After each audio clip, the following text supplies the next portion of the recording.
Alright. This shit's already going on, so we gotta start. There is a chance. The diffuser's down as well. That's the big one for him. Stepping across here. They held the angle, but Deepak. Big ET could go huge here. The 1v1. Cameraman stepping out far into the distance to look for a plant. And Deepak should know about it. He's holding tight. Knows that this plant is going down. But can he get there in time? Cameraman's going to complete. Big ET! Finds a huge 4. What just happened? Their first round on Villa. Absolutely massive from Deepak there, who jumps up, waving to the crowd. I'm a little bit worried about him holding that key down. Keep that diffuser going, Deepak. There's a lot of support here for him in Berlin, though, after a huge moment for his team there. Quad kill to lock down the clutch, and honestly, Des, I cannot overstate. Damn, that was a 1v4. Needed that 1v4. You'll take multi-kills every day of the week if it gets you some round wins, Tim. Looking back at Map 1, we spoke about Souls, we spoke about Cyber, we spoke about Bullet. Just multi-kill after multi-kill, giving Faze some really tough rounds. You saw it in the one prior. Bullet picking up a 4K to ensure even when that diffuser was down and they couldn't quite stick the plant, he was still able to close the round out for his team. That doesn't necessarily take away all the Sins and Rogue, mind you. They've still got to find some more defensive rounds here. They're still down 2-1 on their defensive half of Villa. And I still feel they're swinging a little bit too aggressively here. Getting mobile, looking to disrupt Faze, which I understand is part of the necessity in today's Siege game. But you're making it too easy. They're holding angles, they're waiting for you to come pushing. And whilst you're trying to guess what doorway they're going to be in, what window they're holding, they're just popping you in the skull for free. That's it. That's got to be, for me, the line that they draw under this Faze attack here. They can't allow them to keep getting on top of every round, and they can't rely on 1v4s. Rogue, Spike going to be getting off into the map. Kantor's down on the underneath with him. They're going to be defending Aviator and Games this time. Last time Faze was super aggressive, getting themselves into the north side of the map. Kantor worries me a little bit. It's a flashback to round 1. He was in the same position. He moved through. Astro cut him down with a big opener. They can't lose somebody that quickly, that easily this time, because it just opened the floodgates for Faze last time. They were able to just dive their way in and take control of everything they needed. Looking at that Capital coming in for Cameraman. Something I've seen a couple of times from LATAM teams. We saw it in the semi-final yesterday between Faze and W7M. A really good execute on Oregon to plant inside a kitchen when they had both dining door and green door burnt out by those fireballs, preventing the defenders from getting back in and stopping that plant going down. No doubt Faze looking for something similar here. One of the operators that I still... I'm late, I am late. Dude, the same thing happened. I woke up from my alarm and I'm like, just bring so much. Nah, I'm good. As the secondary gadget. Really how am I to sleep? Wednesday through the prime. Thank you. Need to do more work on top of it. Need to make sure that they're not giving Faze back way into this round. Don't give them those kills. Don't allow them to get themselves established. Keep they just on get up. I got up like 30 minutes ago, like 9. Down at the bottom of the main stairs here, just looking to continue the push upwards. But Leon's holding that vertical angle for the time being. They're going to know exactly where he is as they see the Toxic Babe canister come through. Deepak, the hero of round 3, manages to find a headshot onto Astro. It's 5 versus 3 in favor of Rogue. Could be a Deepak game here on Villa. 6-2. What is this? It's Villa, Sky, Bank, and Club. On the prior map. Real sharp to begin with, and things slowly started to slip away from them. Cameraman's waiting inside a study here as well, just knows exactly what they want to do in terms of the plan, but need the rest of the team to get into position. Souls has been flirting with whichever player is hanging up on top for the longest time, and now there are only 2 left. Could get stabbed in the back here by, I believe it's Cryan playing up behind him, but it's Cameraman in sight alone. Souls comes through, 1 off towards 90. Cameraman finished off by the smoke, finds a second. Surely we don't see a second big clutch in a row. Toxic Babe canister comes out, which just takes a bit of damage away from Souls. Every little helps as Deepak shuts him down. And once again, another... Yeah, I saw Faze won last time. I think Faze will win it. And another round for Rogue. I hope Rogue does, though. 2-2. I think Faze will. They desperately need these defensive rounds. Faze will get it. It's Saturday the 17th. I get how to play whenever the game is a cheater. Probably get a plat in like Val or something. What's the plat equivalent of CS? Probably like Master Guardian, DMG, Losing the 2. It's good play by Rogue, not quite playing into their angles, but being a little bit more sneaky there and trying to catch Faze off guard, wasting time, burning through drones. Really good stuff.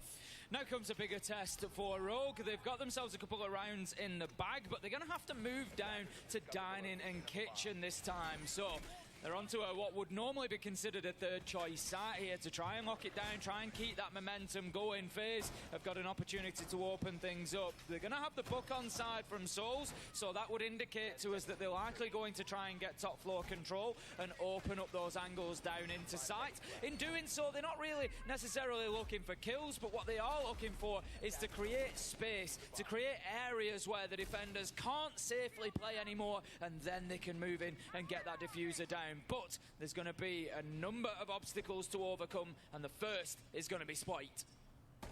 He can be quite the obstacle. That's been quiet so far in the grand final. I say quiet, it's still added up some kills to his team's total, but not been the wonder kid that we've seen throughout the groups and throughout most of the playoffs. You know, walking through 2Ks and 3Ks. Big clutch player. It could be him versus Astro up here as well, onto the balcony, and Spoit was just looking from there for a second, but Astro dropped away at the exact perfect microsecond. You just know Spoit was ready to go out of that window if the opportunity was there. He would have done anything for that kill. The other element, the other main obstacle for Faze here is going to be Leon on that pulse. Keep an eye on him because he's got Nitro in hand. We see quite a lot of success once the heartbeat scanner is working as well. But even once that explosive has gone, it's about the information he's going to be feeding into Spoit. Crane needs to be careful because he might find himself challenged quickly here. But he's ready, Des. He's ready, and he takes this is Spoit Meat Riders. I mean, he got a fan base. This is his first event. He's doing good. He knew exactly what was going to happen as a result. So many times he's seen utility followed up by action from the side of Faze, and Rogue are starting to read into that now. They've lost out more often than not, but they're starting to get back in. If Crane can get back towards sight here, after getting his second kill, he could juice himself up. But who needs sight? He's down in the basement. A 1v1 against Cyber is inevitable. It's just a matter of time of one of them stepping through this doorway, and who's going to blink first? Dude, what is Faze doing? The flashbang comes in, tells him Cyber's location, but Cyber is the one to blink. It's like a fucking weird-ass, hoary fucking Undertake. Into Memorial, but Deepek gets his man, cameraman. It's more like riding around. But now finds himself, effectively, it was a 1v5, it's now a 1v4. He's trying to peek around into sight. They know where he is. They shut him down. Kanto with the final kill of the round, and Rogue for the first time on Villa take the lead. It's 3-2. 3 rounds on the bounce as well, Tim. That's the biggest one. It's about the momentum. Not just for them, but for the crowd that are behind them as well. Their last defense is going to be in trophy and statuary. The site we've seen them step into a couple of times so far. And not ignoring Faze's excellent execute as well. Bullet holding up as a big clutch, and Rogue were a little bit skittish on this site, moving around a bit too much, looking to play on flanks all on the same floor. It was too predictable for Faze. So I want to see a little bit of difference here. Maybe some playing down below inside of Dining might not be the end of the world for them. For me, the last few rounds there for Rogue, Des, it We're feels like they've 5. woken up. They haven't just Hostess at the 8. Yeah, on top of that 14. Those last 3 rounds. It felt almost Raza at the 4. Who do they take this final? Faze. Planetary the 28. They were struggling, and then it's like a switch was flicked, and they said, nope, not today, this is not happening. And it just feels like they might have flicked that exact same switch there over the last few rounds. Last defense coming up, it's going to be trophy statuary, and Rogue could well steal away a 4-2 half. Oh, we know for Rogue it's win or nothing, right? That's the bottom of the competition. You're seeing it written on signs everywhere. Win or nothing. Win or nothing. Sure got to win this round here. It's not quite nothing if they lose it, but 3-3. Thoughts on Grip? I haven't seen it yet, so. A win here, though, puts them up to 4-2 and gives them that nice little cushion to play with going into the first couple of attacking rounds. I always think back and remember Rogue very fondly from stage 3 of EUL. They're one of the first teams that said, on a map like Villa, we're not bringing Harbreach. And everyone was like, what? We had no Hibana, no Ace, nothing to open up Study Wall, because their whole game plan was all 5 players get inside sight at the same time. We push it through single windows. They can't possibly kill us all. And they showed time and time again, not just on Villa, but across several maps, that all-in team aggression was such a viable formula on how to play. Floor is always banned. Ahead of its time, dare I say. And these days, a lot of He's really good. Get rid of a lot of utility, especially in Villa.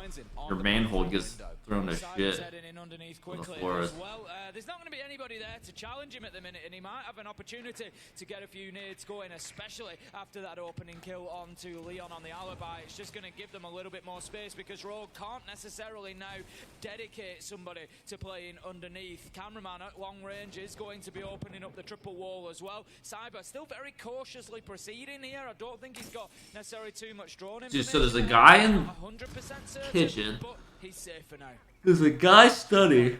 For now. I don't think they have any flank set up on any of these guys. They've flooded into sites and they've killed the site players. And there's no one really left for Rogue. You got Kanto and Crime both grouping up around red. Crime's thinking about maybe a solar push coming through here, but that doesn't mean the plant won't go down. Crime shut down. Kanto, the last one left standing. There's enemies at the gates on all sides at this point. He brings down one, but has got 4 balls to do, and Nate chases him down. And Faze closed the half up 3-3. Well, we've had 3 halves so far, effectively, Des. We had 2 halves back on border, and we've had our first half on Villa, and every one of them has been 3-3. There is so little between these two teams, whether it's defense, whether it's attack. This is one of the closest matchups that I can remember seeing between two teams in a major final. I agree. We've seen swings, mind you. Like, think about SSG versus NIP. Started out very dominant towards NIP, then swung back the other side. We had Liquid versus NIP at SI21. That went all the way through to 5, but it was very clear at that point that Liquid were just out of steam. Eric's or E-Rocks, is that it? Final earlier in the day. It What was up, a homie? siege to get through. And this is an interesting setup, Tim. This mirror window that's gone down inside of Astro, looking in towards Trophy itself. I'm looking at that and thinking, well, you can take Replay. it out if you're not too careful. The exact angle, I think, is more locked off, but Crime will be looking for that twitch, that shot drone. Why would they That one out for free. do this replay right now? You know, we know the power of Mirror and holding on to Master Bedroom particularly. If they're able to do it from behind there, it's quite a bold call, really. Like you say, it's not one that we see done too often. The problem I want to is, see the prep phase. if the Twitch drone is able to get in there and take that mirror window out, then you're kind of doing the attacker's job for them. Now Giving them a line the of sight observer has to just from like Master look at Bedroom the window setup. all the way through into Trophy, and that is a problem. So they really need to be on top of stopping that from happening. The other problem with it is, from the bathroom side, it may be reasonably easy to get in and to smash that mirror window out from the other side. So they need to make sure that Astro is covering bathroom as well. I don't mean Astro, the player, I mean the location. Great play. Drone comes in, taken out by bullets. Spoit is immediately there to take the gunfight. You can see the drone, but you get a kill, and that is a trade you will make every single day of the week. Oh, absolutely. I mean, we've seen that used a couple of times where Live Nation production, concert organized, no question, yeah. Your drone as an entry, the closer you are to that drone in front of you, as it goes into the building, the more aggressive you're playing. The higher risk, but the more aggressive. But when you play like that, you give the defenders a choice. I shoot the drone or I wait for the man. Which is it going to be? There might be a nade to follow. There might be, you know, a second I also challenge did the coming in 6. from What another up, homie? direction. So most players, as defenders, will choose to take the drone, but so often they are losing their life because their ADS is down at the floor. Cameraman still sat downstairs. We just saw him barricading up the memorial door. Largely unchallenged by the side of Rogue. I think Kanto has now taken it upon himself to go and hunt him down. But he's opened up a lot of these shotgun holes in the floor. That means it's almost impossible for Rogue to go pushing him blindly through sight here. They'll have to clear him out first. Rogue is still about half the round to play through here. They'll have a lot of time to play with.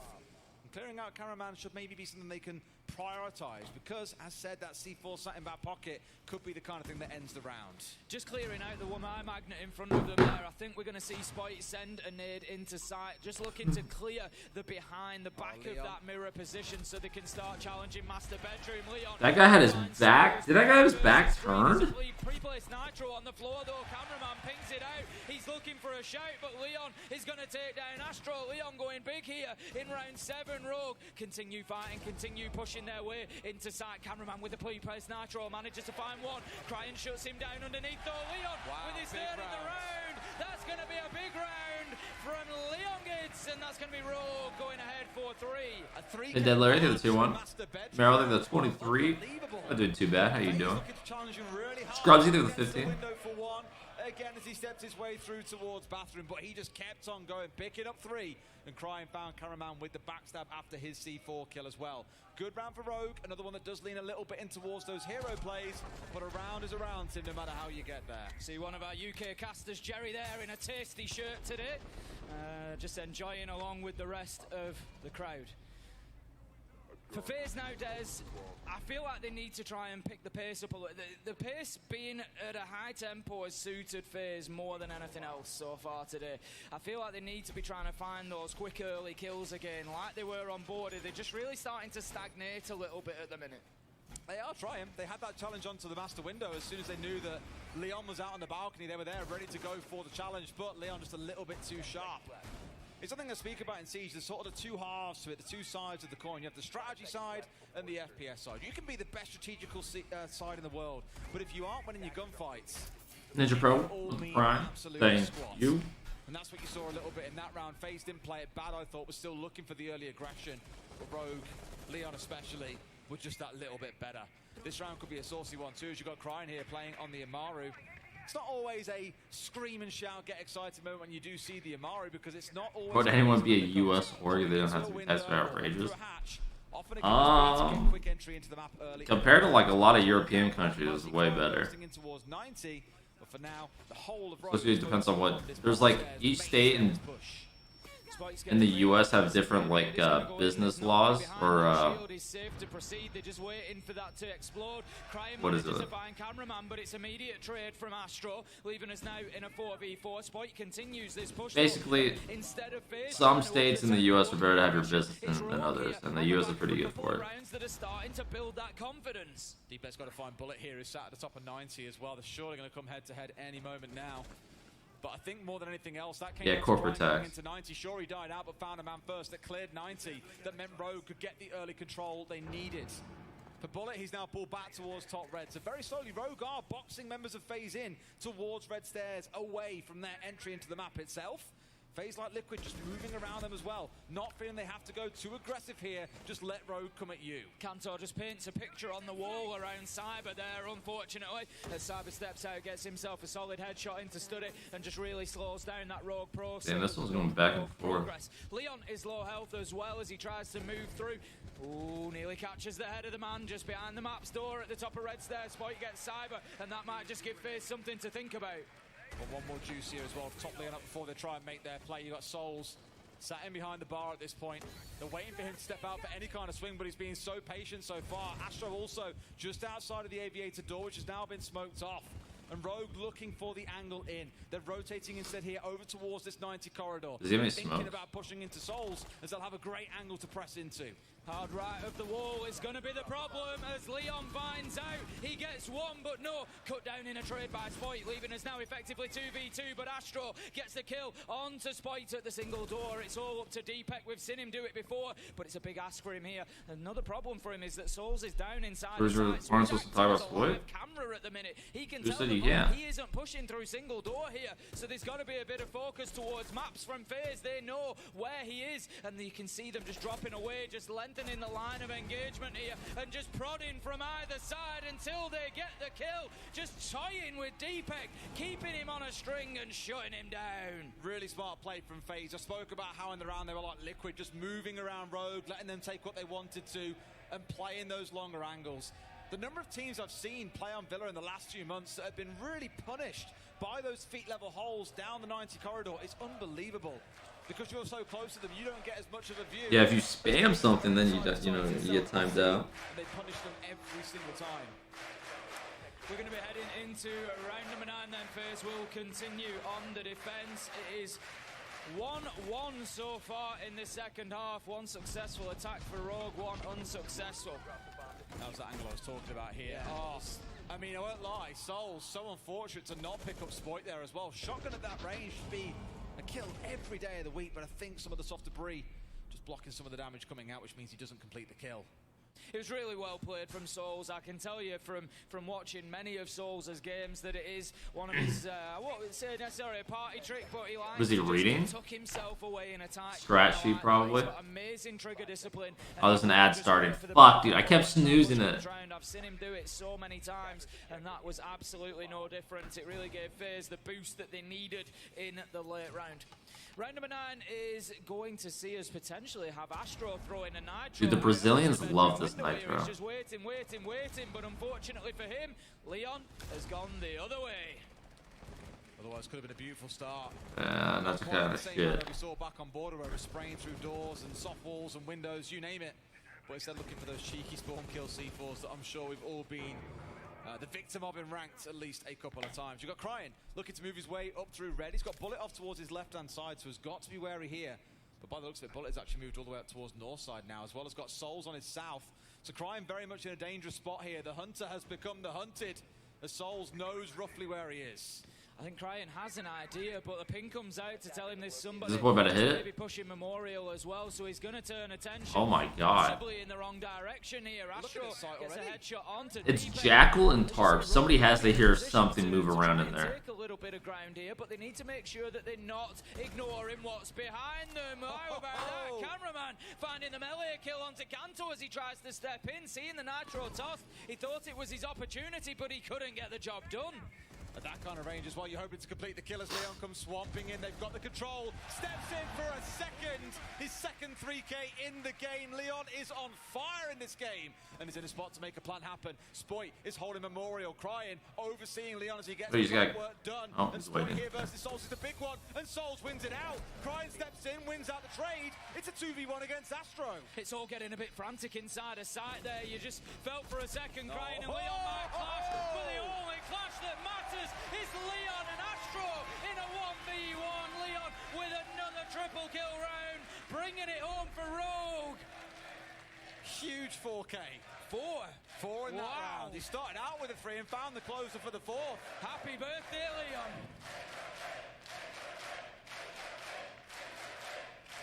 I imagine you guys at home can hear, but in case you missed the chant, it's in the bin, time and time again. The Leon Classic.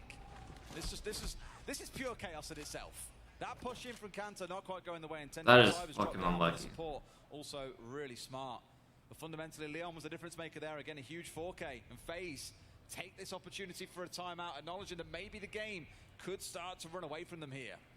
Exactly that. Oh, but did you say the 3? Faze playing with the 11. Do you think MK on console is cheating? Yes. The 11 Ninja Pro, I think already got you, but thank you once again. This demon towards a victory right now. They haven't got themselves too much distance between them on the scoreboard, but as I said, over this course of Villa, particularly from about round 4 onwards, you just feel like Rogue have flicked that switch and they've really started to up their game. They've gone into another gear here, and I think Faze can feel that too. Taking the time out and just trying to slow down that progress. We're going to have Faze going to Trophy and Statuary. It was the site that we saw them defend first time around. They were unsuccessful. Rogue able to get the win on the attack, and it was reasonably comprehensive actually from Rogue. All right, can you hold on at this point, Rogue, as well? We've seen things get clawed back and forth. Faze were up 6-4 at one point on border. For Rogue to win the next 2 rounds and career us through to overtime in what turned to be an absolute war between the two, all the way up to round 15. Rogue win here, they get 2 rounds clear. There was between an Invitational and a Major. Close things out. Have not played for a long Invitational is the World Cup, basically, the World Championship.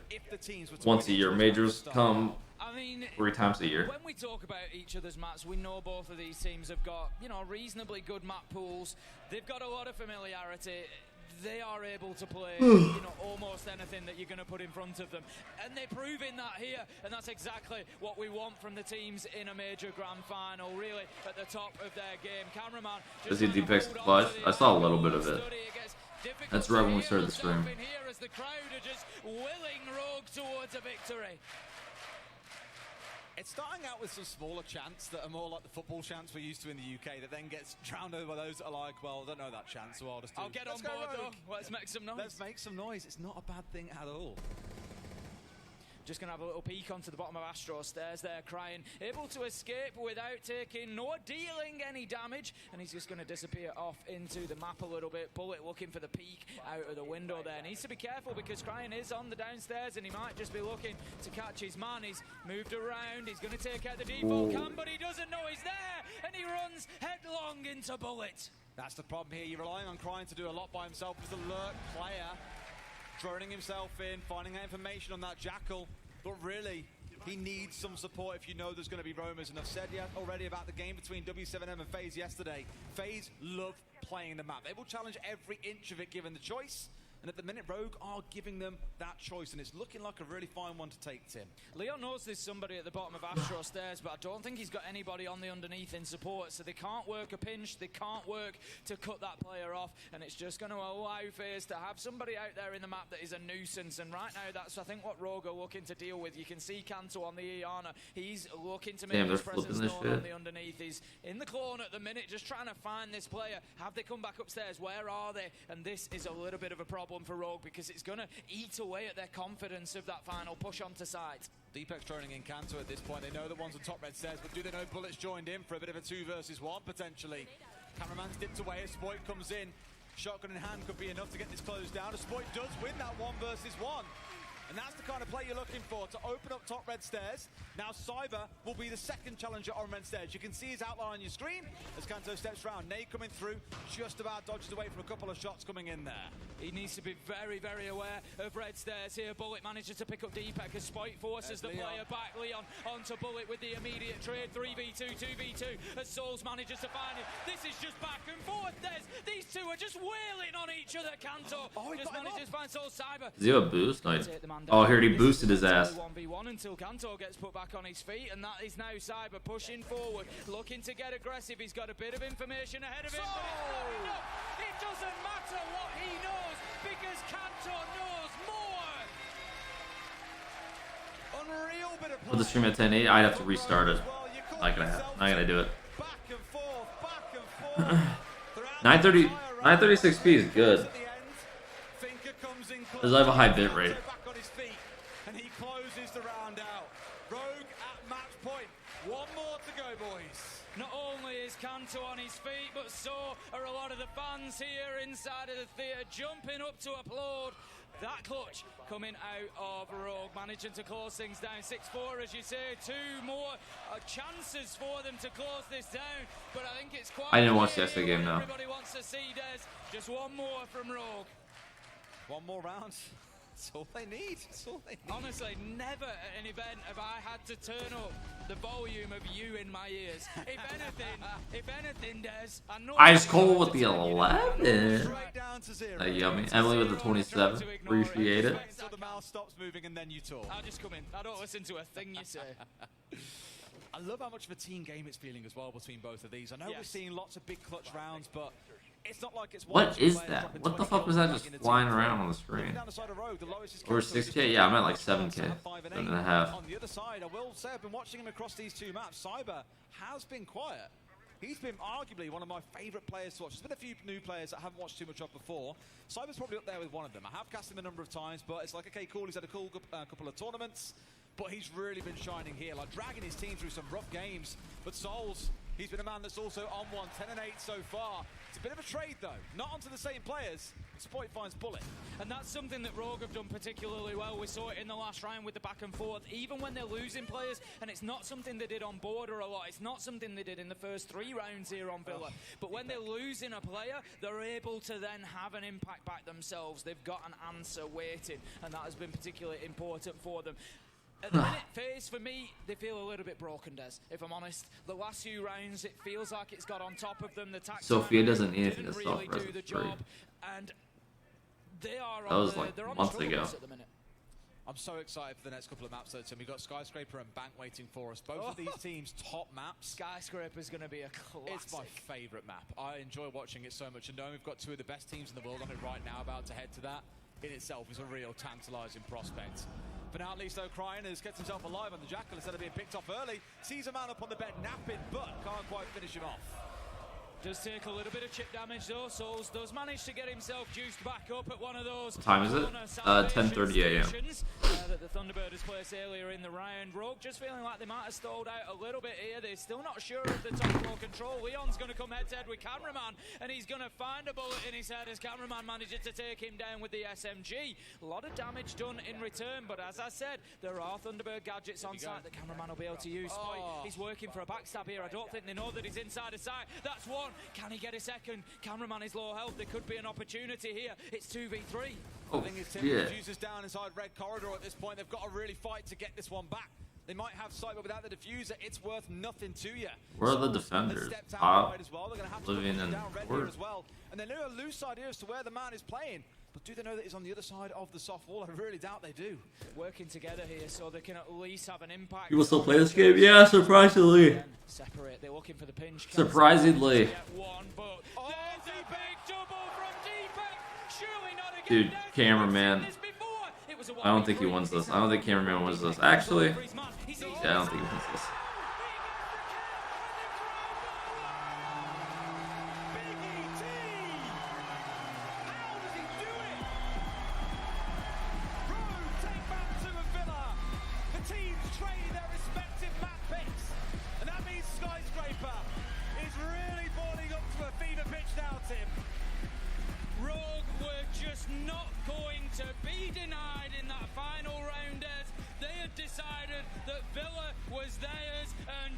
Once I saw him with the SMG in it, oh fuck, in this spot, that shit was over. That shit was over. Alright, I'm gonna go make some coffee or something real quick while this is going on. 50 so should be ice cold. Yeah. Alright guys, I'll be right back. This. I'm sure you'll have a lovely time watching. Here he is, 1-to-1 tied up. Rogue make it back on Villa.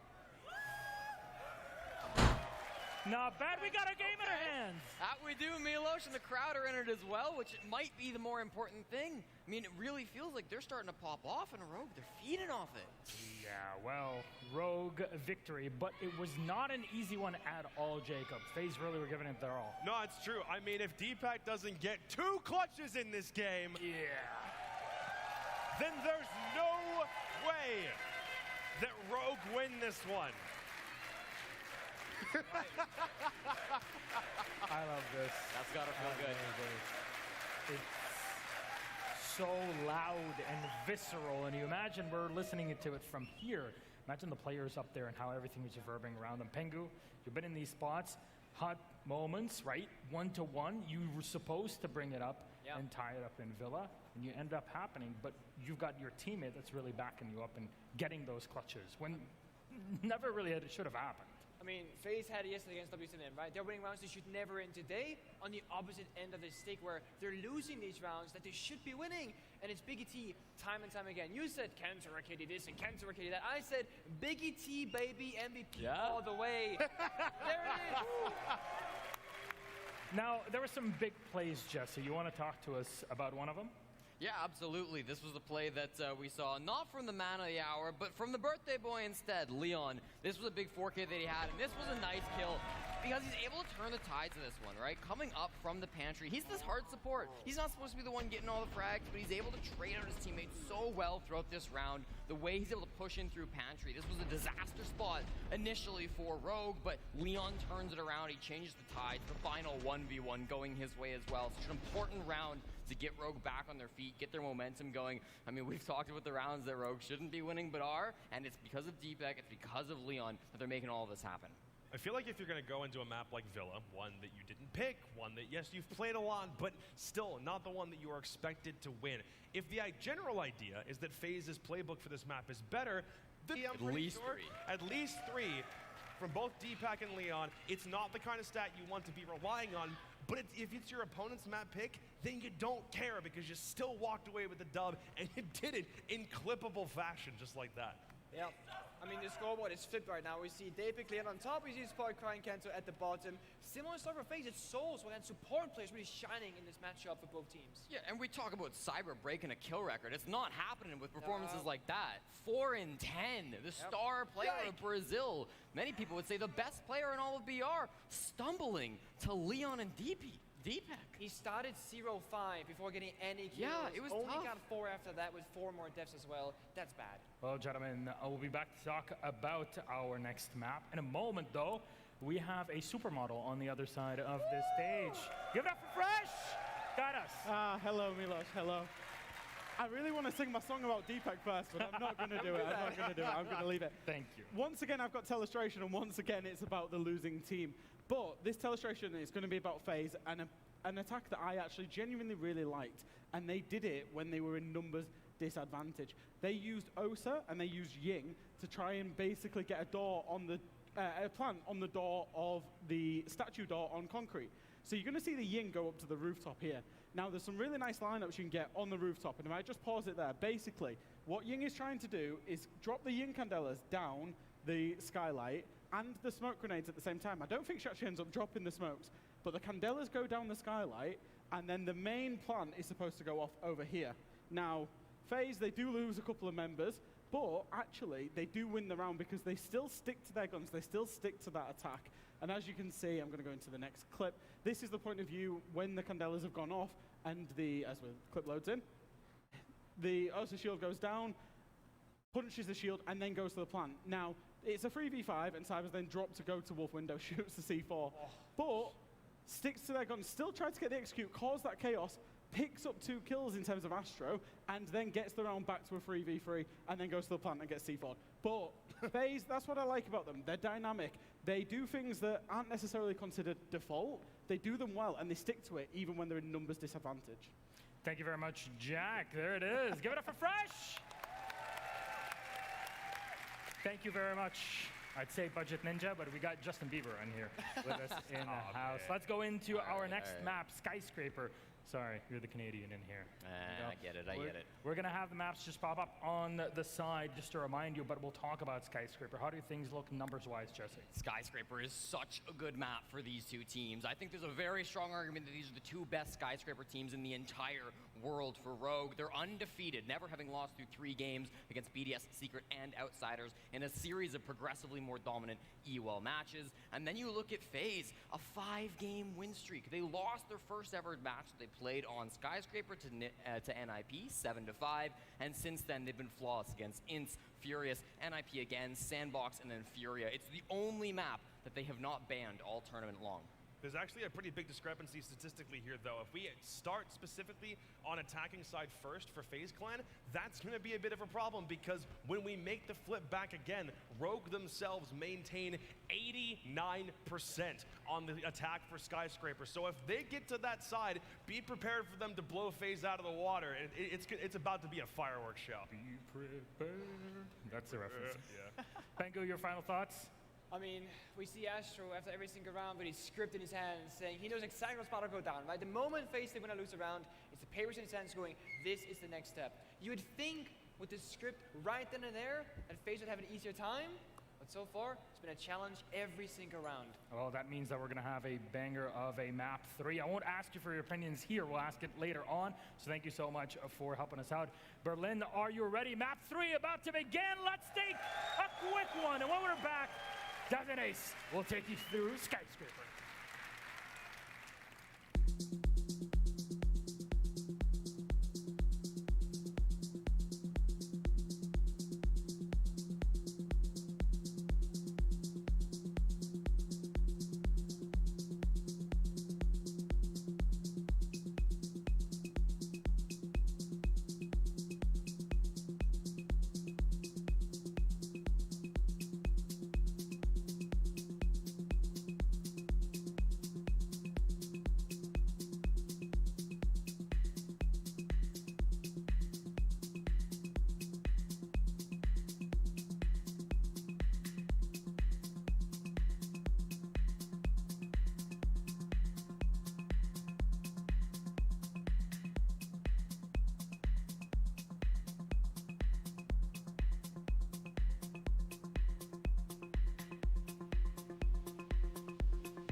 A minute and a half.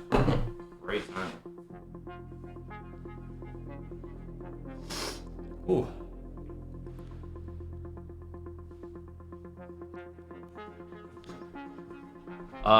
Zmox to the Prime. Dark Shade the 21.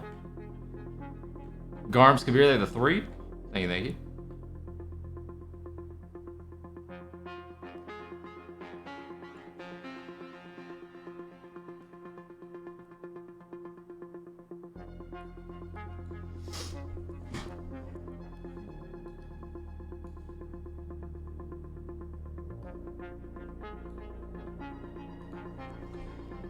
This is gonna make me shit. Ugh. Oh, why is this so...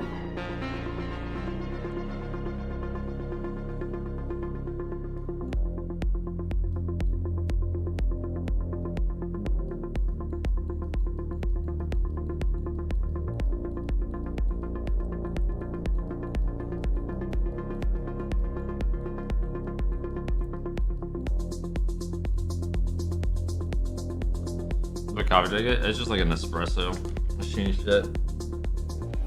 Made an iced coffee. Oh, welcome back to the venue, ladies and gents, for what's proving to be a screamer of a grand final already, Tim.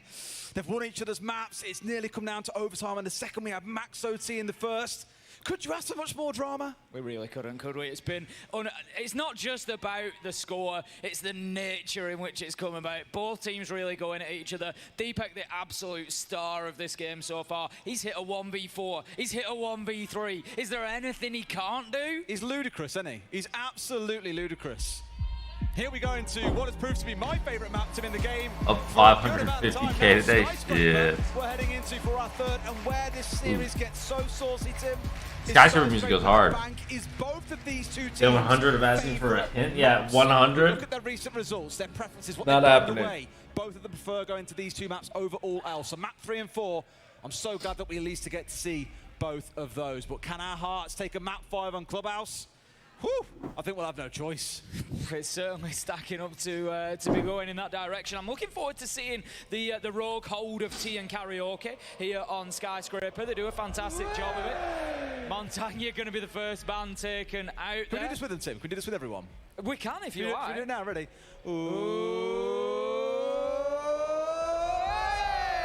Hey! There we go. Love it.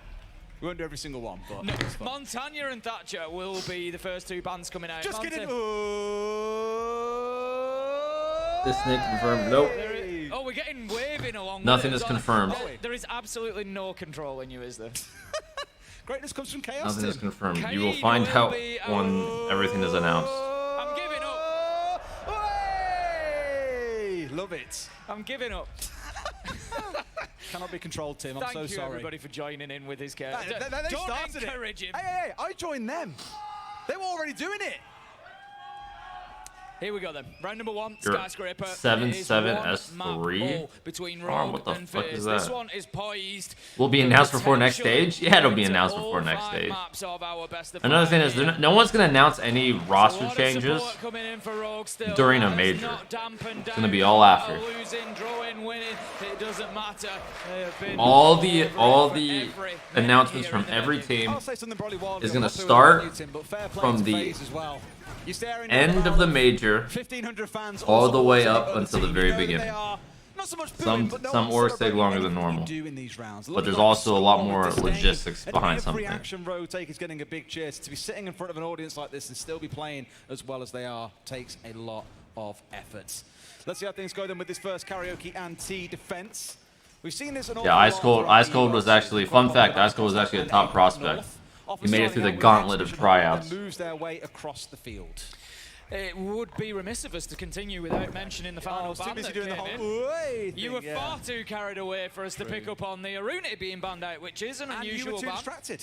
Far too much. It means that we will have no laser gates here in Skyscraper, but you know, the Arunity can be not just about the utility that can be burnt, it's time, it's, you know, everything that needs to go with it to deal with we wanted some collegiate experience. A cheeky little rat hole from Sport here is looking to try and get a bit cheeky, I think, out through the rotation that had opened up onto that outside wall.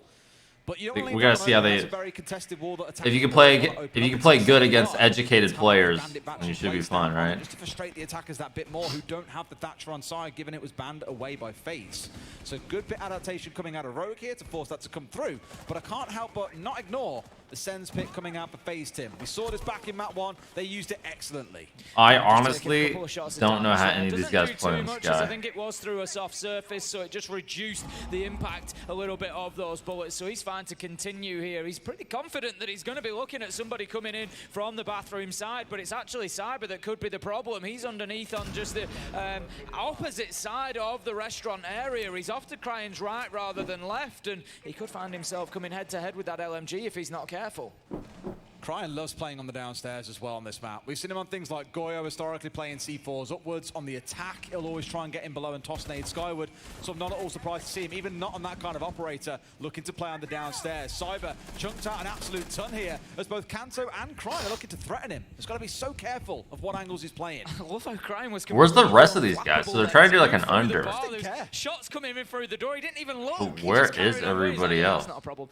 As he continues on his hunt for Cyber. Okay, purple window. One's literally outside running around. If anybody does try to push towards drum stairs, they're going to be in trouble. They're going to commit to clean these guys. They're trying to start to work the balconies here. Crying knows he's going to take more damage. How long can he hold on here? He's already burnt 2 minutes.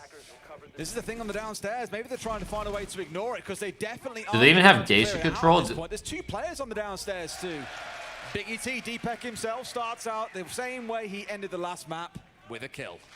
Exactly, starting as he means to go on. Crying just going to allow audio's tad low. I don't go past him. listen. I don't think the audio for me is louder than I usually have it. I don't like having the casters too loud. Have no choice but to start pushing towards sight, and I can't help but think that they haven't. I don't know what you guys are hearing different volumes than what I'm hearing. The light barrier from the Sens, just trying to work his way in. Gone 6 as well, clearing utility, but with 19 seconds this shit is left to loud. go, it's now or never for Faze. They're going to have to start making a move. Kills rain in. Spike, D-Peck onto bullet and cameraman. Dude, wait. To get bomb, but with 8 seconds left to go, this is looking unlikely. The last is inside. Dude, karaoke. Astro has the you'll be playing the round and their fucking lights are flashing. They were waiting. They've come back to sight. That is they're ass. Win the round. Crying and Kanto close out round 1 for Rogue.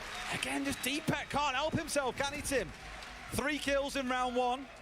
Getting things started the way that Rogue will no doubt want it to continue. Great stall coming out at the end as well. Faze bring along the Sens with that light wall gadget to give them Ace and Dez are the only cast I like. Yeah, Ace and Dez are the best right now. I think they've been the best for a long time. Stops everything in its tracks with a couple of smoke canisters, and they can proceed no further. Because Faze, if I had a rank casters, probably like a bit of time to get themselves into good positions, hold those angles, and wait for the push to come through. A great Ace and Dez in the last 15 seconds or so. Rogue now move over to the other side of the map, still on the top floor for Exhibition. What's the which plays much in reverse. You should see these defenders here moving out towards playing on the west side of things, out towards Karaoke and T, and then slowly move their way back across towards the east as Faze come after them. I'd be concerned if I was a Faze supporter. Do they rotate? This is a map that they are supposed to be, you know, very good on, but they just have it's half. Luke and half. Luke and half are really good. And then I think it's how do you fucking say his name? X-Troika? I think it's X-Troika and Damel. Throughout round 1, and they're going to have to be bringing more to the table if they want to be picking up X-Troika and Damel. Okay, let's see how things shape up from this point forwards. We're still seeing that Warner coming along, and look at the jump out here from D-Peck. Did wonder for a second what it was he was considering, but was hoping someone would be coming in through the double doors off towards his right-hand side. XR Troika. Such joy to be found. I like the EU talent. Yeah, I do.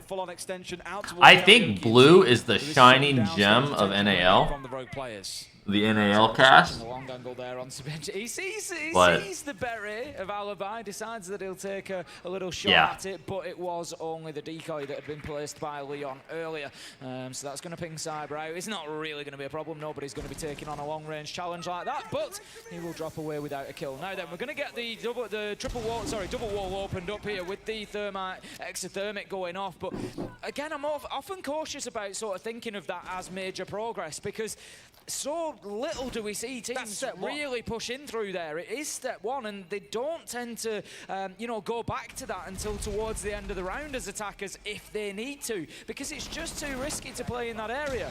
As Leon starting out with the entry onto cameraman here as he steps forward. It is the Heart Breacher gone, who's already done his job in the round. But attention will turn towards the Ossa here of Astro. That is what this round really rides on. And How do you even win that? No, you cannot! He can on his birthday, Tim. And that Ossa that I said everything spun around, not anymore.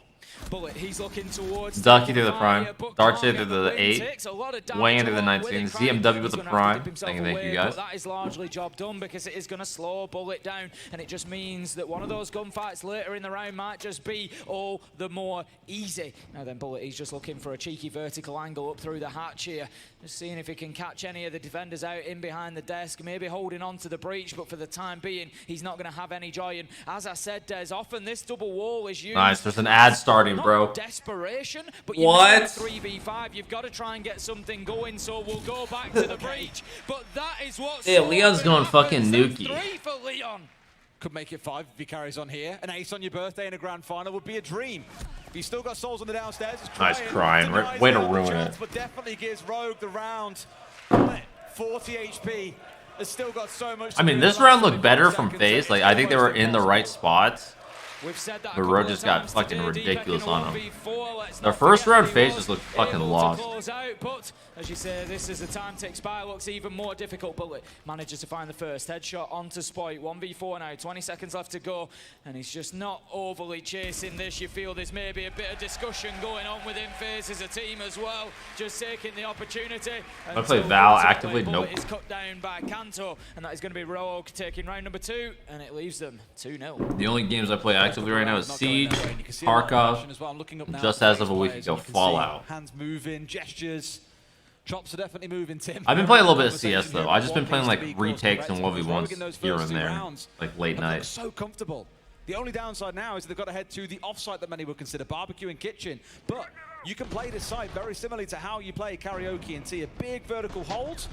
You just want to make sure you've got a couple holding around. Fallout New Vegas. I had like a fucking weird craving to play New Vegas, so I spent like 3 days modding it. Once you get a bit of control of Geisha, for example, and I just recently started playing it. But that should be the direct to site. And Fall Guys, yeah, of course, Fall Guys. Gotta have my beans. Pantry and look for a plant inside a kitchen. You haven't even got to worry about barbecue if you don't want to. When am I gonna play Siege? Really, but my concern for Faze on the attack here, so the thing is about playing Siege is that I have to play Siege in certain hours, from the hours of like 6 p.m. to like midnight, because that's when FPL is popping. Rank is fucking abysmal. I'm not touching rank. And Faze were just a little bit slow last time. Look at this one, crying. This is like, absolutely dude, you can't play the game. You literally cannot play the game. Free. It was. Cryan was on the top floor challenge. Leon went from underneath, I think. They doubled down on it.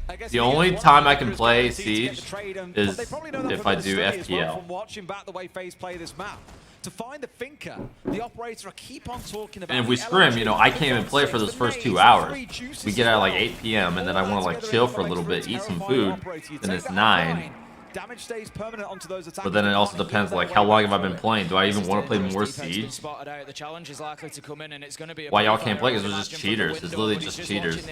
Instead, they're going to switch over to it's just a swarm of cheaters. Cameraman manages to get the kill anyway. But there comes I mean, bro, I just... He's getting aggressive. Rogue are getting confident here, Des. I've given up. Game's going to fucking just burn. Very much in isolation. Has to repel his way through. There's no hope. No one there ready to go for the challenge, but they should have the idea that he's now marching on in. But we're not focusing on that. We're focusing on the major. Sat around gold, and I'm not sure he's going to find it for free. Bullet Faze is getting fucking throttled. Both down to 40 HP.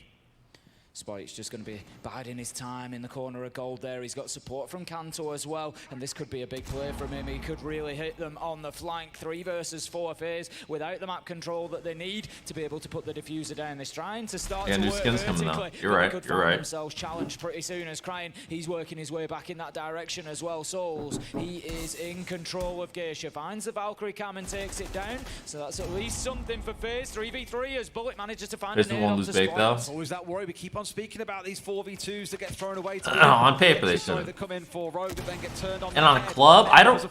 I think I kind of know how Faze plays club. I don't know how Rogue plays it. But Faze are just playing it so carefully here, just one step at a time, looking to pick off the stragglers from this Rogue side, and that's why you can see them playing so. What I do to improve the game, Leon playing downstairs. I would give away Siege's fucking and down towards Drum. rights to some fucking different company. At this point, Tim. There's still so much to do, and they've only just got the top floor That's control. what I would Only do. 4 drones remaining, so it does limit them a little bit in terms of information. Bullet just trying to work in secretly for a horizontal push here. Kanto gets souls on the top floor, and that is going to be a big blow to Faze. Astral with the trade, but Leon absolutely shutting down the knock, saying knock today, thank you. Yeah, no, probably not even like the fucking crazy AAA Not ones. really much of a choice here with 20 seconds left to go. He's gone for the route one. The thing that option, sucks. directing, get the diffuser down, but the challenge is going to come. Crying knows where he is. Surely there. Yeah, nice and easy for Crying and Rogue. That is a full defensive sweep, 3-0, and they can just roll back through those sights again. I spoke to some of Rogue's backroom staff after their game against G2 the other day, and in their words, and I've seen this from several players over the last couple of years, they have what's called a lifer game, where they play arguably the best they'll ever play. It's a 20 kill plus game, and Alamau had that against them. I'm not saying Leon is never going to get above this peak, but throughout this series, he has been absolutely extraordinary. He really has, like you say. You know, we've had Terrifying. big multi-kill rounds. What the fuck is that stats, he's 5-1 so far here on Skyscraper. He's just been, you know. Oh, the thing that sucks is that Siege isn't even like Ubi's like top earning game. Like it's like not even really that high up there compared to their other titles.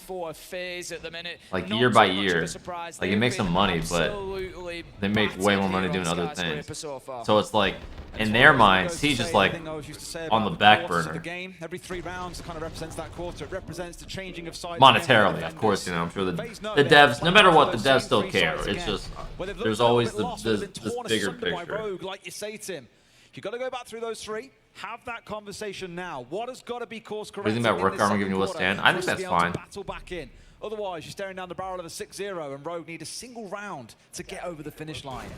Is extraction still a thing? It is a thing. It is a thing. If you think about the timeline of the game, they were a little off the pace on border. They were able to take Faze into overtime, but just couldn't get it done at the end. But you just felt through a lot of that map that it was Faze that were in control. And then Rogue battled back fantastically well on Villa, and now we're absolutely dominating here. And you just feel if they get 2-1 and they've got that series map opportunity, I'm pretty sure they're going to take it, Des. If it comes onto banking map for a Rogue up 2-1.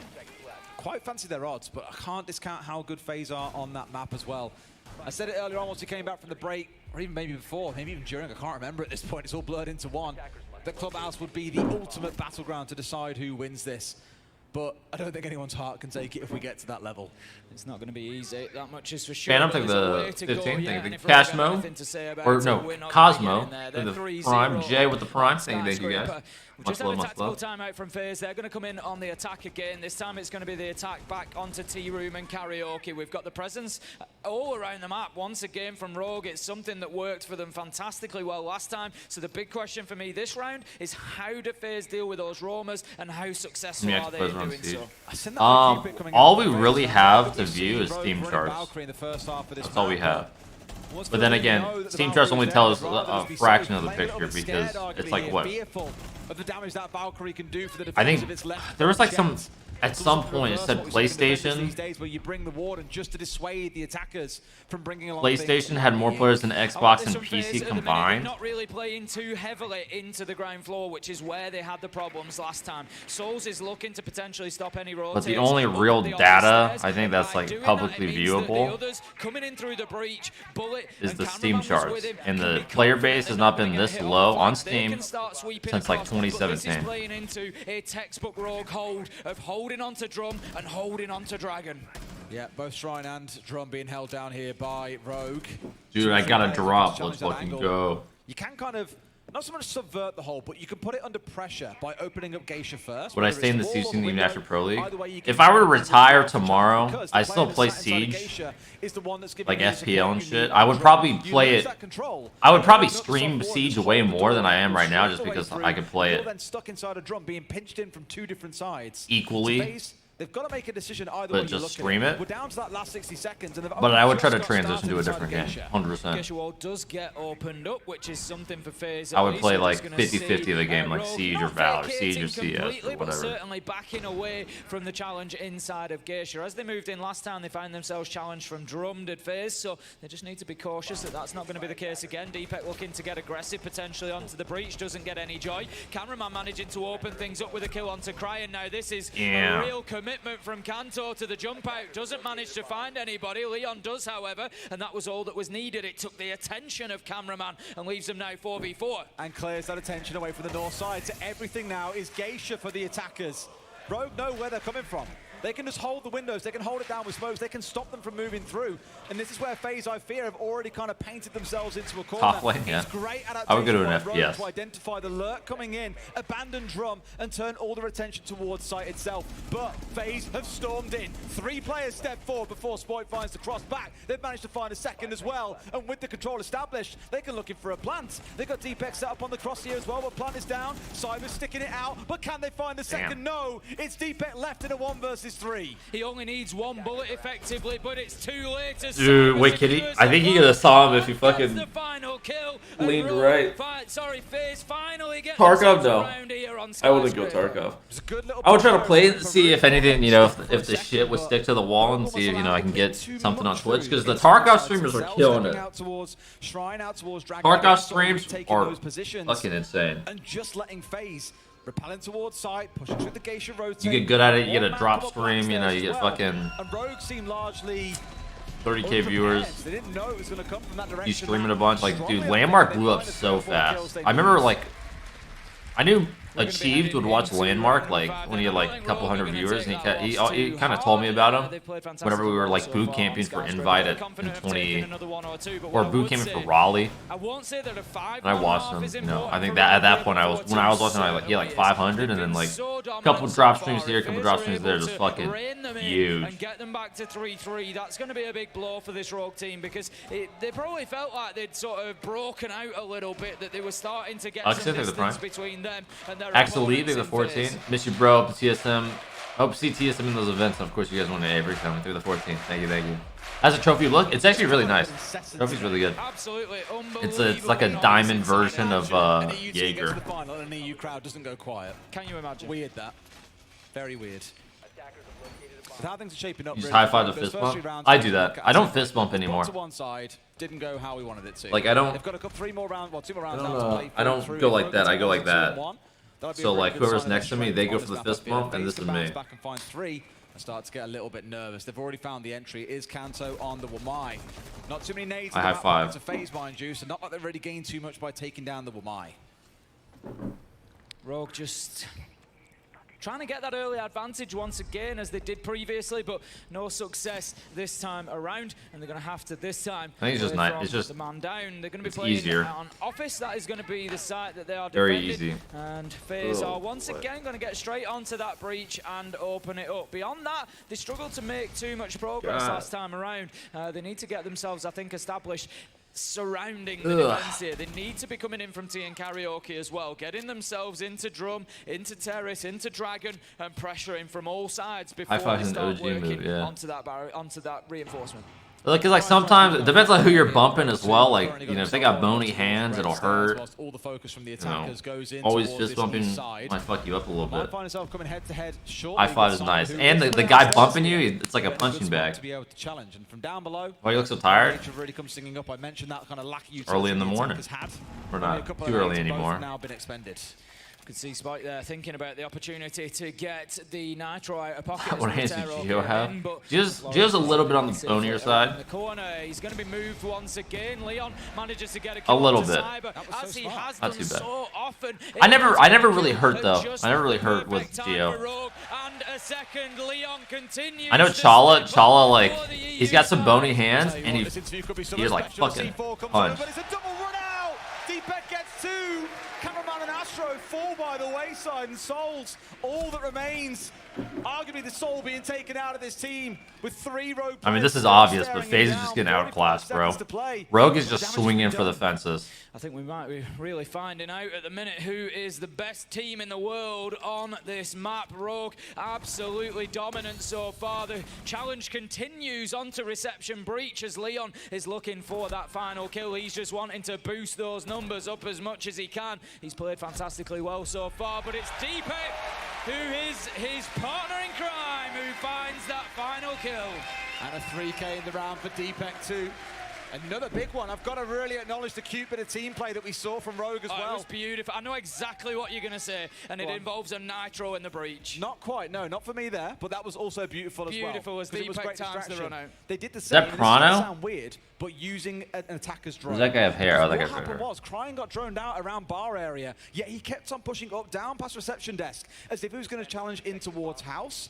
At the same time, he was spotted on the drone. Players? Spot out the players. That was when Leon Spot out the players from the house stairs, and they took this 2 versus 1, where the Faze player, bless his soul, who was sat inside a house, had no idea what was about to hit him. So it's small bits of cute team play like that that are really rewarding Rogue right now. And Faze, I like Val, not really. In all direction, being I think it's very mid. Just getting that final kill there. Seriously long range as he cuts down Souls and gives Rogue a big advantage. 4-1 on the half, and they could well finish Feel bad this that Prana gets 5-1. some They're tails, not going to but he's go going back to through. T and karaoke after losing it in round I mean, dude, 4. people are going to Instead, hate they're on gonna literally head everything. down to the ground floor. It's going to be kitchen and barbecue, which they were successful in defending back in round 3. It's just the way the fucking internet works. The time is now for me, Des. They have to start There's always going turning to be this a around group of people that as just soon as possible, because have a this problem with what is you do. running away from them. They only want to see one side of like One thing I'll the always say, Tim, picture, and I one say side of the every story. single game, you just wait until that second half. We've seen teams be down 6-0 in the first half and still come back to an 8-6 win, or turn a 5-1 around to a 7-5. It can happen, and I like to think that Rogue's attacks are going to be lightning quick on this map as well, but you just don't know what to expect. Now then, where is Cryan sneaking off to? We hear the Gon 6 come out there from Cyber. I think he was just clearing out a barricade potentially, maybe to let a drone in, maybe a bit of utility. But Cryan was just working his way down those stairs. Actually got himself back up to the Luna top with the into prime as well. Dragon. Thank you. So his defense Really rooting for Rogue. I want Rogue to win. I think. Forced back a little bit from the office side. I mean, I feel like Faze can probably. That's fine for them. Because they'll most likely win big. I just don't know about their club. I think it's just really how they handle this fucking loss here. Because they're gonna 100% lose Skyscraper. They don't look good. Faze does not look good on Sky right now. He's waiting for his team to play catch up here essentially. Otherwise, he sat there droning the team in. Rogue are just playing really tight and they're getting fucking aggro together, which is fucking what you need to do. When the site execute happens, that's exactly what Faze did last time around. Now for Faze, they did clock at about this point previously. Okay, guys, ignore it. Let's go over towards Geisha instead and make that work. Souls. I still think Faze can win the next 2. I want Rogue to win. Finds a second in the round.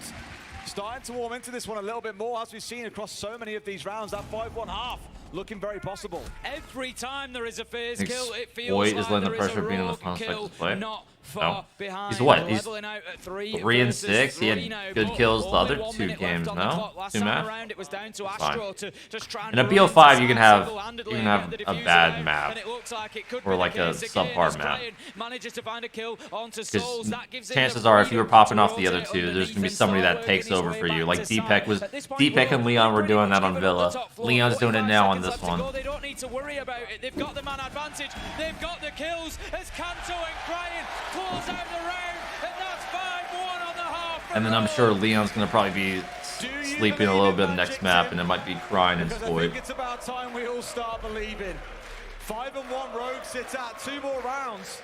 They move on to not just match point, not even just series point, but tournament point as well. Championship points in. That's how much closer they're getting. Well, map point. To Championship map. That. Championship map. That sounds more boring. In the next one. Championship map points. Yeah. Yeah, maybe. No. Whatever. You're confusing me nowadays. You know what I mean, though. Just bank to get through after that point. Again, another really solid round, though. For Faze, I feel gave themselves a little too much to do in that round. They started out on the far east side, out towards Exhibition, tried to sweep their way across, didn't really rotate players over to go in through Geisha. They did send 1 player in, but not quite enough of them. And Astro has sat there really for 2 minutes, doing literally nothing. He was kind of stuck waiting for his team. Eventually repelled him through black, but at that point there was this crossfire set up by the. Does their headset block all? Yes. Their headsets, because everybody has earbuds, so everybody has earbuds underneath their headsets. That's for game audio. That's for their team comms. That's for everything they can hear. The headset is to talk, and it feeds them white noise to block out all of the external noises, the crowd, the casters, the enemy team, everything.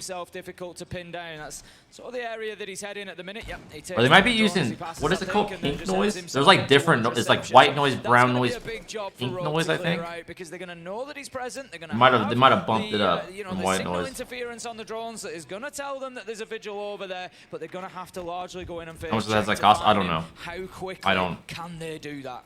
Dealing with him, it's the Valk. They provide the headsets. About the map roaming, and given the lineup from Faze, you see him potentially the Melusi, the Vigil, and the Valk all getting busy around the map. Not forgetting that we had Cryin doing much the same in the first half on the Frost, so you may even see Cameraman doing the same as well. It's Bullet out towards back. Note, if you didn't know, Bullet can jinx really good. I can't. I have very good jinx powers. Rogue here have got that opportunity to like I think it's we found someone that ready? Rogue will win this round. The rest of their team. Let's get the pinch in, get nades flying. Who sponsors the Gamers 8 tournament? Right now the feeling that 60 seconds has passed. It's mainly Saudi money. Because Saudi, the Esport Federator, or some guy from Saudi, I don't know exactly how it works, but they bought out ESL and Face It. And so they are finding that Faze are a different beast on the defensive Skyscraper as they are cut down left, right, and center. Kanto, he's the only one remaining inside the site. He's battling as hard as he can, but that is going to be a flawless round for a Faze to kick off the defense. And this is why I say, Tim, wait until you see the second half. You just don't know what to expect. Teams can look night and day once they switch sides. Getting on a certain operator, holding a certain gun that you're just far more confident with can really turn things around. What do you mean why I have to jinx it? I had to prove the But it might take a couple of rounds for Faze to knock the wind out of them. A tactical timeout to come through. I had to prove the power. That's the big question now. I just show that I'm not all talk. When does the resilience and perseverance that we've seen from Rogue kick in? Does it kick in? Because there are going to be wins for Faze here. This is not going to finish 7-2. I will almost guarantee the gifted homie. There are going to be more defensive wins for this Faze side. I mean, they've just run through Kitchen and Never would expect these guys were to be in the grand final. Well, it's a BO5. You gotta. What are the maps that are gone here? I need to see the fucking shit. You can only get rid of 2 maps. Or, I guess 4 now, right?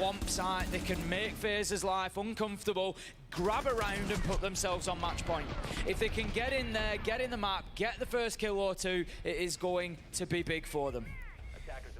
Faze again, making no cafe, no theme. Out around the map as well. Sat behind shields, kind of being willing to take these 1v1s, but what are the other maps? We saw from Deepek's initial vault into Kitchen. They didn't know there was a player inside a pantry. No you Oregon. Got a lot of time to get on the drones, boys. Don't feel you got to rush these things, as we've said several times over. This round, I'm looking in towards the Ying though of Deepek. What am I missing here? Always see the Ying coming in when teams just want to hit site hard. Candela's come out. Chalet. Go there down. it is. Same from the Thermite as well. But I think curiously here, Tim, they've actually left half of the double wall soft for this exhibition defense.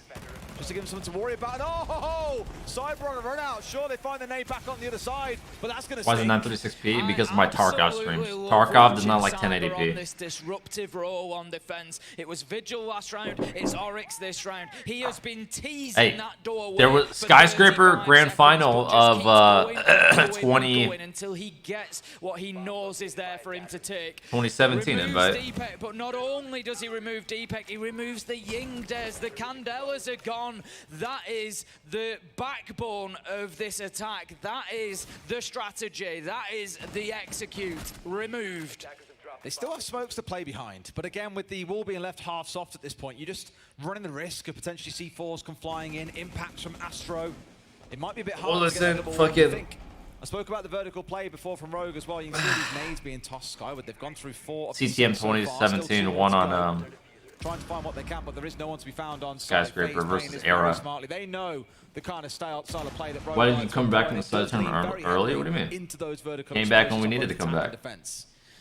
Not managing to find. I wasn't gonna stay for the other games if that's what you meant. Faze defenders at the minute. Bullet is looking underneath the dragon. Manages to cut down Crying in a trade as he finds cameraman. Am I playing FPO today? I'm gonna try to. FPO's not gonna start for about 6 hours from now, so I would have to probably take a break. More limited as things go on. Every operator that dies just removes another angle, another option, another. When can Emerald go map? Where's it possible? Cyber, he's the one to watch from me. He's still teasing I hope around not. those runouts. He's still keeping himself off the radar to be disruptive as much as he can.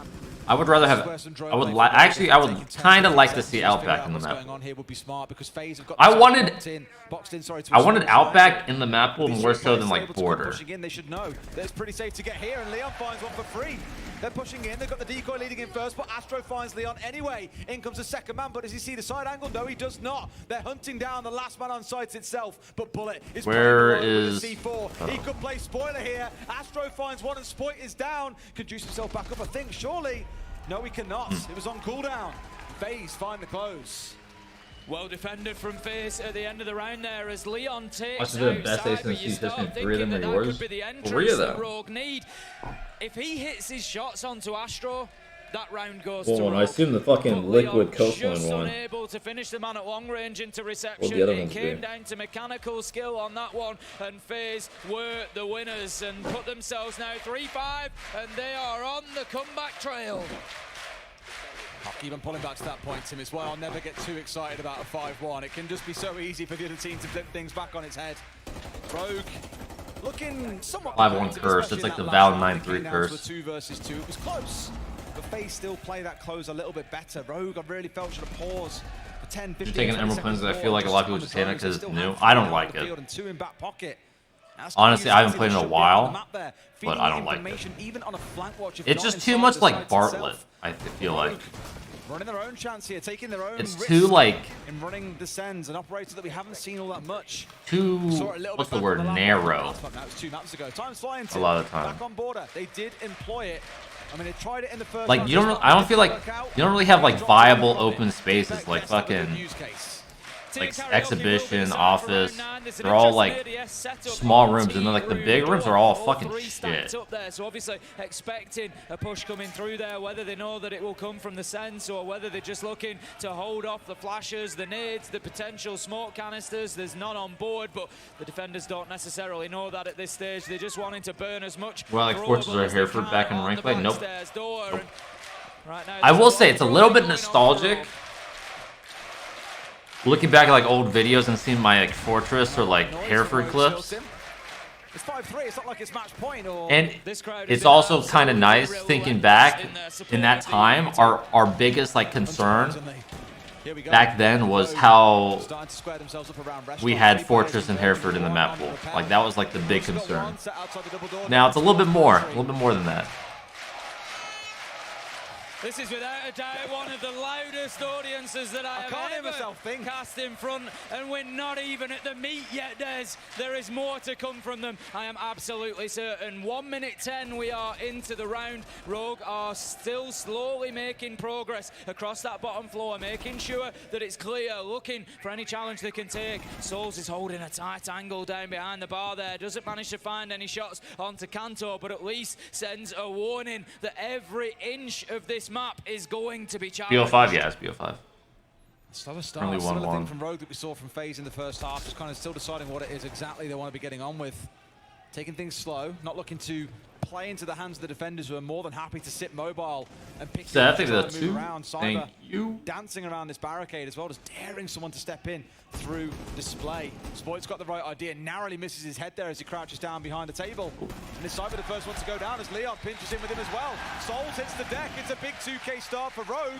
Another 5v3, but can they convert the round? That's the question. Astro. Dude, Bolas not getting aggro. Okay. Just going to be moving across, getting himself back into sight, and Faze just trying to hold on to what they've They're got not here. the It's Sens. 3 versus 4. They don't want to give up any more control, particularly of the site itself. It could lead to Okay. Diffuser going down. Leon, well aware that Astro might go for that jump out, takes down his man, and this could be the round of advantage that Rogue needed. 4v2. They are pushing towards the final 30. The drones, Tim, is what I've got to see. What the fuck just happened? Taking 10-15 seconds to figure it out. They've found the one they need. There's just cameraman left standing. He's got 3 smokes in back pocket at this point, Tim. Diffuser recovered. Does he see the man come charging past? This could really sting. Oh, Cry with the drive-by. They move up to match points. BFG, you know they're gifted? With just one more round. The danger for Faze here is they now need to find 3 rounds back to back with absolutely no mistakes, no errors, because you just know that the way Rogue are playing Not the made. will punish them if they are made. It Made. is 6-3 to Rogue. They managed to get Turns of fucking Giga Chat, bro. Cry's been playing really good. that they needed to put them on match point, and they're going to be moving to attack onto I feel like Cry's been really consistent this event. The beauty for Rogue here as well is they can afford to lose a couple of these attacks. No, there's an ad. Fuck, dude. Why does it light up yellow when it tells me it's starting? Why doesn't it give me a yellow alert before it starts so I can stop it? Terrible time to try something a little bit crazy. We've seen Deepek on the Amaro earlier on, currently considering it as well, having swapped away from the Buck. What I loved him, I know there's been tons of pressure piled onto players like Spoit, the young new up-and-coming gunner who has really shone throughout stage 2 and the group stage of this major, even through some of the playoff games. He's having a quiet day today, but it's about the team play. When he dies, there is a trade waiting for him. But lots of eyes are turning out towards players like Deepek, Leon, crying. Leon especially knows the pain that he's been through at several events in the past. 4 times. You know, find his groove, he does incredibly well. Yeah, on Villa, he was not feeling it. You can tell, like, as a player especially, you can tell when someone's not, like, in their... in the swing of things, really. But that guy was getting knifed. He was missing some easy shots. It's just, sometimes it happens. Sometimes you literally just fucking... a map doesn't go your way and you just feel like nothing's clicking for you. Take them into the stratosphere, isn't it? You know, the response to that is going to be absolutely unbelievable. Leon looking to get aggressive here onto that black stairs door. We've seen this method of pushing this area so many times. You plant the first toss of shield, you move in behind it, you plant the second, and you force them out of the corridor, out of Karaoke T, and it is a real direct route to trying to get yourself into Geisha and get that vertical control. Can't experience a big benefit here. Plan here will be to get one up here inside of the Karaoke T hallway. It stops anyone playing across the top. I mean, Cyber's just stepped across and absolutely slammed Crying, but he's the kind of guy you're looking to control by having an Ossa shield watching all the way down. No one can come up red, for example, without being shot out from behind the shield. Coming up black will be hard as there'll be a flank drone there, but it's about the vertical control. I don't know. 2 quick kills. I don't think really experience really plays into it too much here.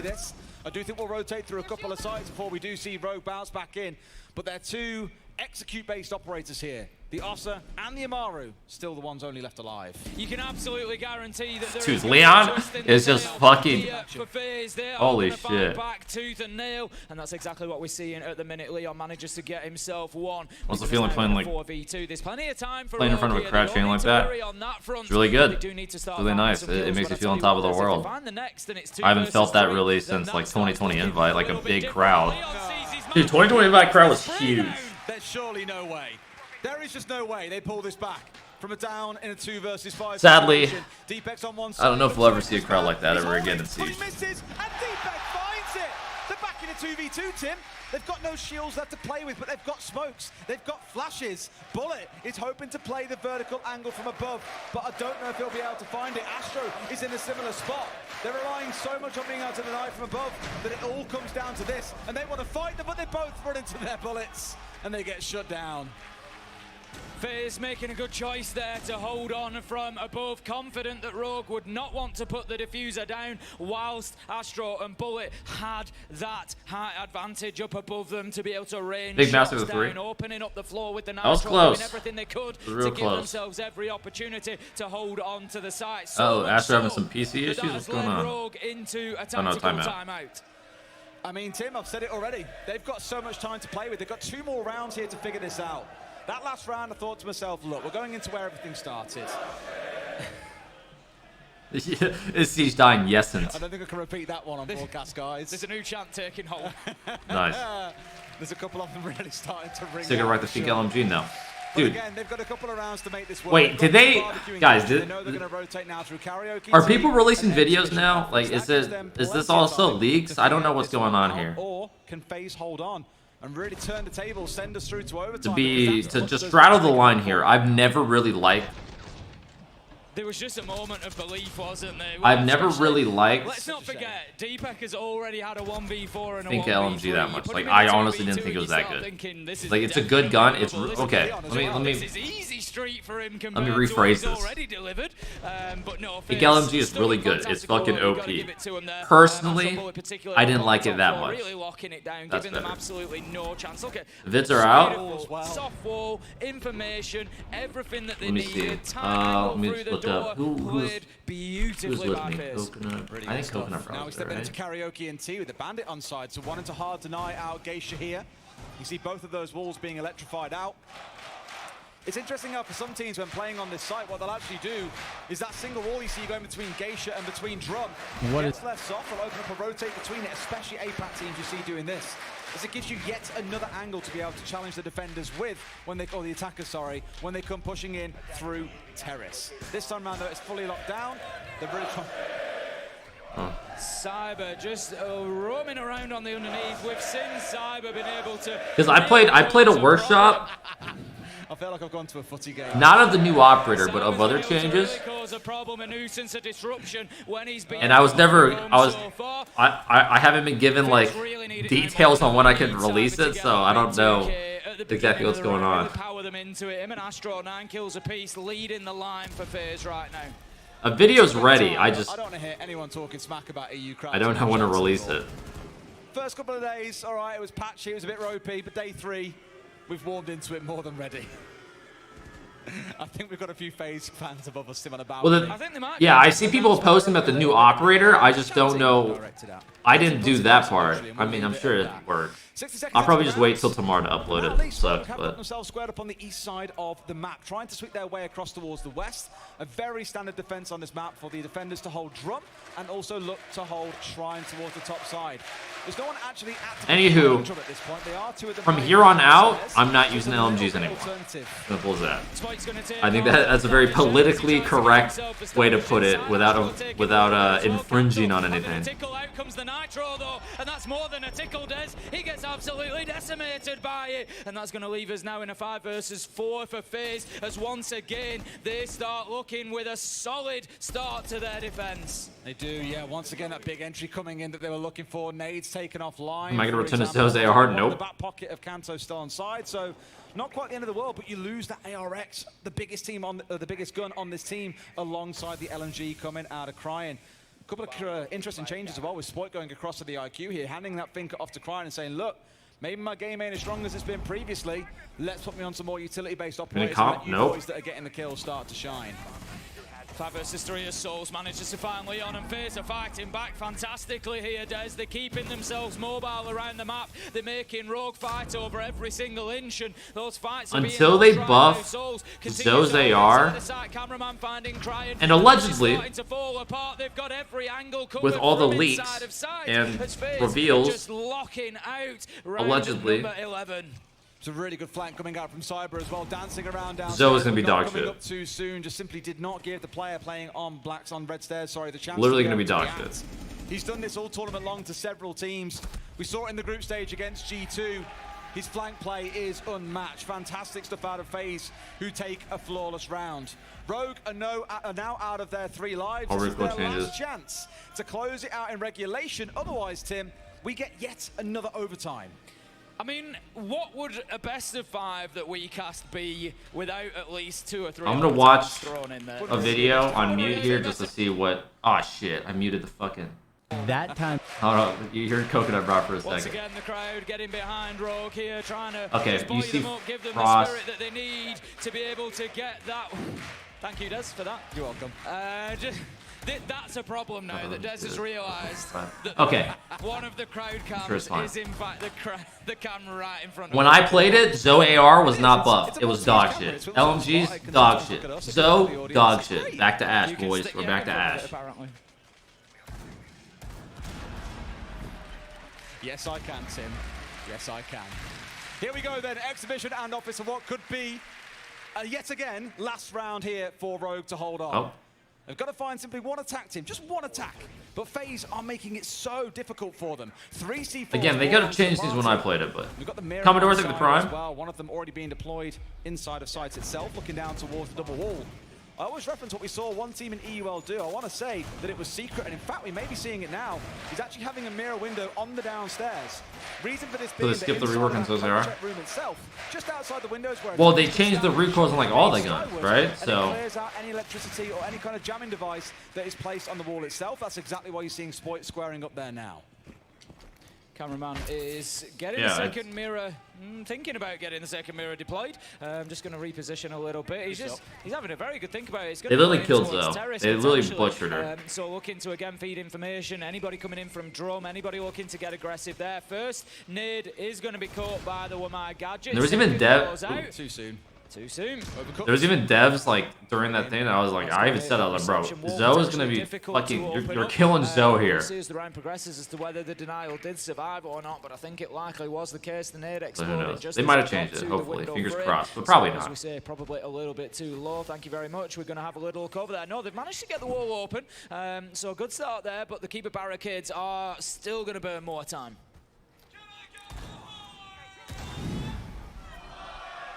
Ah, that was Hap. Hap! Stop it. Ashley 36 or R4C? Ashley 36 probably. He's not even casting, you can still hear his voice, even through the headset. Nothing can stop our Hap.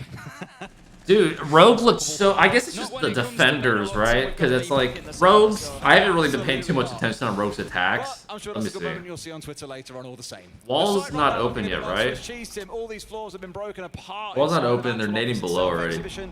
Still looking relatively intact. The vertical nades from Rogue. Because typically you want to open the wall and then nade below. Nothing outside of the tiniest bit of chip damage on towards cameraman. Oh wait, wall's open. Okay. Faze are pretty comfortable at the minute. There's exactly that. There's 1 minute left to go. I guess both of these teams just have a fucking tough time attacking, you can though. see just stood holding angles now. Then that's going to be the mirror winner taken out by Leon. That's going to give them potentially a little bit of something. But Cyber takes something back as he finds a headshot on to Spoit. But beautiful. Dude, Leon is going crazy, bro. Opening the mirror window. Still, what more can they do? Cyber's down to about half HP, but it's camera. Oh, it's three, just fall out of nowhere. We'll go into overtime, Tim, yet again. We really are, Des. It is going to be an extra 3 rounds here on Skyscraper. And Rogue, I won't say have crumbled because they haven't, but they started so well with the 5-1 half. They just couldn't beat a Faze when it came to that defensive side. I'll scream it until I'm blue in the face, Tim. Never judge a game fully by what you see in the first half. You have to did Faze pick attack? Winning a plane once they get onto the other side of the map. How does this work on a BO5? I'm pretty sure it's just whoever. It's the same thing where whoever picks the map, opposite team gets starting side. Is they are on the defense here in overtime. That is a massive advantage given how defenses only had 2 attacking rounds win. We're getting some chance really going for Faze from up above us, and I'm starting to Rogue picked this map. Some of the other LATAM players that are in here as well. Rogue picked this map. Very supportive of each other. If you think all the way back to OGA, Faze picked attack. We were out in Croatia, and Liquid were in the final. Now Rogue gets D on fucking OT. Tragic. Absolutely screaming for them. Tragic. Absolutely. Just so far, I'm not too sure that they used to be screamed, "Your shit's back at them." Possibly not. They've enjoyed it far too much. Yoshi, take the front. Let's see how this one shapes Next door, take the 9. Attacking side, we'll see where they spawn and exactly what the game plan is. A couple of them out towards the northwest here on their start into the building. And Crying, looking slightly the wrong way, buddy. No one on the south spawn this time around. That's crazy. Rogue actually got right-hand side. A couple more spawning up towards got away with robbery. Side, and then they got D on start and OT. And so far, it's working out for them. 3 times there, Tim, which would mean 6. Teams don't have 6 players. Despite it being not the last time I checked. Not the last time I checked. Rogue are starting on the defense. We can't skim over that. We can't avoid that. They went 5-1. Spoken 4-12 is rough unless with their. Hey, I know what it's like to go ass in the grand finals. It's all good. 12 rounds have gone in that as long as he does what he needs to do. As long as his deaths are retraded, and I'm sure he'll have 1 or 2 rounds that'll be crucial. Heading into map 4, which is bank now. Then Leon, he's looking to get aggressive on the reception wall. Takes down the drone that is there, waiting for the potential of anybody peeking ahead around. No, they didn't choose it. Rogue just picked defense OT. They're going round to the terrace door. So slow and steady wins the race, it feels, to the attackers at points, but arguably a bit too slow throughout several of these rounds. So both teams on their attacks, we said. We get to that wow, I have to it feels like they're still trying to decide exactly what it is that needs to be done. The drone's doing the work for them, but no one really taking the ground. They're then droned out because the defenders are playing so spread. And even for Rogue here, you've got one sat down in Barbecue, one in Terrace, one in Shrine, two in Site itself. And apparently this crowd absolutely love bandit tricks, Tim. And that is a huge bandit trick because that is the second exothermic gone. Kind of weird right now. That double wall is staying closed. This is just like when you're Rogue's been running a bandit pretty consistently. You need to have nades or Zofia impacts, whatever it might be. They're just going to go for the wall before they have any of that map trying control. to get it open, else they will just trick like that.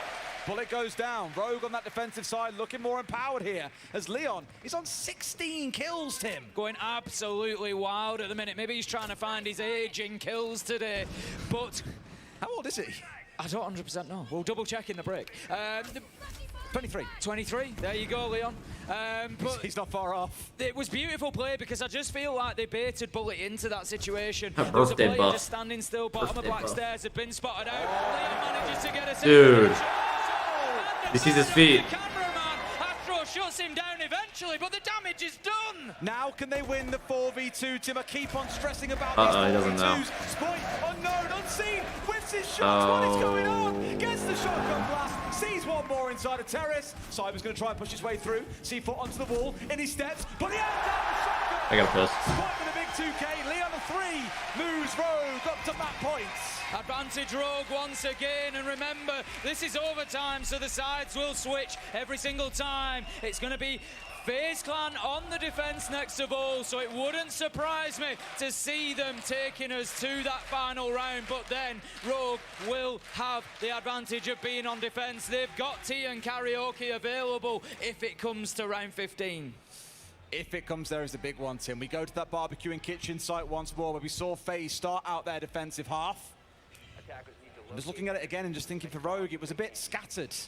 You had Deepek vaulting in through kitchen window while someone tried to push in through front door, and it was all too easy for cameraman and the Frost to pick up one of those and then assist in the second kill that came in once they had a player step across from the reception desk to take that spray down. I believe that round was also a flawless round, if I recall rightly, Tim, in round 7.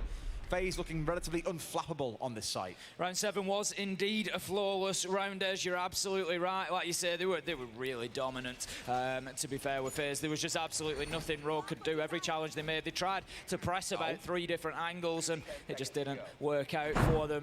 Ultimately, came down to Faze just winning the gunfights. Now then, Rogue, they're going to be again looking. Alright, the question for is, who those can kills win an on the top attack? floor. It's going to be about getting that lockdown. This should Last better go time as fucking well, 8-7 again. The second time that they attacked onto kitchen back in round 10, it was the 2v2. It was up on the top floor. You know that's where Faze are going to make the last stand. I'm not sure what it is we're doing this time, Tim. BH through the Just prime. sounds like Coyote Jack through the moving. gifted. I don't think it was a boo, because it was kind of like Jack jumping up Cube every through now the and 5. Oh, I don't know then. Or J then. Cube. You guys have to do it again at some Jacob. point so I can understand what the hell you were saying. That's probably it through the 5. We'll get...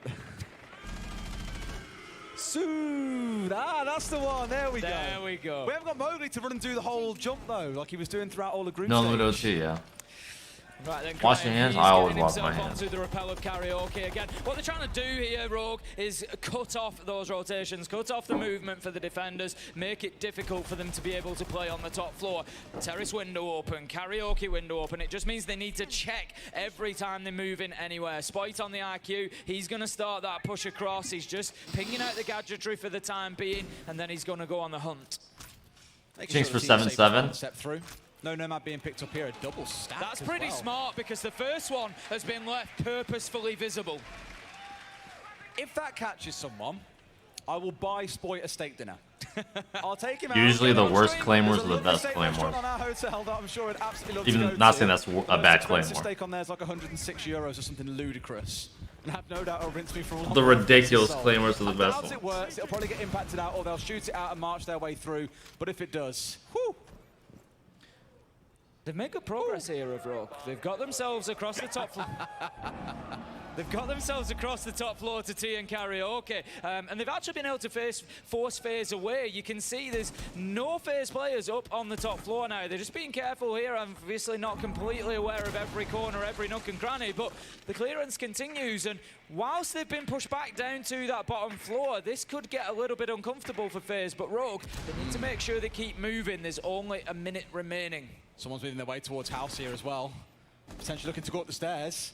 They move the way up, then this could be a real dangerous spot. There's two of them lurking around it. Is any of them going to step up? I really want someone to go up the stairs now, please. Let's put this to bed. On the step 4, they've already been cleared out. That is so disappointing. I'm so disappointed. We had a new building, we had everything, and they were already gone. 3 versus 2 as kills rain in though. Let's not forget that. Spite manages to find souls. 2v2 leveled out. 23 seconds left to go. Crying pushing in towards site. Spite 20 seconds. They don't have Case. Where's Case? They've got themselves off in the map. They know that the diffuser's down. Crying is going to be able to just manage to grab a hold of that. He's going to push into site, but the wall is soft, and this is the problem as Astro pushes in. He could do some real damage and does. Gets the only kill he really needs. It forces Crying to put the diffuser down, and that's going to be an easy finish for Bullet as he moves in surely to find the last man. Faze, they lock it up. They take See, some opportunities to go SI. We're going all the way to 15. There's always a chance. Again. There's always a At chance. the end of that one. It's one of those I look at and I'm just thinking FaZe are playing it so smart on the defensive side. Both teams have to be fully fair to them. You know, FaZe lost the top floor. What do? They spread out across the entirety of the bottom floor. From the east side in house all the way across towards site itself. Will FaZe win an attack? Angle of attack to come down black. Rogue one angle of attack to come down black and work their way through site slowly. And when they try and execute onto those 2 or 3 players they know about, they just get stabbed in the back.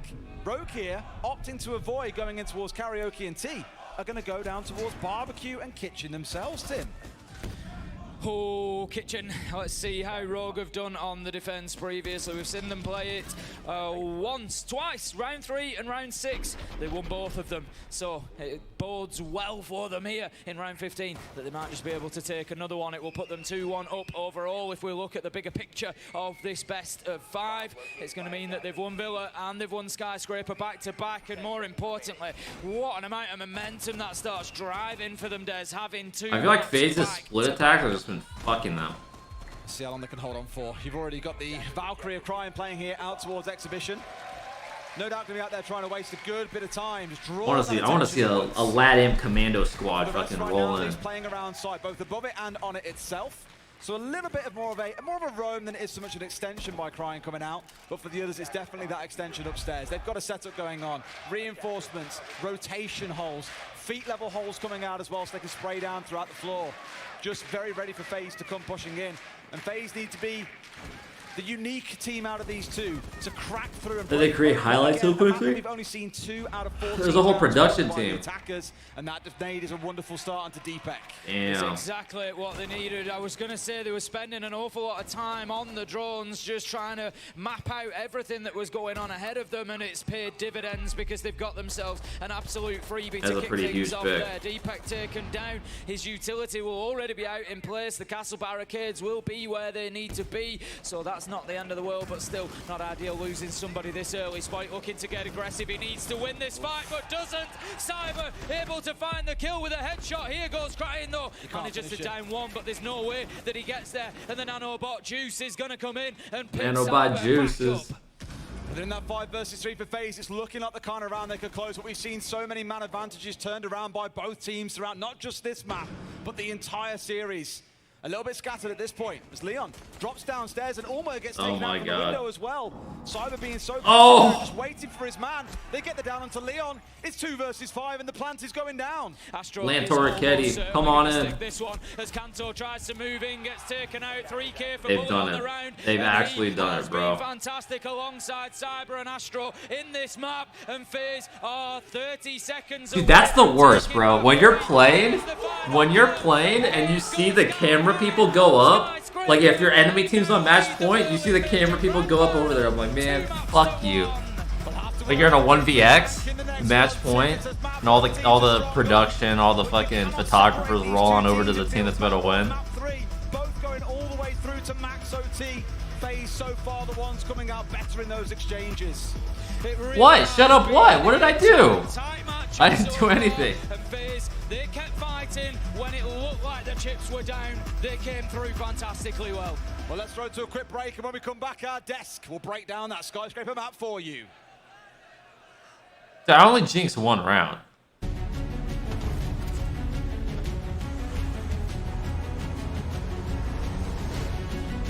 Is that best Sky map is?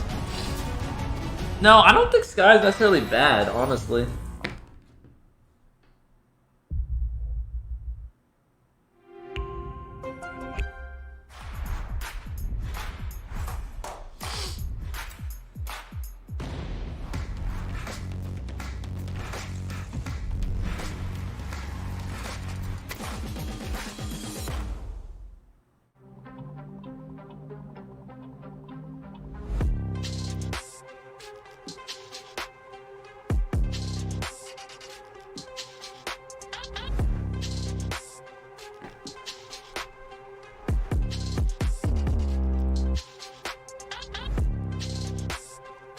Probably drained his mental. I mean, it's fine. You have one bad map. He had good maps before. So the thing that sports thinking is, the good thing is that he had 2 decent maps in the beginning. Okay, so he's gonna go back to that. I don't want to. He's gonna go back to those thoughts of the maps, and he's gonna tell himself that he can actually compete. You know, that last map was a fluke, and he's gonna brush it off. If he had 2 bad maps, then it's a different story. Well, it would be fine, guys. It just depends on how the team is going to be able to react after a close loss.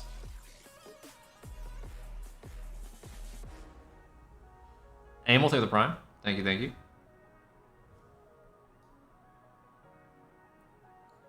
It's his first lane. I know it's his first lane. That's what I did in my first lane, DreamHack Valencia. I had some good maps, I had some bad maps. That's exactly what's going through his head.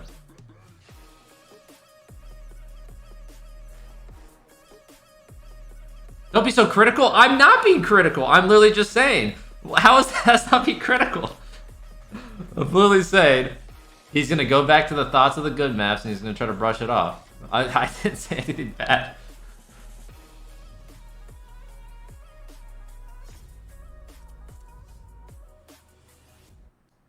Welcome back, friends, and you can hear it here in the crowd. I love hearing it. You're crazy? No, Valencia. DreamHack Montreal. So my first lane was DreamHack Valencia. We lost that one. That one wasn't streamed too much. But that was the first. That was the event that was like, maybe I'm not shit. Because I actually did good in a lot of maps. But I had some bad ones. Manu, take the prime. I think split will be fine, guys.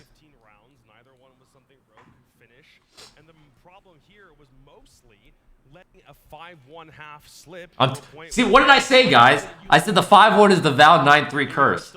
I literally said that. On the attacking half for Rogue, when they were trying to kill the roamers, usually worked out pretty well. But when Rogue pulls those roamers back in, and you've got so many players still left up on site, Rogue. It's the Val 9-3 curse. They either crack 100%. but they don't crack both. I agree. We've had that happen to us too in games. We get 5-1. A lot of the times it's on Oregon.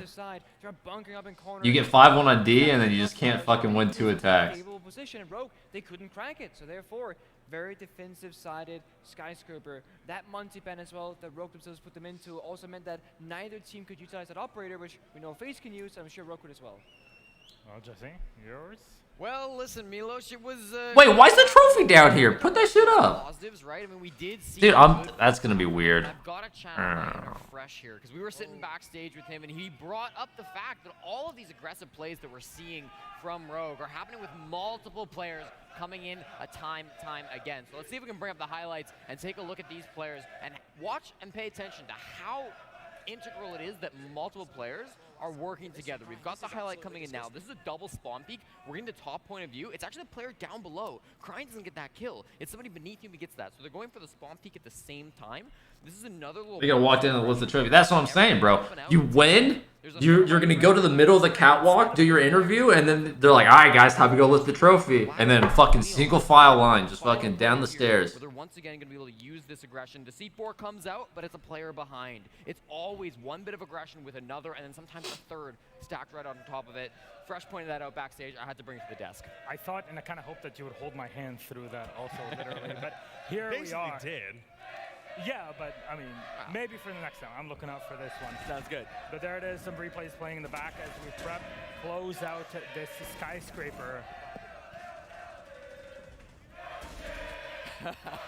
I don't think it's. my God. I'm not allowed to say that chant on broadcast. I don't know who's But don't triggering that. stop. That's fun. Who's starting that off? Is it Tim? It's Is it a lot of. I mean, it's the old late chant, and then this little cadre of idiots over here is doing it. Yeah, there's some back and forth. Well, we wrap it up. Aerial Rise Academy would beat Talking Faze. about our next Rude. map.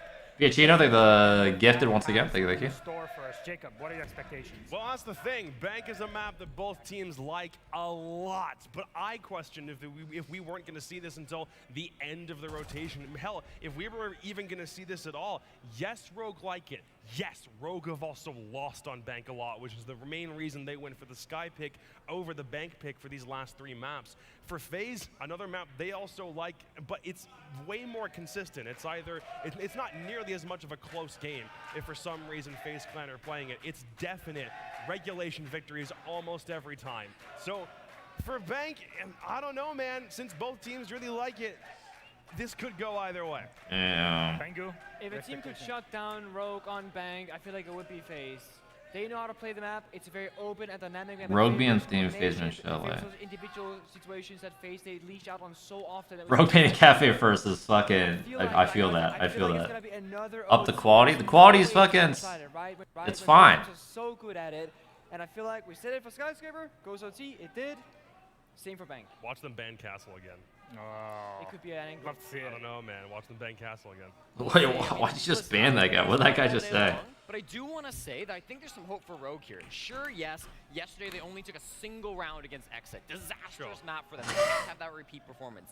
But this is their most played map. They do have a very good record for this stage. I'm willing to write off yesterday as the Try to turn up your volume. I don't. Take a look at Nope. Bank. Not I'm happening. willing to say that that's not going to be a repeat Damn. performance. Bro, what a pig. Is that a ban? Is that ban worthy, guys? Hey, just watch your mouth. They can probably still Watch force the tone, Is the bro. crowd still with Rogue, by the way? Do you want a map 5 or not, huh? Like it. Map 5, yes, no? You guys tell me. There you go. I see you out there. Thank you so much, gentlemen. We even got the Brazilians out there helping us out. We'll take a few minutes and then we come back. I will keep it then. If you guys think so. Let's hasten that. See you in a moment. Demographic vote on this. Not demographic. Democracy vote on that one. There it is. I can't think of the fucking word. That trophy looks dope. Yeah, that trophy's really good.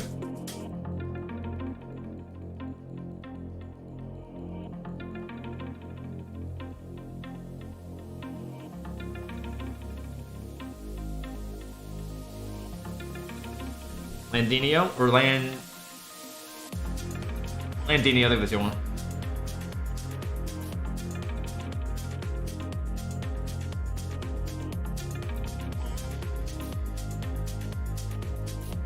Do they get to keep the trophy? Yes. The only trophy that you don't get to keep is invite trophy. The hammer. You don't get to keep the hammer. They always recycle that. They put it in like a fucking pelican case.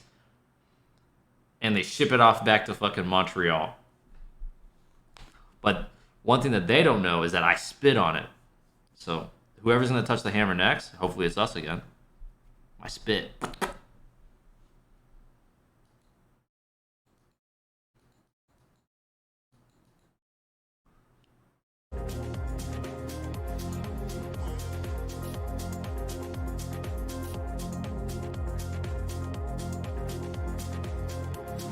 My spit is now in Ubi headquarters.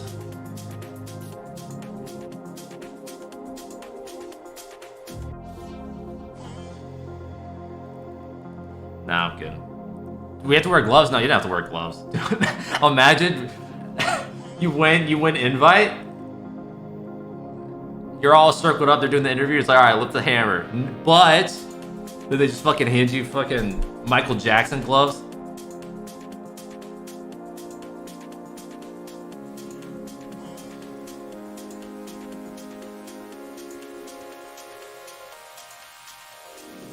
When did Charlotte really leave? We moved him off of the roster, and then he stepped away from the game. I think he just wasn't. He didn't want to play it anymore after that.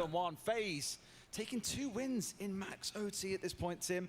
Bank is the next map that awaits these 2 teams. Another one of their top favorites. So both of these teams, Bank and Skyscraper. Who wins? I think basically Faze top wins. preference. And knowing how Rogue have played on Bank throughout Stage 2, throughout the Major itself, I don't know what to expect. I really don't. I absolutely would not put this past either team to win, but for me, Rogue, they've got more to fight for now. Of course, Faze are on the hunt of that elusive second major title. They're looking to be the first team to ever claim 2 major titles. Dude, look at this bank. They are fighting for their Dude, very update the fucking inside the tournament. cinematics, bro. This has to go well. I took my headset off during the break, Tim, as we like to do, to give our ears a rest. Essentially what's happened is I believe there are some LATAM teams still here upstairs who are I think we've still cheering got. away. I think we've still got Furia with us. We've still got W7M with us. So they're cheering, obviously cheering on their at friends. least.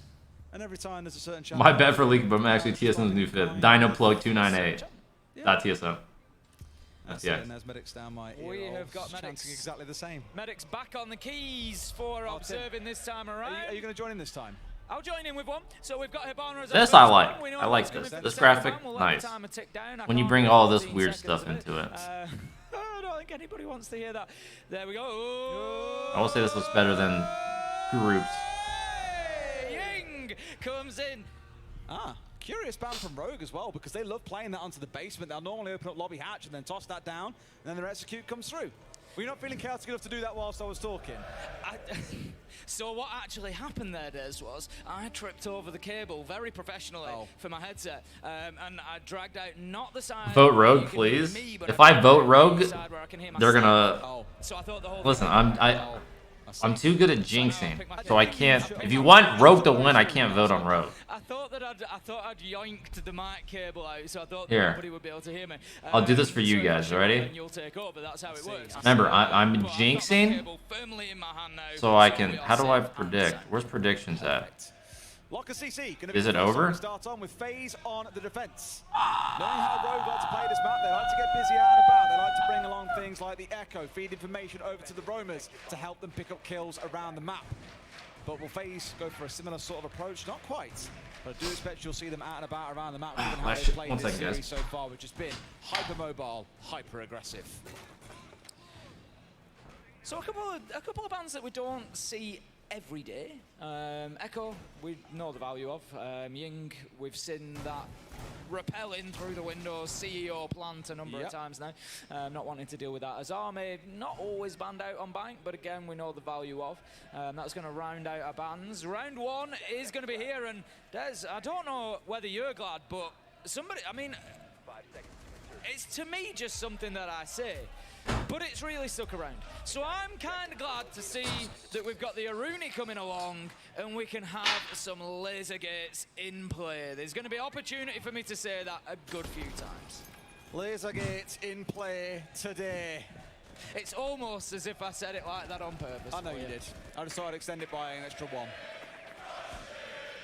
Ole, ole, ole, ole. And that's what we keep hearing. How much does second place one? No. Usually half of whatever first is. These two teams as of yet. Leon's going to get established up on the square skylight. As you can see, Lasergate at the top of blue stairs. They're going to be just preventing that push. A little bit less than half. First gets 200k overall. Second gets 80k. It can be the smoke. First place, each player gets 40k. To hold them off. This time, it is the smoke supported by the Lasergate from Bullets. Where's Astro? He's only just started putting down his can traps. He's so late on this one. There's not a lot of utility to help keep Soul safe on those stairs. Who's got impact? Just the one laser gate. That's a problem. I was just shocked that Astro still have 5 in back pocket with like 2 minutes 15 left in the round. Like, normally you take a bit too long to do something. Number 1 This time, Sonic. mentally it's okay because no soft flooring. A lot like Oregon, you're generally quite safe in the basement until they come pushing down. But it was one of those I was looking at just like, are you okay? You're not getting caught out too soon, but You personally can punch metal detectors to deactivate them? That's a troll, right? Started inside of admin and inside of open up both these hatches for the team. They often do tend to You avoid can? things like Heartbreak. No. Said things like the Capital, the Ying, the Buck, for example. They'll bring along and have the hard breach gadget in back pocket. And Oh, there's their only nitro just on the red hatch. Nitro there, if you saw it come up from Cyber. What was particularly smart about it was the angle that it was thrown at. That's thinking 2 steps ahead and thinking, right, they've opened that hatch. No What's the shot. next step? You can? Step inside of the small office and start on that hatch, or start trying to get a peek down it, and that's exactly where he landed his nitro. Oh, there was a very wisely spectator bug, right? That was a spectator bug?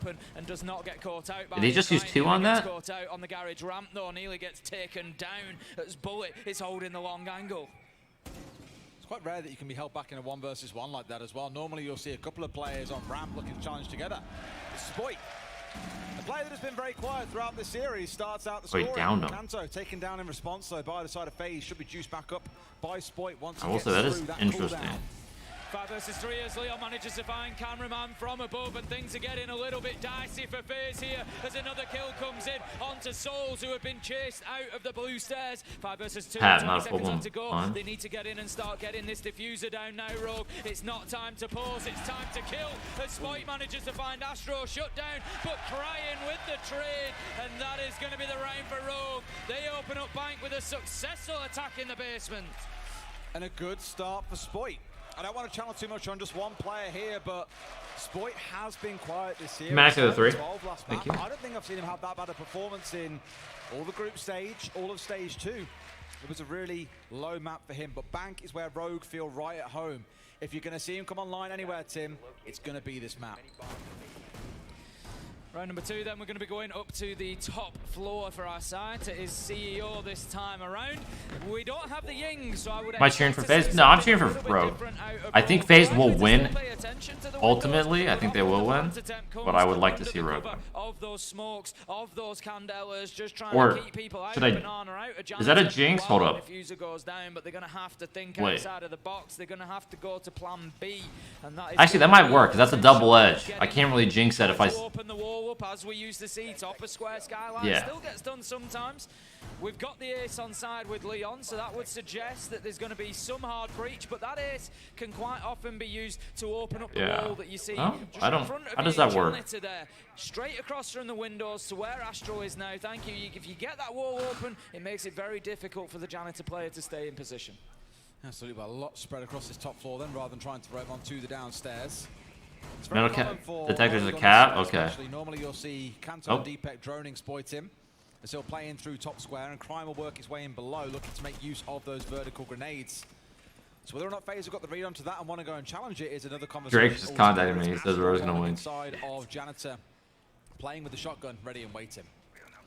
As things set up though, for now at least, Spoit's still holding on the outside, so the drones are rifling on through, but I'm looking at Leon here. He's got the drone in place as well on square, so a different player giving the support coming in at least for now, and I think Cryin is waiting on the downstairs for someone, namely Cyber, to step across in towards Logi and get a free kill. Leon just taking a few pot shots down into stock there. Cyber currently just sort of in no man's land, doesn't have deployable shield, doesn't have any utility to really help him too much in that position once this wall gets opened up, but he doesn't need it, Des! His gun is all the protection he needs as he takes on the peek onto Leon and gets the kill, and a second for Cyber. He will not be moved! He won't, but Spoit manages to find one, pushing at least down towards Janitor as Astro came on the swing there and got brought down by Deepek. From range, I believe that was that as well. So 2 players here for Rogue playing up on the windows, Spoit out on square, a little limited on options. They're going to have to make a lot happen with very little in their control. Proximity alarm, just going to give away the fact that Spoit has gone in through that double window, but there's nobody in a position any longer to make a challenge, so not the end of the world. Deepek just hoping for the best here on the long angle, I think, wanting to just find somebody, some information, but it doesn't matter. Where did that nade come from? And gets the kill onto Spoit, but from beyond oh, it was him. The nade was dropped, and Cyber goes as well. Got a hard choice here, Rogue, as well. I think Deepek's rotating back out towards the window, so the two of them will be playing in a similar sort of spot, but trying to come blind against 3 players still standing doesn't feel like a safe bit of gameplay to me. You got cameraman who's sat ready and what'd you get at breakfast the other day? Swing and get the spray down. Since you don't come around TeamSpeak no more because you fake. Elevator here gives them another angle of protection.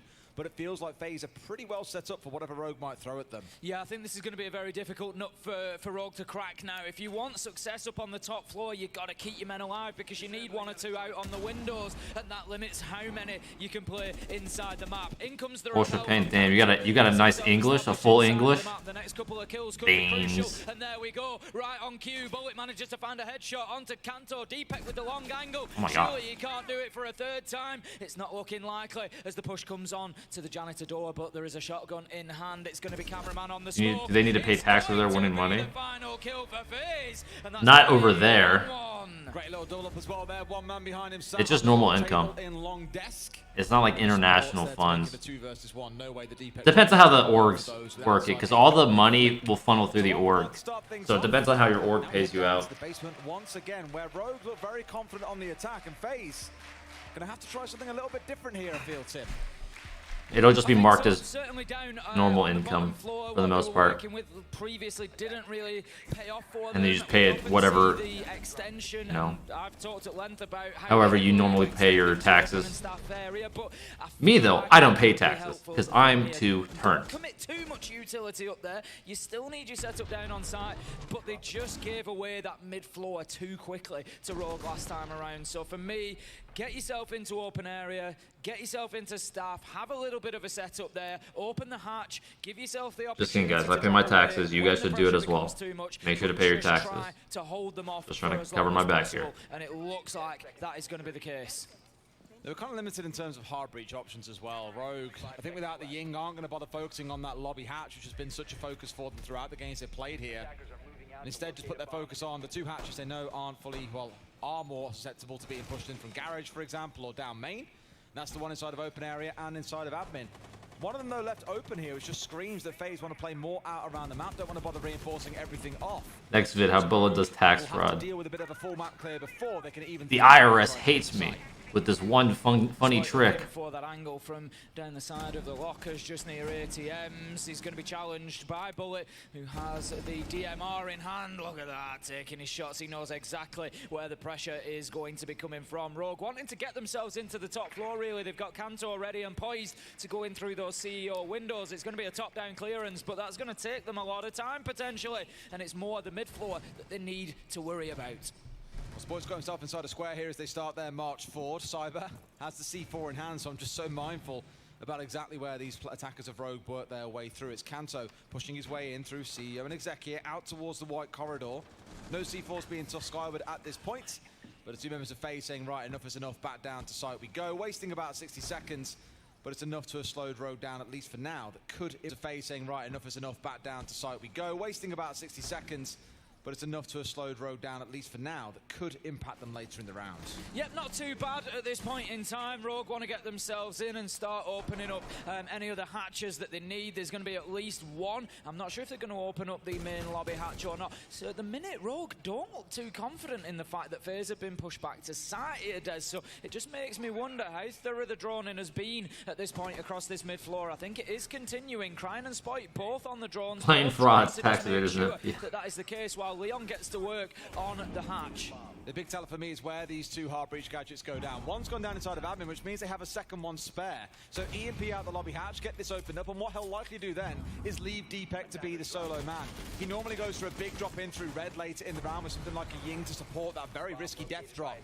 But outside of that point, I think instead he's going to hold it himself and send Deepok off towards main stairs. So, bit of a rotation around to what Rogue might normally try and do here, but with that Capital on side, a lot of capability. We've seen this position from Spoit regularly on this attack. Takes up the spot on the mezzanine of the main stairs, just looking to try and pressure through the soft wall in towards the lockers side of site, but also to prevent, anybody pushing up and being able to rotate across the top and down blue stairs. I was gonna say, is there just one guy on each like hatch, door, and fucking everything? Oh, there's 2 guys here. That's cool. At this point, they've got to find a How did that even kill that guy? Oh, garage angle. Dude, what the fuck is this? They've got to step in and try and make a plant work, and Leon's going in deep here, up high actually, right in the bottom corner. Never seen a plant coming in here before, but this could be enough. Nades and guns go. Who else does that plant? Is it? But Leon shut down at the last second. I feel like it's always Europeans that do this shit. Oh, he's got the hatch. That boy's got the hatch. Oh, okay. But there's a kill coming in from above. a 1-for-1, but they run out of time, and Faze hold on. That was kind of cool. Close in that round. If Leon sticks that plant, you feel that at that point it's probably round over. Didn't he stick the plant? I thought he just got killed. And that is not going to be an easy one. Did he hop off? Wait, did Leon hop off? Start to just gain a little bit of pace here on. Did Leon hop off? That round really should have been Rogues, absolutely. They had everything right for them in terms of the smoke placements, the nades that came through, the gunfire. Yeah, I don't think he would. I don't think he hopped off. Pieces went out. The problem was Leon a little bit slow in getting into that bottom corner. Didn't have a choice. He had to wait for it to be clear for him to push through. But by the time he's 1 second away from finishing, they might show it here. The smoke dissipates and they get that. I've never seen a plant coming in here before, but this could be enough. Nades and guns go crazy. Oh, the smoke just faded. Yeah, okay. He was trying to push main stairs. That plant for Leon maybe works if Spite stays alive in that position. If he doesn't lose his gunfight with Cyber, because he can either push down main stairs, get aggressive, and take the fight into red corridor, or if nothing else, just the knowledge that there's somebody still on those main stairs may prevent them pushing up as they did there. And so Leon gets the diffuser down, but that was not the case. It was Grizzly take the 22. Hellas Ryan back. Welcome back. Welcome back. Land in the middle of sight and take the round 2-1. And Faze are starting to move. Is that for kitchen wall? I referenced earlier just how much this might mean as well to Leon. Oh. Player and coach have been through the wars together. 4 S-tier events where they were knocked out in the semi-finals. This time they make it to the final. And so now maybe in a spot where they've got a couple of these finals coming up where they might not be able to make it over the finish line must be a real stinging thought. Sport here being droned in throughout that top floor. Leon seeing him all the way through. Very used to seeing this kind of play from Rogue again, as I referenced earlier on.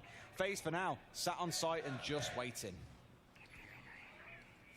Interesting extension downstairs from the Kaid. That's one to watch out for. Bullet just playing underneath at the minute. Obviously has Nitro in hand, but vertical options, there's 3 Nitros on side actually for Faze here, but vertical options can be a little bit limited, particularly from basement up into open area. You're pretty much limited to the 2 hatches. There's no actual surfaces. Who's the 7? He's looking to get himself up marble, but dips himself back to sight. Brazilians have always been good on bank, literally since the dawn of time. To play onto stock if the hatch push comes along, but at the minute, none of those operators are actually... Especially way back. Like, taking a Brazilian team to bank was just fucking suicide. Cry and find Cyber. He's had a great start to this game, Cyber. Him being off the round. Am I ever going to play ranked again this season? Probably not. This will be my 2nd season where I don't get champ. When he gets hold of that Nook and the damage that he can deal.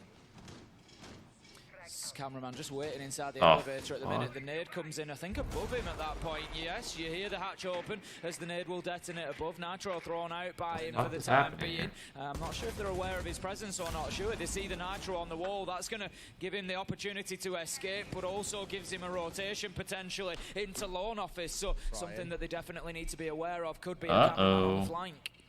Cry's on the hunt for him then, wants to try and shut him out here, I think, as well. Also, of course, mindful of what can come from downstairs. Nade comes in, and that's a freebie. Didn't even have time to react. Well cooked by Kanto, calling the chef. Cooked to absolute perfection there, as you say, cameraman. Really, everyone's in the side except for, like, what, maybe a guy in server?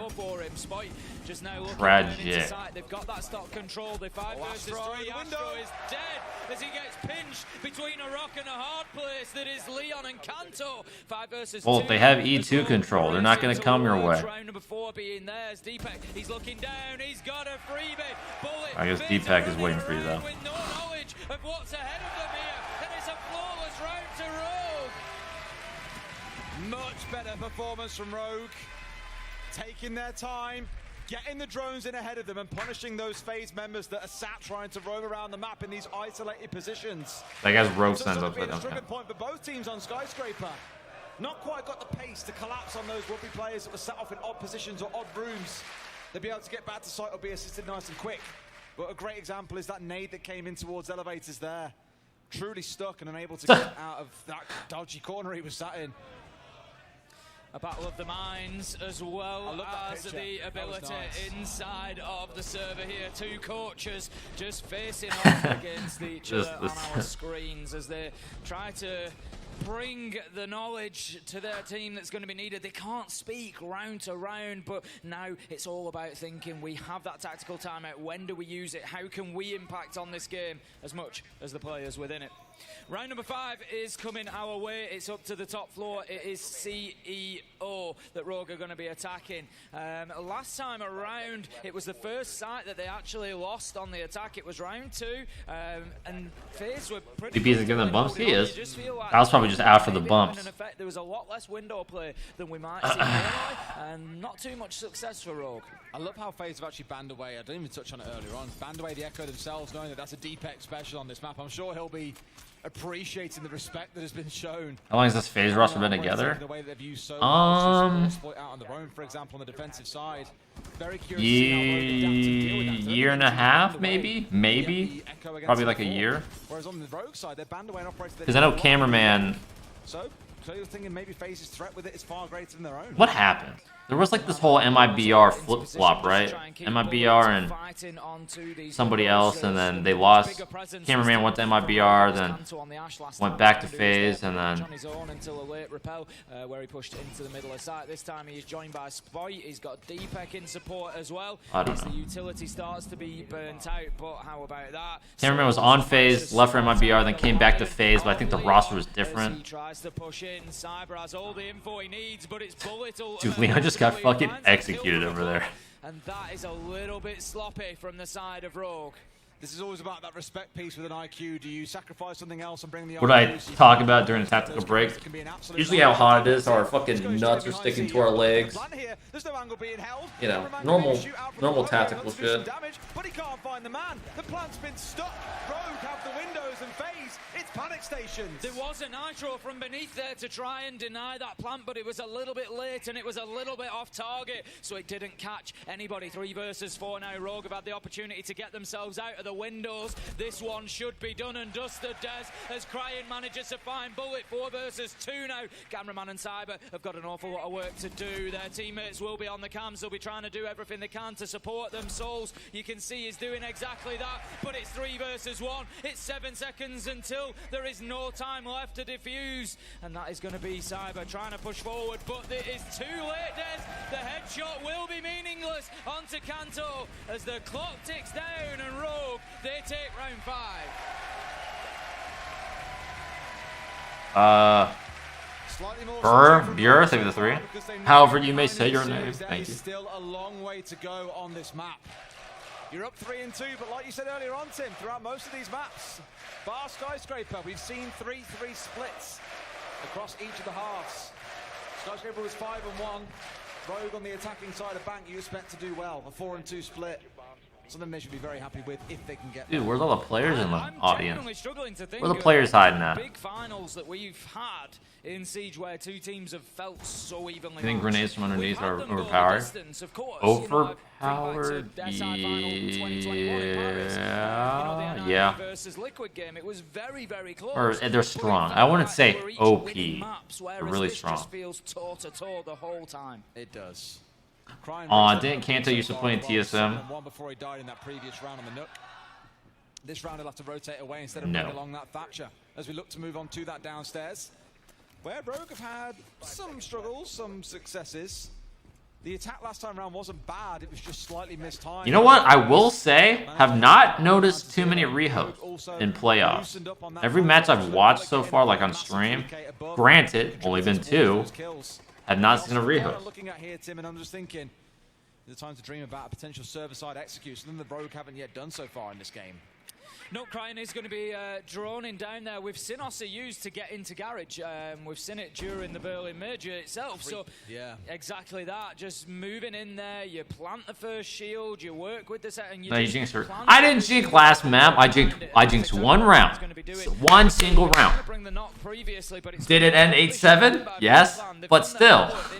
It's only 1 round. So instead, he's going to bring some utility to try and help him get that job done. There's 2 of them inside a Garage here as well. And this is kind of what Crying wants, really. An early investment from Faze to have 2 players holding the spot means that main stairs, Marble, starts to open up for Spoit to work his way down slowly on that Finker, as he often does in so many of these rounds. Plays very patiently, by the way. We clocked this during the group, so he'll sit there. There was Rios on border, was there? Okay. Get themselves set up. You said Rogue takes the map easily at 5-1? No, I didn't say that. When I was 5-1, I said 9-3 curse like Val. But I did say at the time, Faze looked like shit on attack. which is why And they're going to probably lose. Cryan needs to just hold his position at the minute. The problem that he's got is he's facing down 2. So long as they communicate and peak at separate times, it's always going to be... They've looked way better on defense, as it turns out. So he just needs to hold on until the pressure mounts on the rear side of site. Now then, he does have his opportunity here. Bullet is 1v1. He's got the shield in front of him. Bro, Bullet, I hate to break it to you, but I don't know if it's going to happen. Duel, a real battle that we're getting inside a garage, and it's one that Cryan can definitely win. Open up most of these hatches now, though, as well. I'm surprised. I thought the second one went down inside of Admin, but wasn't fully opened up. Maybe it was electroclawed off as well. That'd be a bit of a stinger, because now they can't see in towards site itself. That staying closed means... Yeah, I think you got to let them get a little bit closer here. Or if it is, you've got to be so careful. Was Exact and Smack from CTM play? Yeah. Anyway, Cryan and Bullet still doing this dance. Spike working his way onto the marble As you stairs. smoke Faze and SI, well, you see we So again, played stacking up in a lot of places that Faze well are against to be expecting them. Juices himself and and his we team beat them. back up as he takes a little bit of damage, but it looks like it's going to come down to a hatch drop potentially. But in a 5 versus 5 with 30 seconds left to go, that is a big risk. You can see that they're really trying to avoid that situation. They've taken attention over to the other side, but Astro's ready, Des. He knows that this is a potential for them to come in here. He's ready and waiting. He's got the tools to do the job and does exactly that. 5 versus 4. That's unlucky. I know Leon's like, fuck that, bro. Fuck that shit. He knows that Astro's waiting. He has to do it anyway. He's got himself inside a vault. Surely the time runs out. 3v3, and that is it. Round is a 3-3 split. Round 6. I've never seen Rogue look so behind the time, but I think part of that came down to the fact that they chose to rotate away. This could be rough. 30 seconds. Away from open area, from admin, out towards lobby, and make a drop happen there. But Faze just kept on moving their resources around so well. Starting inside a garage to challenge the Ossa, and the Warden going up in towards Vault to be able to challenge onto that Capitao execute. Really well read by Faze, and they get the 3-3 half they were after. Astro played it perfectly. Astro played it absolutely, and what better operator to be in that position than Astro on the Warden. Absolutely spot on. Faze then level things up 3-3 at the half, and that is where the side switch comes in. As you so famously like to say, Des, there is 2 halves to every game of Siege. Will we see more of the same, or are one of these teams able to push themselves forward towards a map win? I'm wondering if we see the respect pick from Faze over towards something like an IQ here as well. I spoke about that Valkyrie a couple of times in the first half, and the freebies it netted Faze at certain points, like Leon playing inside a lobby on the Lion. Think it's attacker sided? Yeah, think it's attacker sided. Over onto Cyber here. Astro's going on towards the Fuse, a pick that we don't really see all that often. You do sometimes see it on this site, especially when playing in towards like open area. There's quite a bit of support we can use. Think about Janitor as a wonderful start. Think about inside of Stock, another one as well. Even around Square can help you out if you so choose. Straight onto the windows, it looks like, for Cyber here. He's on the IQ. They have a Valcam and a BP on top of each other. Rogue maybe didn't, as they bring along the operator necessary to deal maybe it's like a, oh, you'll see this, you won't see this. 3 kills for them over and over, and they're not going to suffer the same. This time Astro on the Fuse is an interesting pick. They are brought along to clear utility and to move defenders. Cyber, he manages to find Cryan to open things up, and this is starting to look like a slippery slope for Rogue. Well, there was no chance when Rogue beat Exa. I didn't watch that game. I don't know what happened too much. But honestly, like, Rogue and Exa, from a different team's POV, I feel like they're pretty similar. Given freedom of movement and being able to do whatever they please. But it's so hard when they're bearing down on you with the kind of pressure that Faze have. It really is. Astro, he wants to get himself inside a stock here because he wants to start softening up beneath him with those fuse charges, but it's going to take a bit of work as Astro gets in and gets the kill. Hard Breach is going to go on to the hatch, and this is not looking good for Rogue. It's not. Astro should be in a position to start using their gadgets if he wants to as well. But maybe more was leaning in towards that if they couldn't get the hatch itself opened up, which has now been done. So they're already in a spot to go for a drop. I've just clocked, by the way. Faze had 6 hard breach gadgets in that round. Really afraid of losing out a couple of players, I feel, but there aren't that many hatches you've got to worry about up here on the top floor. More if you're attacking on towards the downstairs. Cyber just looking to open up vertical angles down into Archives and Tellers there. He knows that Deepak is playing inside of there. The drone has picked him up, and the shots coming onto the feet as well. Deepak losing half of his health, and it is becoming a sticky situation, and he gets cut down as he tries to move from one side to the other. Cyber finding the kill perfectly worked as Bullet goes in. Faze look quite I don't even think Rogue was playing the top. I think Rogue just gave Faze free top control. As he tries to prevent the hatch drop coming I think in, Crime was the only one starting up there. Souls knows where he is as well. Just going to swing him at this point. Sin, there's nothing he can do. Faze with a solid first attack. Now moving And then they all died to Vert. And like you say, this could be that start of that slippery slope. If Faze proves to be the dominant force on attack, it can all end here in map 4. Faze is certainly, like I said, then looking terrifying at the minute. They're just coming in and dealing with every problem that was in front of them. What I particularly like was the teamwork there. Rogue gave free top, yeah. Free top. Everybody line up. Had those open, just cut him down as soon as he tried to go through the door. It was as easy as that, and then the second challenge comes in onto the second player, and Rogue had no response. 4-3 to Faze. We're going to see Lockers as our next site in round number 8. Okie dokie, here we go. What's the... Do I want to look at this? What's the viewership right now? Not so much supported by the Yokai, but we have got the support 56. Is Gall streaming? Okay. Thank you, Galls. Thank you, Galls. So sure, it's not mobile cameras, but it's still information, and Deepak has spent a lot of time sat on cams for this team, making sure that his roamers can be effective. At least when there isn't an IQ on side, of which there is in this round. Cyber. Those are saving grace right now. The Valkyrie rather than the Black Eyes in the previous round. Spoy and Cry started to get up really fast, yeah. 9-4 right now. We got some real life expertise here. Into open and staff here. They're going to play a little bit of top floor. They're going to play a little bit of mid floor. There you go, man. Try and burn as much time as they can along. I mean, yeah, Spoy's reinforcing small hatch again. Will come around that hatch in open area where eventually they'll drop back to site, and Faze can then start working towards that execution. Castle barricading up inside double doors here out towards Bleepers, which denies Deepak the ability to roam up if he should so choose. But it's Kanto very much committing himself towards a hold inside of open area. If nothing else, it makes sure that he can't be pushed in from lobby side, that no one can drop in through elevator, for example, and cause a bit of bother. Instead, he can put all of his attention in towards Printer and out towards the staff area itself. Bullet's working his way through the top floor, but instead, there he goes. Kanto with his first challenger coming inside of open area, taking the start. Exactly what Rogue needed, Des.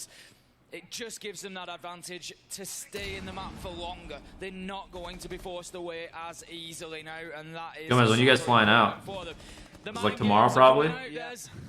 Leon did this quite... I think on one game, he even tossed 2 outside as well. Just chuck him out at the end of garage there, just keep the other side distracted. Constant flashing up of, hey, someone's outside. It's enough to distract away from it. Oh, it's fucking basement. I thought it was Tellers, bro. I thought it was fucking Tellers. Okay. Souls again, just working those angles. He's so far been a little bit quiet, and he's going to be kept quiet as it's 0 and 5 for Souls, as he's really struggling to get into things here on bank, and that one player could be the difference. Dude, Kanto's ride or dying in here. And Kanto gets taken out before he can retreat. Do they know? That was great play from Cyber there, just I think they know. Prone and taking the fight and taking another. Cyber stepping up Can't wait. and dragging Faze back into this one. Is the practice room still hell over there? This guy knows. Does not know. He runs in though, cameraman. Maybe not as aware as I thought he was. Sprinted through and Spoit collects a freebie, but Cyber's still alive here, playing on the hatch, flanked by Bullet on the Finker.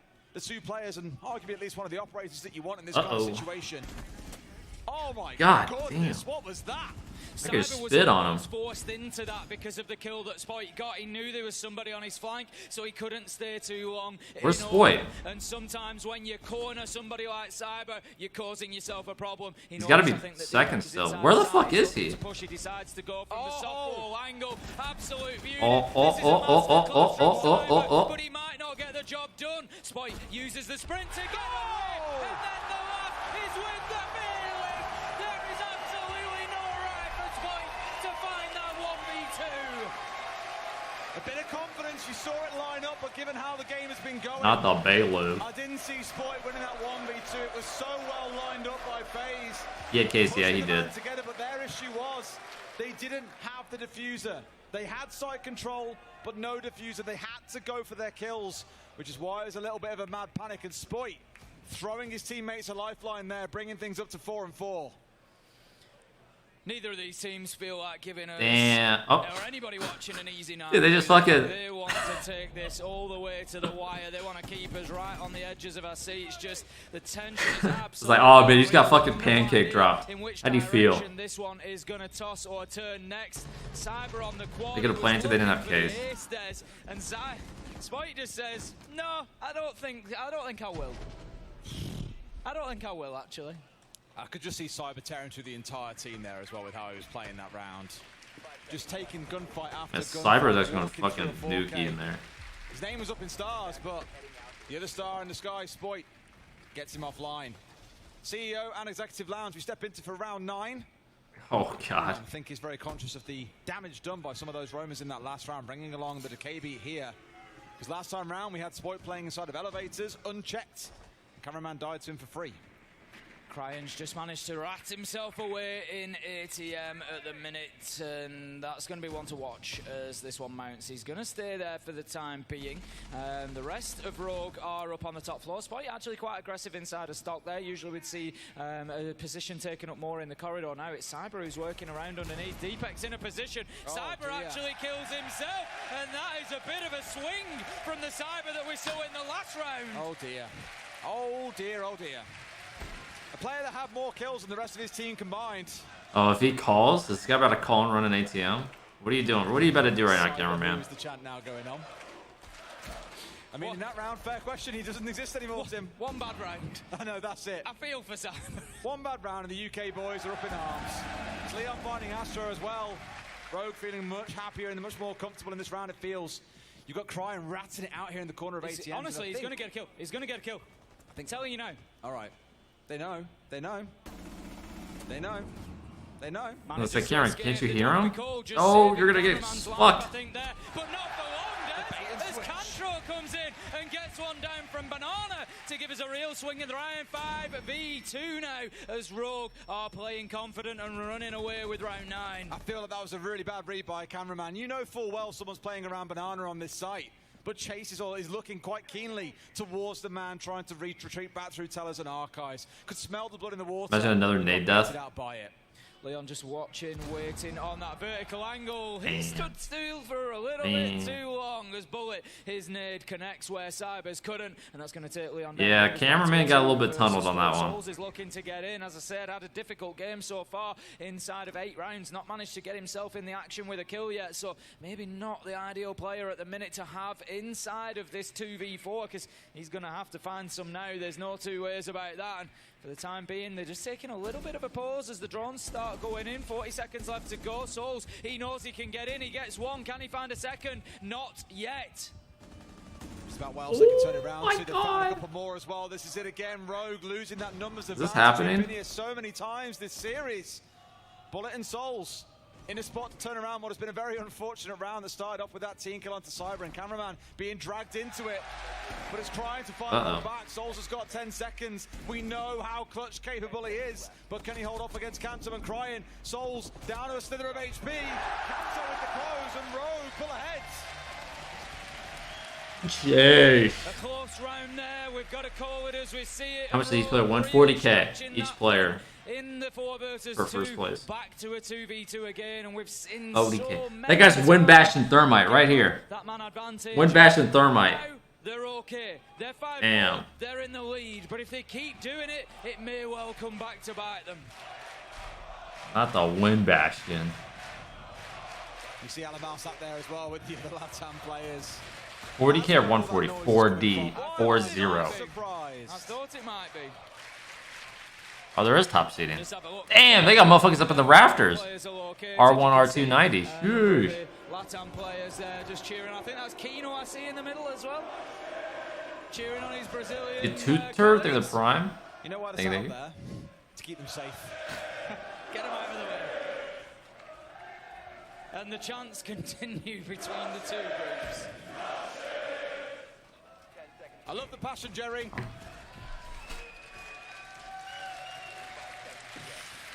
on his feet, really giving it full rally like it was a nice rainy Saturday afternoon Premier League game, Tim. Round 10 begins then. Rogue once again get themselves into the lead, and as this entire matchup has been, is back and forth. I've rarely seen anything of the like that is as close as this. Crying, he's going out of this window. He wants it, Des. He wants it, and if he goes, he might just get one. You can see the thought process. He's thinking about it. The windows, they prep, they're ready, but Cyber dips himself away. 100% Crying's killing Cameraman here. Cameraman, he's still there. I don't think Cameraman's ready for it. Your time is now if you're gonna go, Crying. No claymores on side, out he goes as well. And the zone there ready for the response, but he's got the right idea. Kanto's ready as well to cover, but Crying goes down. Didn't stick himself too close to the building there and does get punished for it. Kanto knocked him out to trade him out, but that DKB is gone. The phone calls are offline. Killer Man through the prime. Operator to take down, maybe not the best on the side. You know, you've not got your hard breach gone, you've not got your thinker gone, but still, what has happened there is a minute has been wasted. Well, for once, sometimes you got to do that. Have wasted, but just absolutely the focus has been. It's open. They're not really playing top. Taken away from everything else going I think that's worth it. To deal with that. It's also dope before you used any calls. Back on track here as Bullet. He manages to get the kill onto Kanto. Oh my god. He gets the kill onto Leon, and this is the problem with that Finker. That was not worth. It just keeps on singing. I'd say it's worth. You got Spoit and Deepet now holding inside. Because otherwise, with the way Rogue is playing fucking open, it's kind of ass. They've got the one, but there's still two more to come pushing in. And Faze have got so much time to work with. No more nades on side, but... Because I feel like if Rogue just plays whatever strat they're running on open, they lose. They literally just lose. Now more than ever. Looks like we're going to be potentially going to see 12 rounds as a minimum again here as Deepak. He's once again trying to get something going, but... They have to do some ridiculous shit. And it already has, Des, so for a third time, I'd have to say it's highly unlikely. Deepak, he's got the weapon to do it. The Alder, we know, is fantastic, but no, the push comes in from 3 sides at once, and Souls takes him down, and that's round Faze. We're going to see 12. It's 5-5. It does not stop. Is this the Brazilian section? 11 coming up. Has to be, right? Yeah. See every single one. Rogue calling in a timeout. They don't want another OT, Tim. They know their odds of winning OT are not particularly high. If we go to is that Alamo in the back? I think that was Alamo. That is ridiculous. We are cursed. Imagine if Faze win the third one as well. We are cursed at that point. We've known this for a long time though, Tim. But we're taking it to a new level, Des. 3 out of 4 in a best of 5. Right, Rogue are on the tactical timeout. Everybody here at the venue is trying to gas them up, trying to juice them up, trying to just give them everything that they can to give them the momentum and the energy to keep pushing forward. But Faze, they are quietly confident, I think, here, Des. Oh yeah, this fucking Furia guy, Alamo. I think more Furia. Yeah. There's so much going on in this crowd, it's chaotic. It's just the back and forth between the LATAM and the EU fans now is it's electric. Yeah, I'll give them full respect. I doubt you'd find like EU teams if we were at like a LATAM major screaming the hearts out. Possibly not. What is that chant?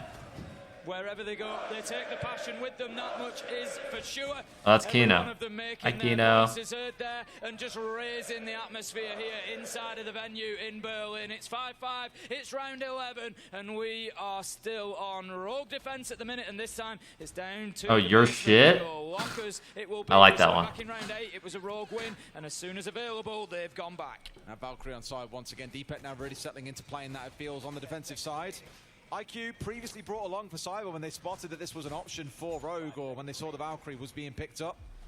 And clocked it earlier on when Cross he starts the time though, yeah. Was first in on the IQ, bringing him down as well. So not just removing the black eye cameras, but also the wielder Valkyrie taken off very early on. Here there is no IQ, so Faze feel they can do this without necessarily removing all of those black eye cameras.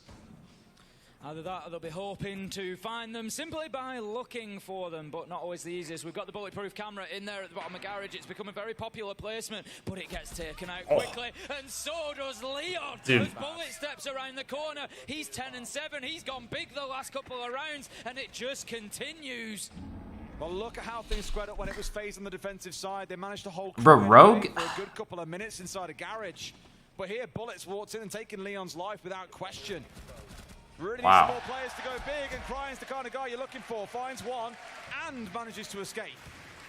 Great play from Crying on the Oryx there. Cameraman manages to get himself inside of servers though. I'm hoping that Rogue are aware of this. Kanto does, I think, look like he's peering in. God damn. It's not Kanto, it's Deepak. He sprays through the softball and takes cameraman down with a headshot. And the quality of Siege on display days just gets better and better. It's one of those there that you never know what you're going to find when you go for a kind of... I love when Ace really emphasizes some words. Bullet taking down a slither of HP, almost tagged down, finally gets down and finished off by Spoit. Damn, match point, most likely. Most likely. I've said this so many times this series, they may be in a 4v2, That's avoiding the jinx, but we've right? seen these given away time after time. This is it. We've seen so many times it come back to a level peg into a 2v2. Faze have got time. 1 minute 30 left on the clock, and they have got utility that they can use. We've got 4 SAM cams that can be deployed by Astro on the Zero, so information really shouldn't be a problem for Faze here. It should have been out a long time ago, I feel like, as well. Like, some teams often use, well, not most teams use the Zero as more of a... I mean, I hate to break it to you guys. Faze is not winning this round. That's all jinx aside. That's not happening. They have info. They have Phases like no nades or anything. There's 2 nitros. Rogue need to not give them too much time, but they have got 2 C4s to play behind here if an execute does come through. Kanto Deepak just holding a little crossfire there. There's one looking on in towards sight into CCTV, and then Kanto's just looking to hold down onto the garage double door. Souls, he's going to have to make a move at some point. 35 seconds. He just tries to edge over the threshold there. Can he make this stick? He's trying to bait out utility. I think there's at least 2 nitros on the side of Rogue that he's going to have to deal with. Astro gets run around in circles, and Spike manages to find the kill. It's all up to Souls in a 1v4. Out goes the flashbang. He's doing everything he can just to try and get something going, but at the minute, no joy. 1 of those nitros comes out, but there's 2 more left in pocket that might follow. Crying with the final kill, and Rogue get themselves onto match point on bank. Do you dare to dream, Tim, that this can get closed up 7-5, and it will take our 5th and final map of Clubhouse to crown our Berlin Major champion? Please mute yourself in these situations. What? Better possible map to end this on than Clubhouse. We say, Des, time after time, how every team needs to be able to play a good Clubhouse. And there is a real opportunity. Astro lost. They didn't really have info. Astro just thought they'd be playing default positions. The thing is, I remember seeing G2 and Rogue go to that map the other day, and Because usually there is going to be a guy garage. And I said at the time, it felt a bit strange. It was a very mid-tier map for both teams. But G2 said they felt it was one of their better maps, that they chose to go there, and Rogue are the ones being dragged onto it. So do you think it'll go another map? Assuming, of course, we can get through. You just get that horrible. Here, ask me that after this round. To OT. It's going to be CEO again as the defensive side for Rogue. We've only seen this from them once, and they did win it last time around. But we know it's a tough site to hold on to, particularly if those windows get used by the attackers. It can make it feel really claustrophobic inside a site, difficult to move. We had an opener last time where Cyber unfortunately naded himself. I don't think that Rogue... Who I cheer for legal reasons, he cannot answer. It'd be nice. Just holy shit. 15 kills. I think Faze is gonna win. Hold down G for me, mate. That's all I need you to do. Start of this round. 15 and I think 7 Faze is this gonna win. game. He's been quiet for most of the series too. And that's the weird thing. He's been pretty quiet in the second half of this game, and he's still on 15. And Crying's been dragging Rogue through this as well on a map that normally Spoit's flying on, feels very comfy on. It has been a slow start for a lot of Rogue. Astro, of course, in his panic, well, not really in a panic, but the last chance desperation act they've got is to bring along the Monty. We've seen a few teams leaning into this pick over the last few days when it felt like the chips were really down. Can they make it work on the push in, or will Rogue have an answer? Because looking at their gadgetry... Southern Bullet carrying hard, yeah, dude. Cameraman. Wow, Souls too. Well, Souls is their hard breacher for a lot of the round. Hold on to this position. Sometimes we'll fall foul of nades raining in through the window, and that's exactly what we're going to see start happening from I guess you really need it. Not going to be aimed at the man. It was looking more to clear utility.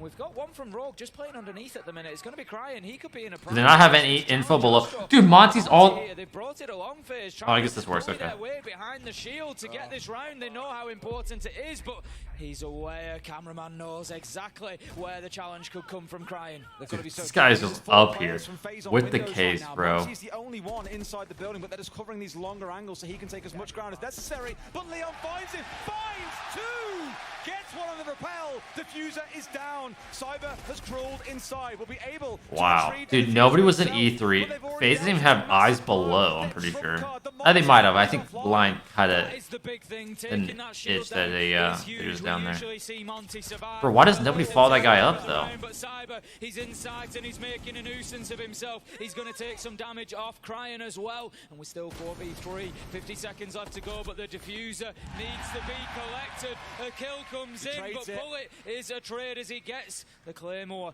onto the jump out. And that's going to leave us now 2v3. Cameraman has got to move here as well. He can't sit and rappel anymore. In fact, he's up on the roof, so he is coming down to top side window to give Cyber a bit of support. For Rogue, they've got 3 left standing. Surely this is not a round we see going against Rogue. They're holding out towards Square mainly. They know that Cyber was around Banana, but may well have expected him to move away. They've got the cover as Cameraman comes in as well. The juice pulled out one more time. Rogue find one more down. It's Cyber left standing. Are we going all the Damn, way to 5th 5 map. maps? I do think it will go. Now, I do think it'll go to the next to map. find 3 kills. I do think get so. that plant down. It's not going to happen. Spike finds the kill. We're right all the way to come past him. What an unbelievable finish we are lined up for here. This game has gone back and forth. Faze win map 1, Rogue win map 2, Faze map 3, and now Rogue win Bank, which was our map 4 to take us to Clubhouse. And what a grand final we are witnessing at the Berlin Major. I'm nervous, Tim. Damn, all I 5. can't call which way this next map is going to go. One thing is for sure. It's going to be one of the best games of Siege that you will ever watch. And you do not I feel like they see say that and what's it's gonna be like a It's fucking getting pretty blowout. loud in here right now, Des. Unreal. This is without a doubt one of the loudest Siege events in recent memory for me at least. It really is getting spirited. And I guarantee you it will get absolutely no quieter either. We'll go to a quick break. When we come back, map 5 awaits.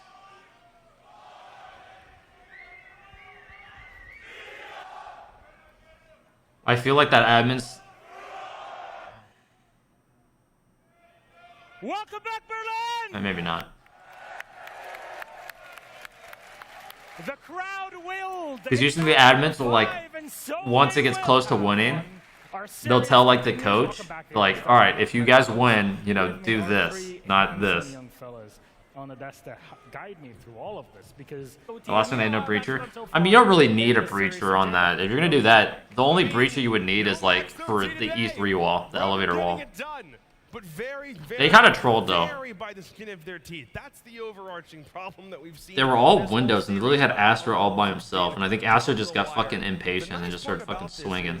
It shows Rogue is able to hang with the punches, even though best of 5s are such a very, very, like, it's an irregular rarity in Siege. When you factor the fatigue in after a very long time spent playing the game with crowd, The only thing that out-script Pro League is the cheaters who play the we already game. knew Faze could do this, but we didn't know if Rogue was capable of it. You're right. Nice to see we're going to a map 5. Normally in these series, you always talk about exhaustion, who can really go the distance, but when it's round by round as close as it has been so far, I don't feel like anyone really has more or less energy because it's been such a close series. So I still feel like we're in the same position where we started. It's anyone's game on map 5 as it was on the previous 4 maps. I will say we really need to see some players other They fell than crash Cyber through the and 16. showing up on Faze. I mean, Yeah. Cyber at one point, I believe DZ? round 9, had more kills than the rest of his team They're the prime. combined. Terrified with the Entire 15. server. Toadstone with the prime. Open area. Ow, that hurt. Yeah, that's a little insult to injury there, Milosh. You got anything to show us, Jesse? Oh, why, yes, I do. Oh, he's so Listen, prepared. there's one play that kind of illustrates what was going on throughout that that half, right? What we had was Cyber Oh. popping off, having a great time, okay? He was really saving his team here. This is going to be a 1v, wow. That's a 4v drop, boy. To start things off from Cyber. Already, he's lost a couple of teammates, but he's cleaning up after their mistakes, okay? What he's doing in this clip is he's trading out those teammates that died a little bit earlier in the round, okay? He's on the IQ. He's taking his time. He's got a lot of time, about a minute 30 to make this clutch happen. He's got teammates. It's just they won't really be all too effective in helping him out here. So What he's trying to do is trying to get down through the side. Where's Case attacking on this round? I wonder if Cyber just grabbed Case. He probably won this round. Outside near open I think it's area, so they don't have outside They open. drop down, and he's hitting the shots. He's doing a great job. But ultimately, again, it's all him. He's gotten 3 kills so far. 2 players still remain on this clip. As he's hunting for this final player, it's dangerous. It's dangerous. It's around the chassis. Playing the shield. Again, 30 seconds. They've got time. That's not the problem here. Finds it through the soft wall, but then who else? Spoit, the European disaster for Faze, comes around the stairs, and he's gonna find both of those kills. It's so well done by him to shut that down. But again, you think about if anybody else would be able to find a kill in that round for Faze. You think about if they'd actually picked up the defuse kit. There's so many ways that somebody could have helped out Cyber in that instance, but they didn't, and that meant that there was no more gunpowder. Small mistakes with massive punishment is the story of Faze on Bank so far, and on Clubhouse, it can get messy, right? Because it is map 5. The energy is running low for both teams, I imagine. Of course, mistakes will start to happen more frequently. Well. Oh, here he is on the side. Oh, he's shining like a star on the other side. Can we send some light? give a shout out to Fresh.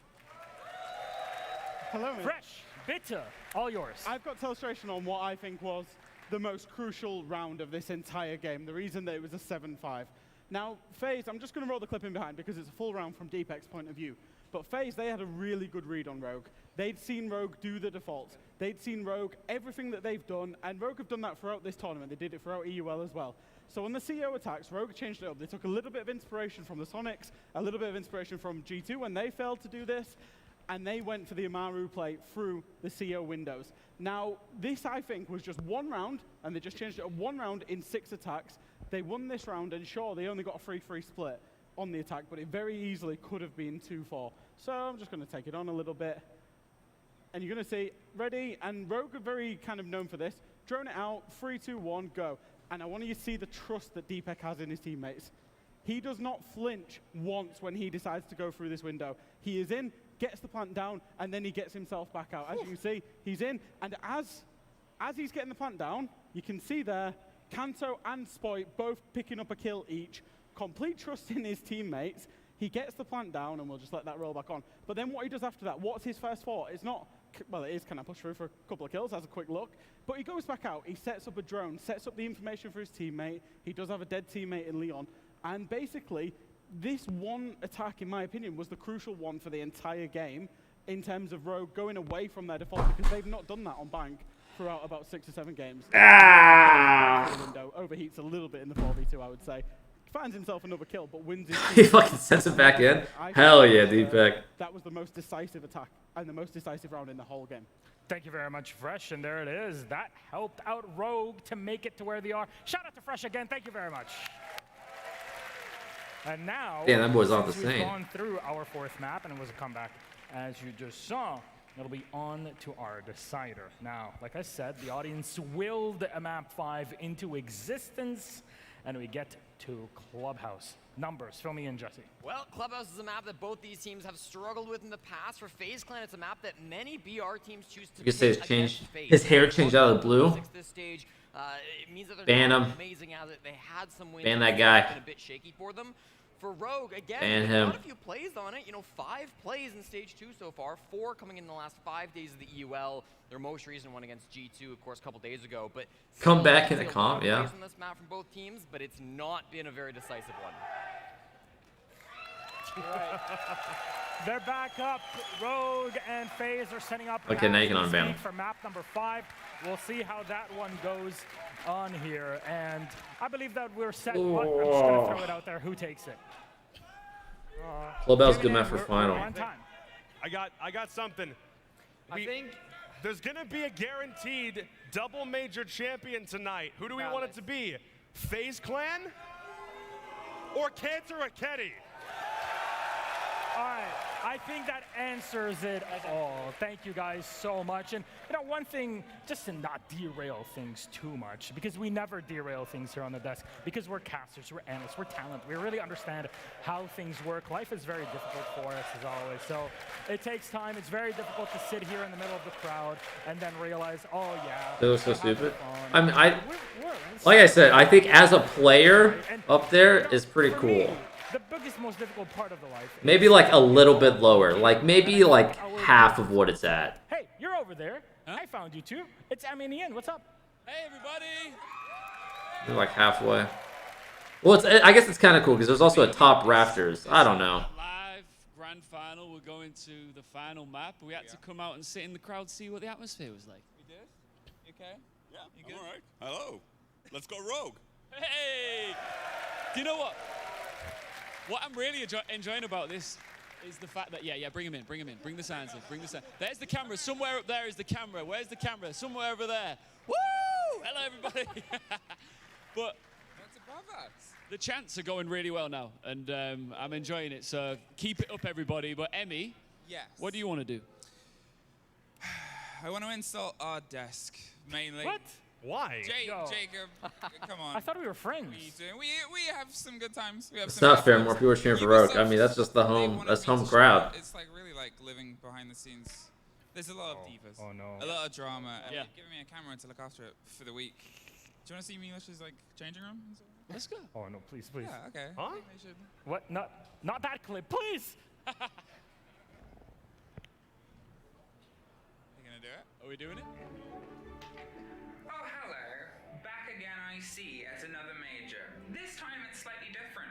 Ubisoft gave me a camera and asked me to show how truly glamorous life as a caster is. Not about the event, but behind the scenes little clips of what it's really like being us. Like this all the time? Bays through the 5. What kind of car do you have? Kinda.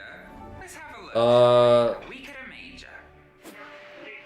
73 Camaro, but I don't drive it. I haven't drove that in like months. Daily drivers, a Model 3. That loser. Which loser? And a screen where we can watch the games live in progress so we can write our notes, apart from Jacob, because he doesn't know how to write. Talent room. Bye.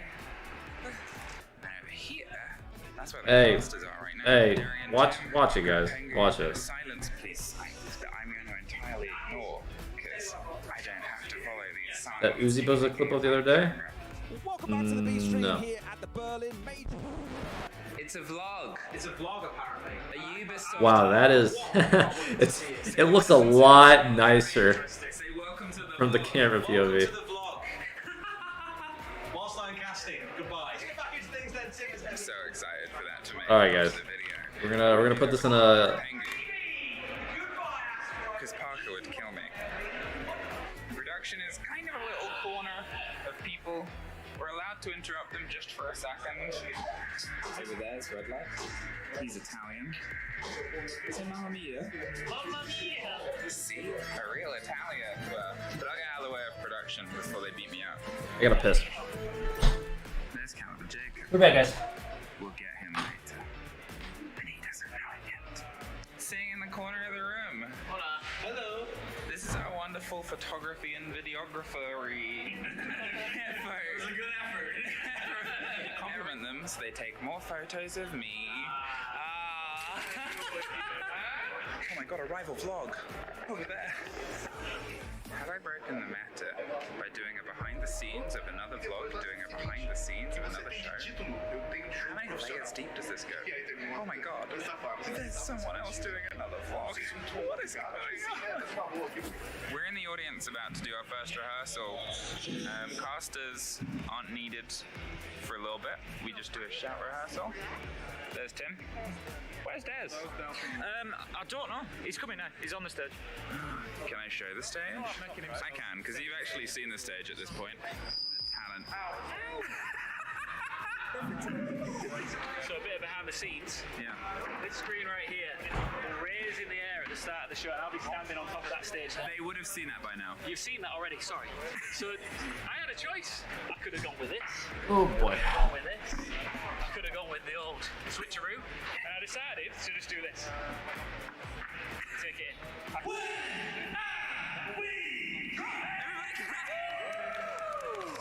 Welcome to another bit of the vlog, which is hair and makeup. Which Hap is getting done right now. How do you feel, Hap? I hate it here. Boys don't like makeup as much, but I really do. So what does talent talk about before they're about to go live? This is what casters do. Professional casters, before a broadcast, have rituals, little tricks. This is hardly impressive. Oh no! two wonderful professionals Can too. you give me a coffee? You can go f yourself. There was a coffee incident. We're playing now. I don't have any coffee. And what happens if you don't have enough? That. You take a nap. You take a nap. And from the lower half, well, we're not on camera, so. Damn, Parky, nice calves. In my glamorous world, Got some fucking we're not hired giants for on you, boy. Giants. We just can talk a lot. We have people like Sprabuni, whose graphics you've seen. How dumb do you think casters really are? On a scale from 1 to 10, Yeah. they're pretty okay. I think that's like a vague 4. What do you think about the stage? It's beautiful. Beautiful. Yeah. It's 5 words. It makes me happy. Very. It makes me You got those calves? happy. Nah, not quite. Not quite. Emmy, can I borrow the camera? I'll take it away. You sure? How long? Yeah, I'm gonna do nothing. Yes, let's go. Let's go. Alright, so we're going to do a little tour behind the scenes. I've stolen Emmy's camera. Oh, but when I say behind the scenes, I mean like literally. Look at this. Stays. Oh, there's the crowd. Look at them. Filling up nicely. I'm going to tell them to make some noise really soon. I have the camera back from Ian now, and I think I'm just gonna leave it there because I have real work to do, Ubisoft, and I need to cast games. Let's have a final word from two-time world champion Pengu. Hi. Alright, there we go. Let's see when this was recorded and see if that comes true.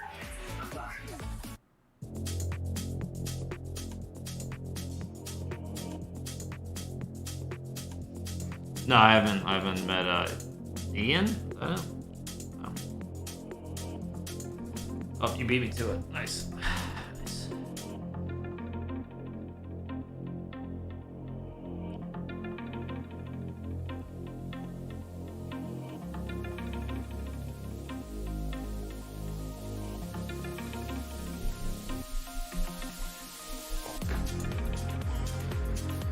Damn, last map, guys. Last fucking map.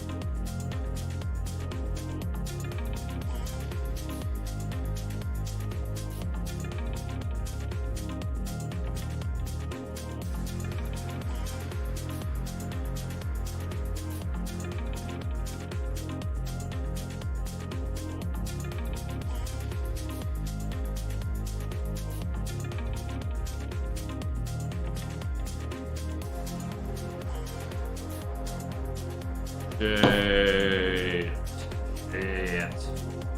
Ocean in the sky, Prime.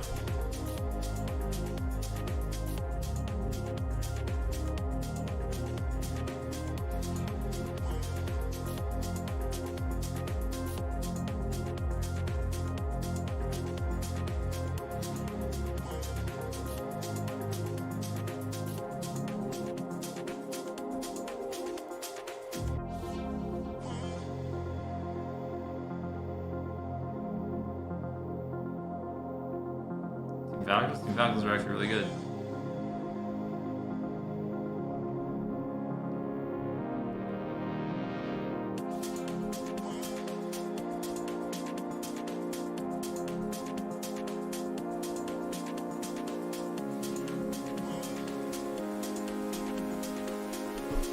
Here, while we're doing all this, I'm gonna do some Tarkov fucking inventory real quick. Just give me 1 second, guys. Oh, this shit.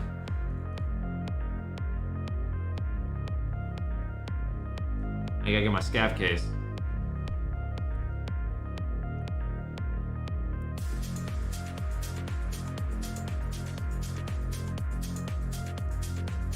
Can I do this all in a minute before this game starts? Don't worry, we're still watching. I'm just doing quick stuff, quick stuff.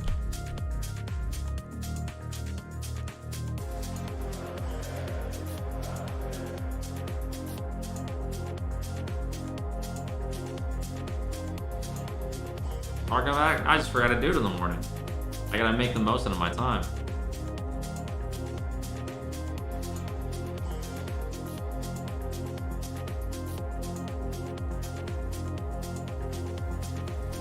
My first name Beaulo, yeah. I'm a professional, what can I say? Hey, Ubi's not paying me for this.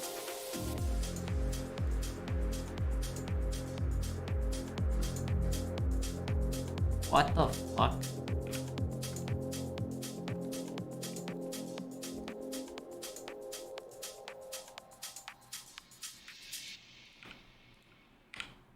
I gotta get all my time sensitive stuff in.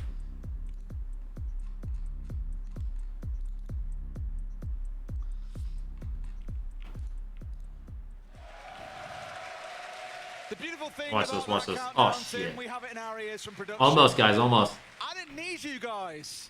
They were counting us in, behind us, louder than I could hear you through my ears. Welcome back to map 5 of the Berlin Major Grand Final. I can't believe I've said that line. Clubhouse is the only thing that stands between one of these two teams and making history. Well, I mean, the reality is, Des, that we all wanted it. Everybody at home, everybody here, maybe everybody except the players. I'm sure they would have preferred to wrap it up in 3, but we all wanted to see a map 5, and what better place? Clubhouse is truly going to be dub house for one of these two teams. It's the great equalizer, Tim. Someone has to walk away the winner. I think I maybe asked too much to say let's get all the way through to round 15. See, Clubhouse, they have updated fucking cinematics. But I'm ready as we get into Faze. We got attack. Bro got This attack. is the last map of the Berlin Billy says it Major. at 6. They got me. Here we go then, we're gonna have our operator bands. And there's one last opportunity for our crowd, but they're too busy chanting for Rogue. The first band comes in, and it's gonna be Hibana taken down there. They've just remembered in the last second. We can join in with them. We can join in on this one. Ready? Always ready.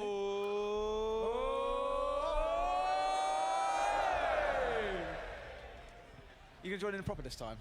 I did. I did. They just talk. They can't come above me. It's too easy. Right, so the bands that have come in, this is quite an important map. Thank you, Des. This is the chaos that I have to live with. The bands that have come in our very important final map in the best of 5. Is this Ace and Dez's first grand final? Like a big event kind of To thing. come up now, we've got Azami, we've got Goyo. Goyo being the interesting one there, particularly. Clubhouse, we've seen a lot of Goyo used down in basement, particularly to stop those rushers. You'll put one on the back of the barricade at the bottom of Dirt Tunnel, for example, and then once that barricade's knocked out, boof, you've got fire everywhere, so it prevents the rush coming in. Boof, fire everywhere. Boof, fire everywhere. Oh. Who put that there? Just knocked off the kitchen counter, now there's Goyo, fire everywhere. Goyo put that there. And that leaves us in a situation whereby we might just see a little bit of that aggression, a little bit of those rushers, because the Goyo is off the board. I've got to ask, by the way, guys, how great was that No video shot. from Emmy? It was so good. Round of applause for Emmy. She always does that as a little bit of extra at these events, and they're always absolutely hilarious to watch. Bless their souls. It's one of my favourite bits. I look forward to it every time. Just hearing Ian saying, "Where are we dropping?" was like brilliant. It's a running joke behind the scenes that we'll tell you guys about some other time. For now, round 1 is underway. With that Thatcher being available, there shouldn't be too many impediments to the teams here and what it is they're looking to achieve on the attacking side. The Faze will be wanting to get out and about around the map, obviously on a bar and stage defense as well. The attackers basically have to clear the entirety of the top floor, starting normally in Cash GC, sweeping their way across it towards Gym Bedroom, and then think about the site itself. So, Faze basically demanding of Rogue that they clear the entirety of the map before they can think about the site.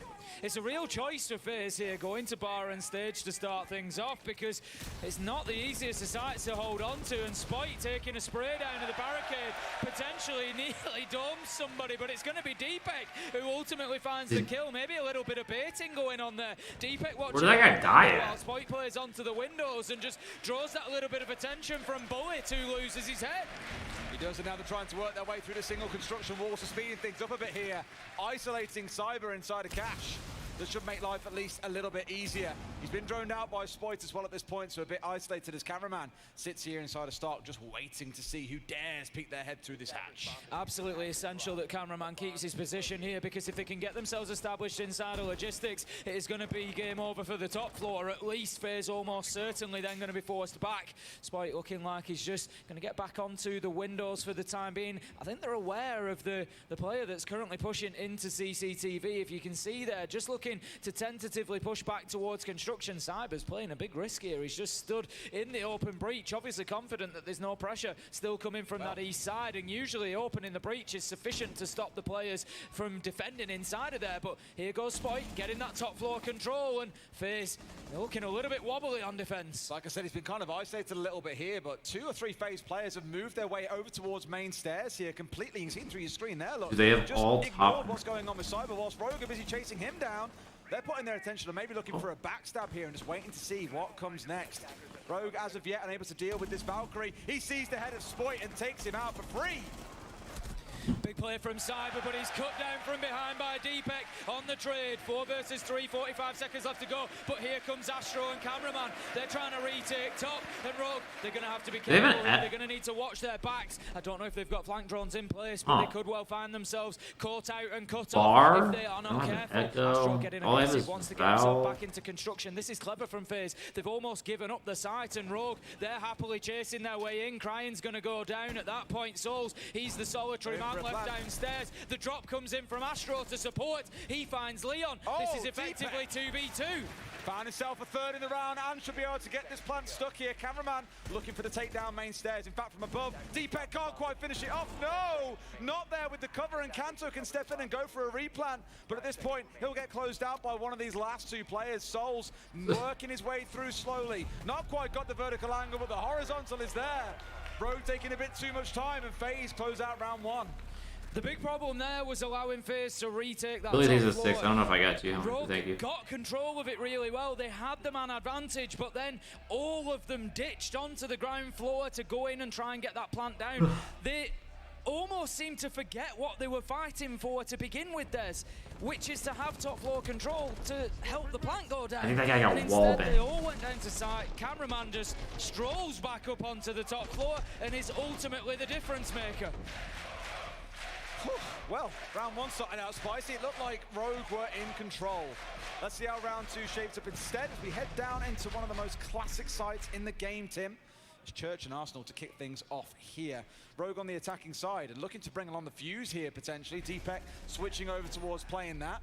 Very good at clearing out Arsenal. One guy holds the room around. Inside of the hallway and inside a kitchen. Well, but I don't know exactly what happened, but it's good for trying to make sure the hatch definitely gets opened up. But you have to pair that up with some other elements here, and Leon looks to be that other element.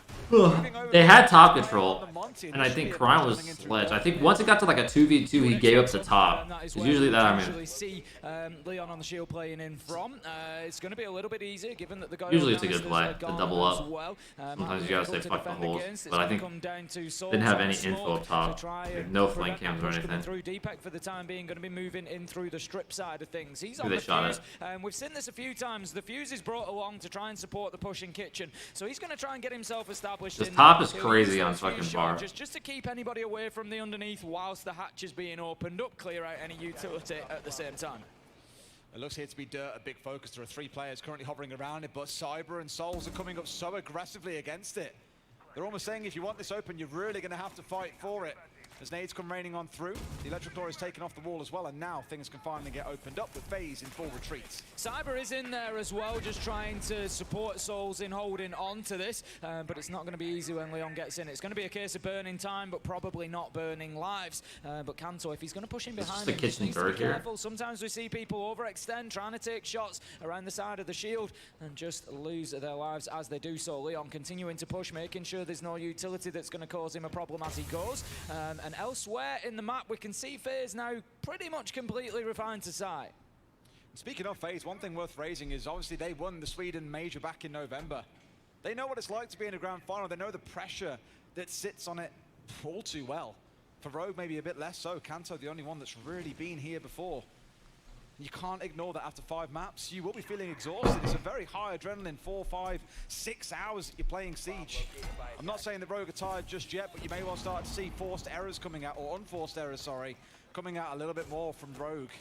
Like you say, you know, there are players there, Spike Deepek, with limited experience of this environment. Now then, throw a whammy on that. Start coming in to support the push. We can see the fuse charge. That guy might get bombed. To be open. They're in position here to possibly do this. Oh my He's going to take a lot of damage off Spike. He was down to about 2 HP, but manages to juice himself back up. Leon still looking good on the Monty though, and that is the main thing for Rogue right now. Who is this in dirt or blue? It's not really a backstab, but it's definitely pressure coming in. Player sat on the other side of that. I don't think the Magnet's going to pull that nade over his head, but it looked like it might do for a couple of seconds. Just trying to work the vertical. 35 seconds. 35 seconds. Normally we'd be saying it's time to start pushing, but it's not the end of the world here on Church and Arsenal. There's plenty of time, but Bullet Cyber, they managed to do some big work for Faze. Dude, they did. Crying, but doesn't know about Souls hiding behind the generator, and that now leaves us in a 1v4 for Deepek. 20 seconds left to go. He doesn't have the time. He doesn't have the position really to be able to find these kills. He almost gets one into. I don't know how I felt about that. That is going to be just about all he. It was a kitchen dirt when they're doing a bunker. They literally have like fucking 5 men and 5 guys in sight. They peek together and they find. And they're doing kitchen dirt. Solid round 2 coming out from Faze again, just holding the side of Rogue at bay, who maybe aren't as sharp on attack as they might otherwise be. Curious to see what side they go to next as well, because some teams have started stepping away from Lukino and Yogg. Gym and bedroom being the more prioritized site, and Furious. if nothing else turns into the off-site. I believe that was the case. Is that Bodega? Avoided bar and stage altogether, but at least here in round 3, Cash and CC is going to be where we head to. All the Brazilians. Except all Brazilians and Yogg. As if anybody could. The winner here takes the whole thing, Des. The Berlin Major, the title, the cash prize, everything is theirs. The SI points. It will all be up for grabs, and it's 2-0 to Faze on the scoreboard at the minute. And that's not the player lounge, no. A little bit sluggish coming into this. They are, like I say, you might start to see them getting worn on a little bit here as we get through to it. Nowhere near as sharp as they would have been back in map 1. My question mark still comes over once again towards Spoit. I don't want to put all the pressure on a player that's at his first grand final ever. To even get here is an enormous achievement in itself. But they need him most now, more than ever at any point throughout the competition. You've got to see him come online and start going big. You can't just look towards Crying here to be your the more rounds Faze get on defense, that's obvious. each round they get, it's a bit rough because I feel like Club in recent months have been pretty attacker sided. They are in CCTV and cash, but they're just looking to prevent that master bedroom sided. Like every defensive round has more value, I feel like. Leave the bottom of garage soft, so it might be a bit easier for them to clear out catwalk. Like I left half of this soft as well to be able to challenge through on towards Jacuzzi. Just give an extra thing to think about. Sure, the wall's half soft, but that means impact nades can fly through. It means you can be swung on. You can't get too cozy out on that Jacuzzi balcony. The Rogue, as you say, starting things off for now, at least looking in towards garage, in towards east. All the master attacks, not all. It's definitely kind of flipped a bit more into it. Like Cafe is still pretty defender sided. Dude, that was almost fucking cash. A little bit of damage onto Souls, but not enough. Deepek manages to find a kill onto Bullet, but Astro is there to take down Spoit. That's the thinker gone. And where is this guy out here? Was in pocket. I'm not sure if he'd released it or not. But Deepek, he steps up. He's having a huge day in this grand final for Rogue. And that brings us back to 4v3, 4v2 as Leon manages to find Souls. In the shit. Get themselves rolling here on Clubhouse. They have sight, but no diffuser, and Cameraman's worked his way around the smoke. He could land a that's huge. Here if they're not careful. This could really, really sting. I think Crying knows that he's inside of sight. Leon starting to drone his way through as well. Does he have a Valkyrie for garage? Imagine to give a bit of support. Surely give away a 4v2. They find one, but it turns out to be a trade. Astro on red stairs. Leon has made the cross, and Crying finds the close. Rogue get themselves started on Clubhouse. Kanto really pushing his luck on the garage stairs there, almost taken down by Cameraman, but the distance sometimes it's a little crazy. Recoil, which can be a little bit wild at times, and the crowd really is getting behind Rogue now. Every opportunity they get, Rogue taking themselves their first round here on Clubhouse, but Slide Ninja, take the 5. to rotate back through the sites they've already won. That's exactly the problem, right? And this could be. Who the fuck uses Vector for long range? Well, I mean, what's he gonna do? Say, you know what? That guy's too far. I'm not gonna shoot at him. Late round moments where one, they're trying to pull off an execute that is just being completely. Oh, that is just fucking rough. Superior skill coming out of Faze, or down to things crumbling at the hands of C4s like Monty and Spoit pushing in through dirt itself. Or if it's coming. You know, it smells like cumin and sweaty socks. Cumin. All those things are kind of contributed towards that first half. Hey, cumin smells good. Half of the first half, otherwise known as the first quarter. It is that bar and stage setup once again. Rogue were in a commanding position here last time, but choked it towards the end. They've got to play that end of round better, but the first half was golden. It's going to be bar and stage once again for Faze. They are taking the same rotation. The thing is here, I think there's a real opportunity for Rogue Des. Last time they attacked onto this site, they got top floor control, absolutely no problem whatsoever. They were able to lock that down. The problem was that they gave it back to Faze. That was the big issue. If Rogue can come in here and do the same thing, but learn that lesson and adapt, don't give it back to Faze, don't allow them to get back on top of you, then maybe it's a win for Rogue. You know, Sport, by the way, yeah, I know the Pope. You know what that is? I know the Pope. Pope Frank and I are tight. Anyway. They applaud each other usually afterwards. Not this time. It's getting serious now in map 5. Real shit. A little bit ropey. All right. In the bin. Yeah, well, I mean, we'll find out if Leon puts them in the bin. Maybe a few more kills we found in the round before they will truly end up in the trash can. Kanto and Spoit, they're looking together here to square up, and nice and fast. Spoit is looking for that to be opened up and to take a gunfight, but there is no one inside of construction to meet him. It's cameraman playing in secret up towards Logi instead that he's probably worried about. The rest of Faze. It's another bar. He's gathered out towards red stairs. Spoit once again working on those windows. Exactly the same as we saw last time around. Deepak was able to. There's just 3 fucking dudes just down here. Holy shit. But this time, Bullet, he's not getting carried away. He's learned his lesson and he's going to be keeping himself a little bit safer. Spoit doesn't. What do you need if you need the toilet mid game? I don't think Deepak at this Can't. point has moved You away. can't go. The only thing you could do is if you call a timeout and you fucking book it. That's like the only time I think you would be able to if you needed to, like an emergency. They've got to find some kills here, though, Tim, is the problem. We're over halfway through the round, and really, sure, they've got that top. But they're not gonna call a rehost. They're not gonna do anything just because you gotta go piss. Oh, cameraman, you just gotta go, man. Drone gets taken out, and he's more than aware of exactly what's coming. Spoit's just going to dump a nade down those main stairs there, try and, again, prevent anybody from pushing up behind that smoke canister. And that's not bad, actually. There's 2 toxic babes that have been used, and there's still a minute left on the board. That is going to just reduce cameraman's ability to stop that final push coming through. He's actually used the third earlier. I mean, I think as well, I've never really. That's interesting. I've never really had a like a bad case of like I really needed to like fucking shit or whatever. Actually, SI 2020 invite I did versus NIP. I was a little bit fucked up. Down and Bullet's the last left alive. He's got the vertical angle. Surely he can't play spoiler with just 20 seconds left on the clock. That plan will get finished off. And now Rogue have got the post plan. This is far too much for Bullet to do now. He only has to work his way back downstairs and start finding kills. That's his only hope at this point. The challenge comes in on the top floor. It's Kanto to close him down. And that's going to be a flawless round to Rogue to tie us up 2-2. And late in the night here in Berlin, Rogue are waking up once again. Do they catch that second win, Tim? It seems to be running through their veins right now. Kanto, big round. Deepak's already had one throughout the game, crying. Consistent as ever, just round after round. The tournament, everyone got sick. No. Kill count. 2 more rounds to go on the attack before we Mexico major, everybody fucking had the shit. Filthy shot. Absolutely. Because the Mexico water system isn't the best. Now to round 5. It's going to be down in Church and Arsenal. We saw this one won as well by Faze back in round 2.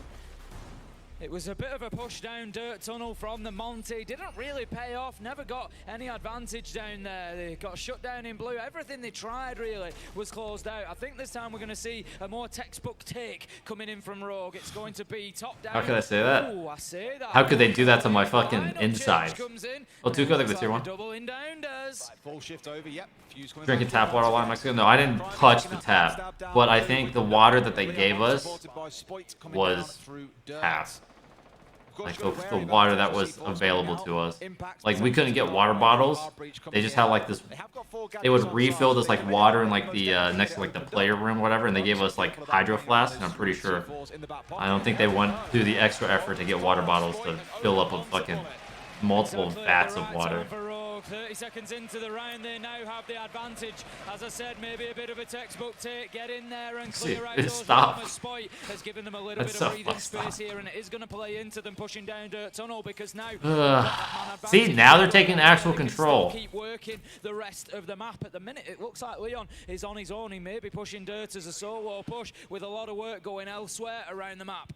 Well, he knows what's waiting for him, and I think that may well change up his game plan in terms of who pushes down there with him. Like, I didn't even brush my teeth with it. But the best thing is, by pushing the Monty in so early, you're going to force Souls to start chunking through those smoke canisters to try and keep the Monty at bay. He still keeps going. He'll draw out a second here, and he wants to fight. Almost finds the man, but Souls wins that 1 versus 1. Big gamble for Leon there, and it's not paid off this time. He could have just continued. Leon a little bit fast on that one, Leon, I will say. Toxic babe canisters with a little bit more patience, but no, they've given up the man advantage now. 4 versus 4, and work is starting on the kitchen hatch and the kitchen ceiling, just trying to bring it all down. Stomachs can't tolerate anything. Well, to be fair, if you're not used to, you know, that water, put it lightly, yeah, you're probably not going to do too well with it. And Maywell has just found himself trapped between 2 and going down to the smoke. So I don't blame him for going for the fight, but it's that coordination. Like the tap water in Vegas is pretty shit. It's like hard water. There's a lot of like extra shit in there. Is that boy dropping? Yo, look at D-Pack. Oh, he's not. Oh my god. Cyber's dancing. He needs to count his lucky stars that he's still alive after that one. Absolute fraction of HP remaining, but at the minute, Rogue have got control of the map. They've started to soften up site. Faze are just hoping and holding onto angles. Cyber low health, Souls low health, and the push you know is going to come in the next 15 to 20 seconds. The first 2 gunfights are going to be particularly important. If they go in the direction of Rogue, you can forget about the rest of the round. Kanto, he takes down Cameraman, one of the full health operators. That's about as good as it gets for Rogue. As Cryan finds damn, Cryan was just front door and he came back. That was actually fucking blessed he came back. He might get an angle towards D-Pack here, but he's the last one left standing. Spike gets the 2, and Rogue are up 3 and 2. For the first time here on Clubhouse, for the first time on Mach 5. And I dare say, Des, for the this is motivation you get to the next major. Berlin Major Grand Final.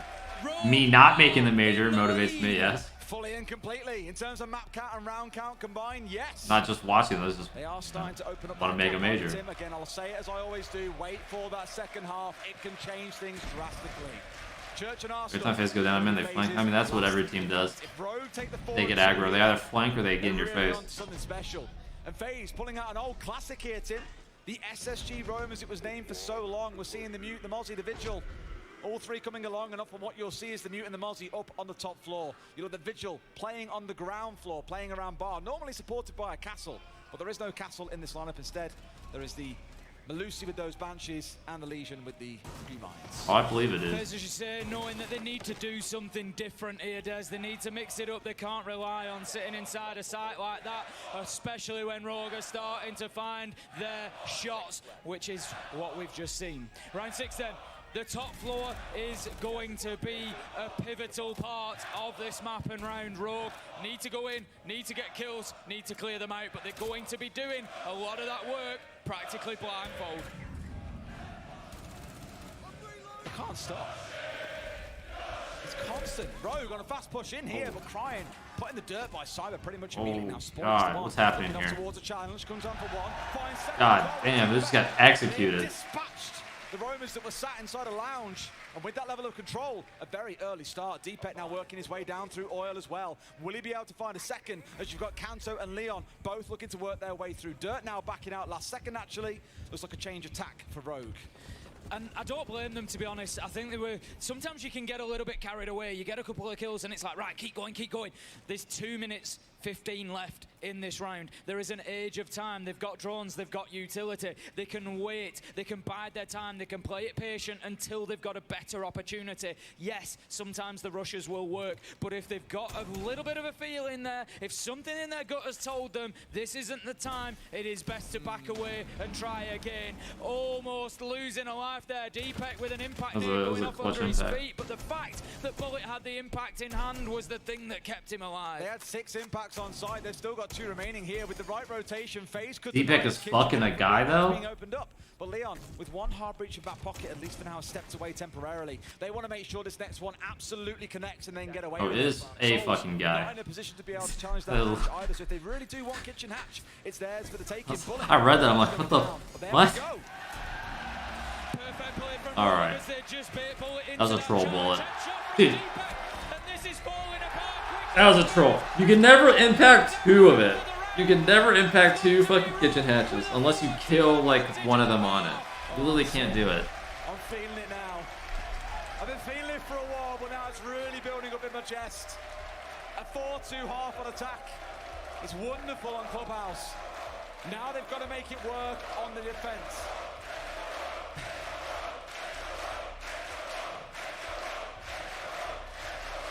I really cannot overstate the volume of the crowd at the minute here in Berlin, firmly behind the EU team as you would expect, and every time Faze get a kill it seems to subdue them, but never for long. As soon as that next Rogue kill comes in, they are back on their feet and back at it, just like Rogue themselves. Always temporary. Yeah, that's like always the biggest. Temporary.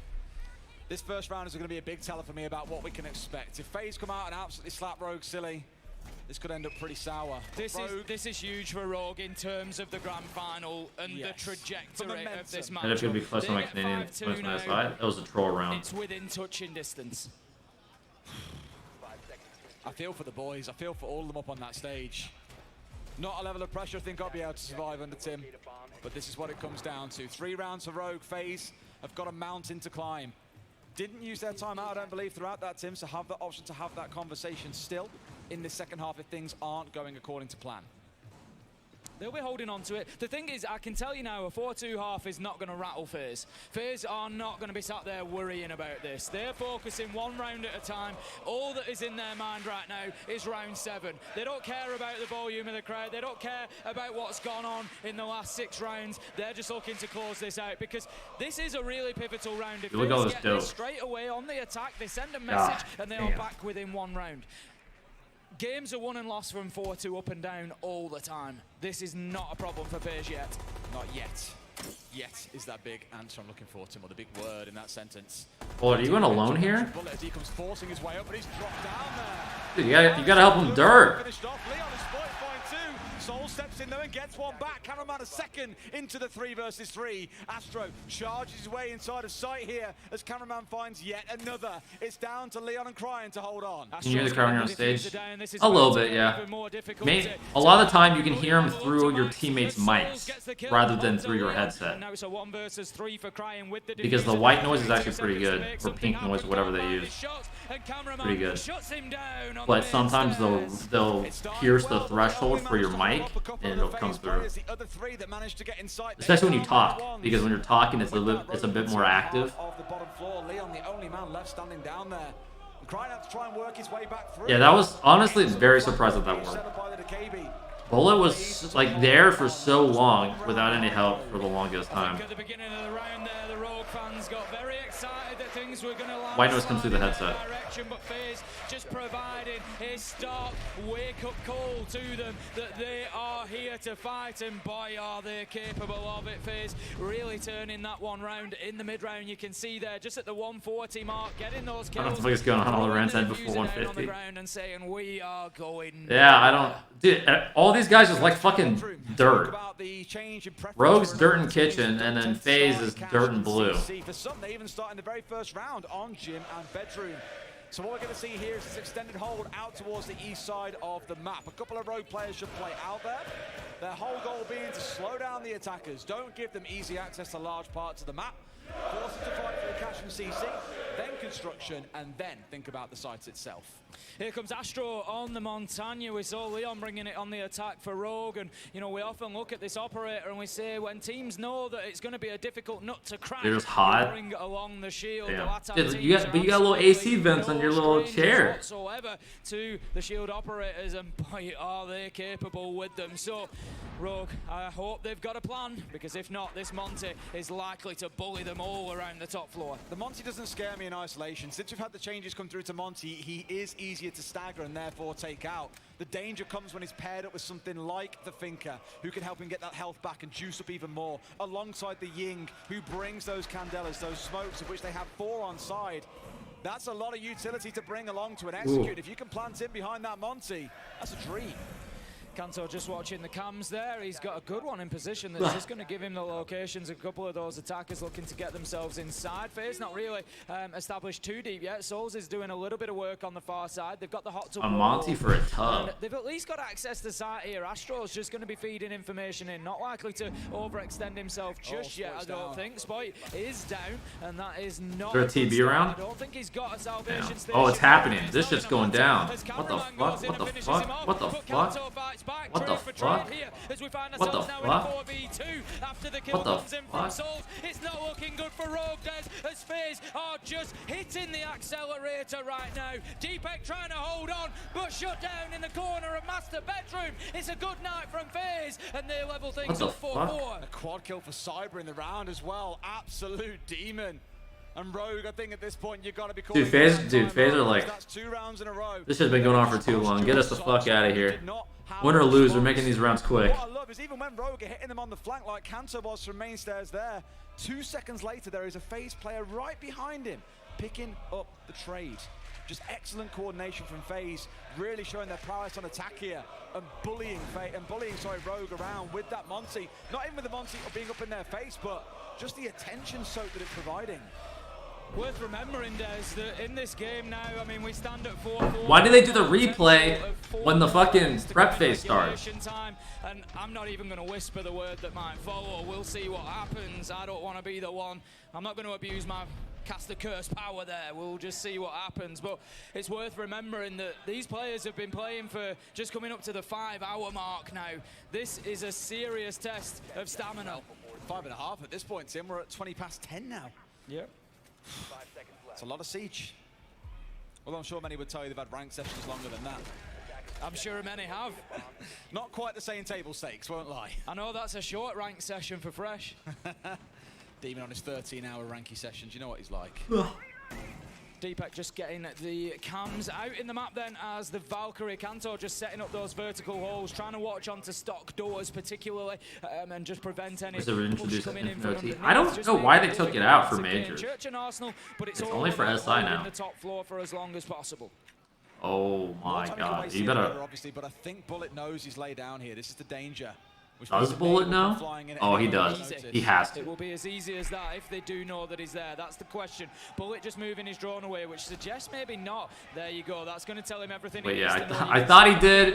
I thought he didn't, then I thought he did, then I guess not. Going to do absolutely nice nothing toss. there, as Bullet has dipped himself back to safety, but Crying still doing a good job there. It doesn't matter that he's not had that contact. He's burnt a minute.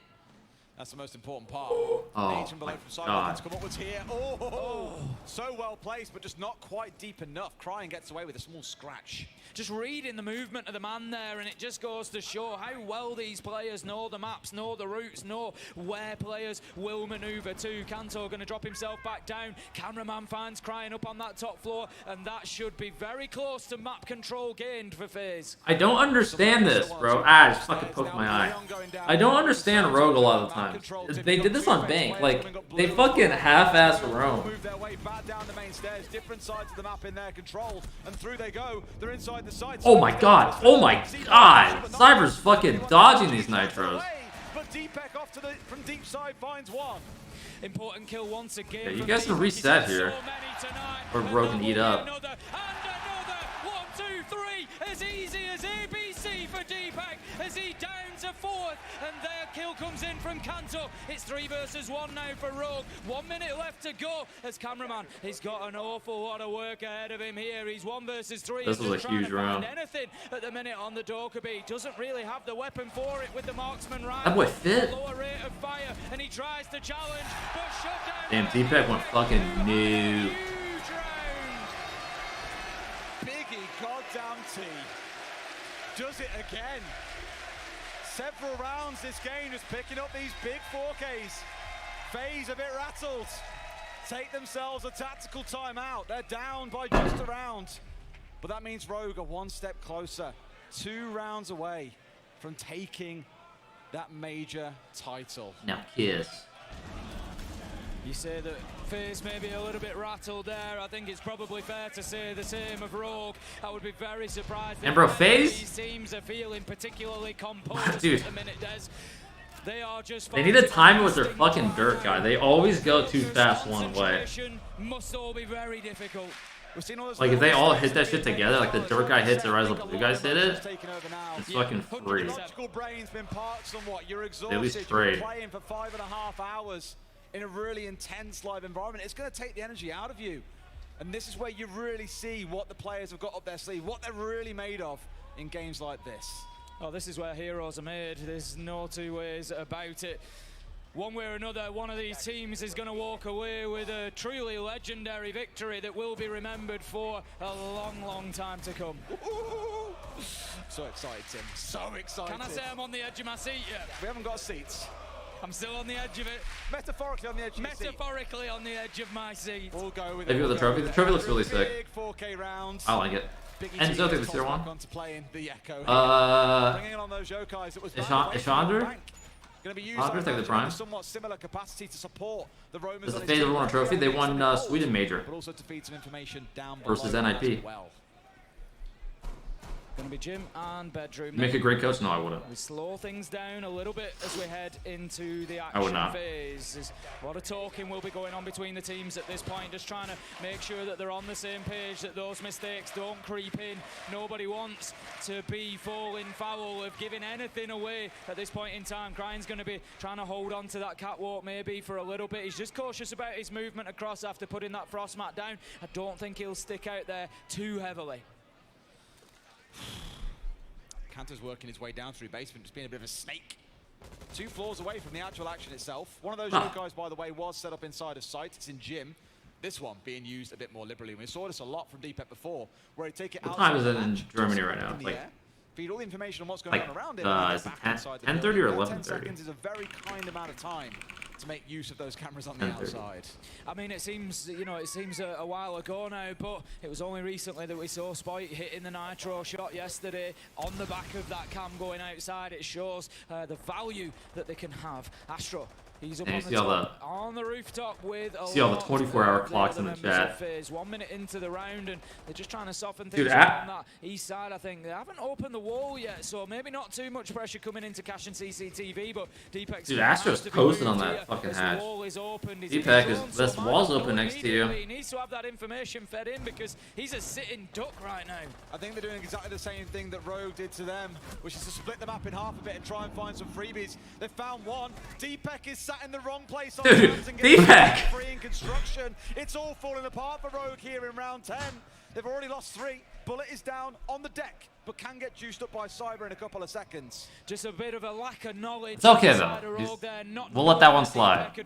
He's earned that one. Bullet does get caught out by that frost trap. There's gotta be balance. There's gotta be balance to it all. Garage expecting to be challenged and just doesn't see it. You can't just be fucking them every time. Wins out against Kanto Raketti, leaving Spoit as the last man alive. 1 versus 5. It's been a fantastic stage for him, ending in an awesome major performance. But his team need him desperately now. He manages to down 1, but this is difficulty on Max's souls. Stays on Kevs. And that takes us to 5-5, and we're going to get all 12 rounds of regulation. Not again, surely. Cannot stop. Just seeing these maps go this deep as well. No 7-1s, no 7-2s. It's just been a straight shootout the whole way through. around after Faze's tactical timeout. Rogue do exactly the same.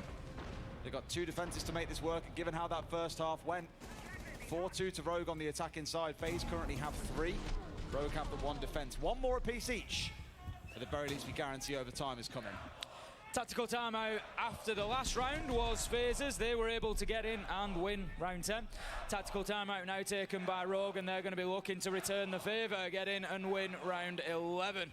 Not sure exactly where the defensive site is going to be yet for Rogue, but it ain't looking good, Des. They've only won 1. They've won down in Church and Arsenal, and even then Faze have had a successful attack down there. Yep. It's going to be very difficult for Rogue at the minute to feel confident on Dorito this Dawn side for the here, prime. and Thank you. they're going to bar and stage. How many timers do you get per match? 1. A lot of information in this lineup. You don't normally see all 3 operators together. Echo, Valkyrie, and Maestro You get coming 1. in as their 1 per lineup. map. So they can't say they've ever feel short or blindsided by anything coming in from the attackers. They should have full knowledge of this. Their Faze only losing rounds because of their silly mistakes. Silly mistakes. Starting to ramp their way through So here. silly. What looked really rough at a 4-2.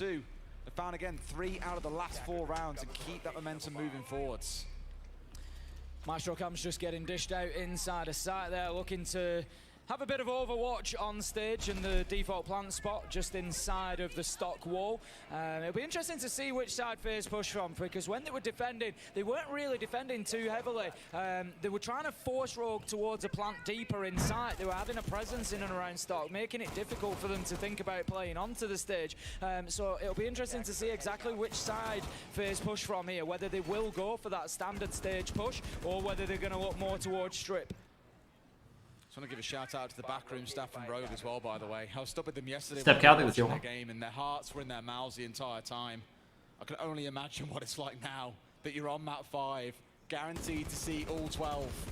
Would not want to be them right now, or any of the Rogue players, in all truth.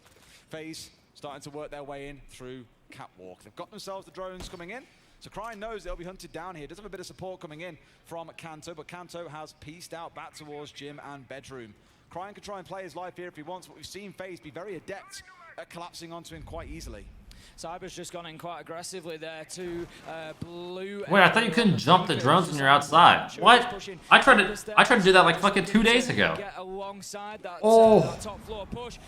He's not. He's playing inside the Oh stock, and he's my gonna hit a nice God. bounce Soup off take the wall 26. to take Crying down from underneath with a nade. So I could keep on saying, Crying's kind of overplaying his life a little bit, I think. Kanto had the right idea. Getting out of dodge, but may well find himself being hunted down in just a minute. Spoy's now looking to retake that ground, supported by Yokai's. The drone coming out and sees it for free as well, but this challenge is going to be so interesting. The wall being opened up inside of Do they have any other pressure here? It's literally all server side right now. Site itself. It also opens it up for Rogue to be able to challenge back through. Just going to have to reposition that Wamai magnet there, Kanto, just wanting to avoid throwables coming in from construction, but Faze Looks like a weird half. pretty confident here as the push keeps on going. Osa just going to be taking a little bit of a tickle of damage there, but Astro isn't going to mind whatsoever. The push can continue, keep feeding that information in. He just wants to know where the players are in and around bar. Kanto They're just going to hold the top and they're going to plant stage? He races up the stairs to join him to try and keep Where's holding their on therm and going? keep challenging into construction. They want that construction hatch so bad. Down goes Souls, who was outside on drones himself. But between the two of them, there's 3 drones from the attackers set up inside of construction. They will see every movement that you make. That is the danger. But Kanto gets one back onto Bullet.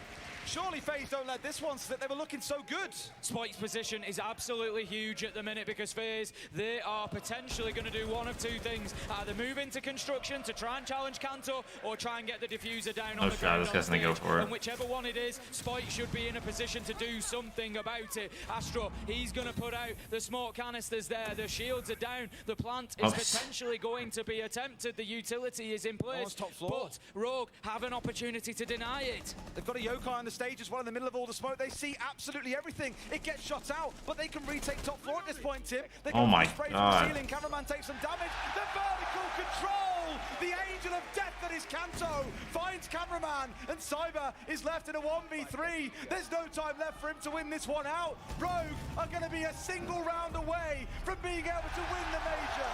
That is a huge round for Rogue. Not only does it give them a a map, a series, a championship point opportunity, but it also guarantees them overtime as an absolute minimum, Des. Dude. They are going to have more than one opportunity to win this. Did they even open up stage wall? Like, I guess I could kind of see what they were doing, but that was kind of weird. Don't do it to our poor aching hearts. Close it out now, 7 and 5, and see this job done. Faze, though, have looked pretty ruthless at points throughout this map. Remember the first 2 attacks. How fast and how hard they There needs to be a little bit more pressure up top, probably. Like fucking master windows open, germ hatch open. Was on this very site of Church and Arsenal, where Faze slapped them silly. Got to see some growth across Those guys played up top for free. Our final round potentially is coming up. It's round 12. Yes, you think the 2-1. It's the last of regulation. If Faze win here, we head into overtime. If Rogue win, they will be your Berlin major champions. But there is 3 minutes between us and that decision. The site is going to be Church and Arsenal. We've seen Rogue lose it. We've seen Rogue win it.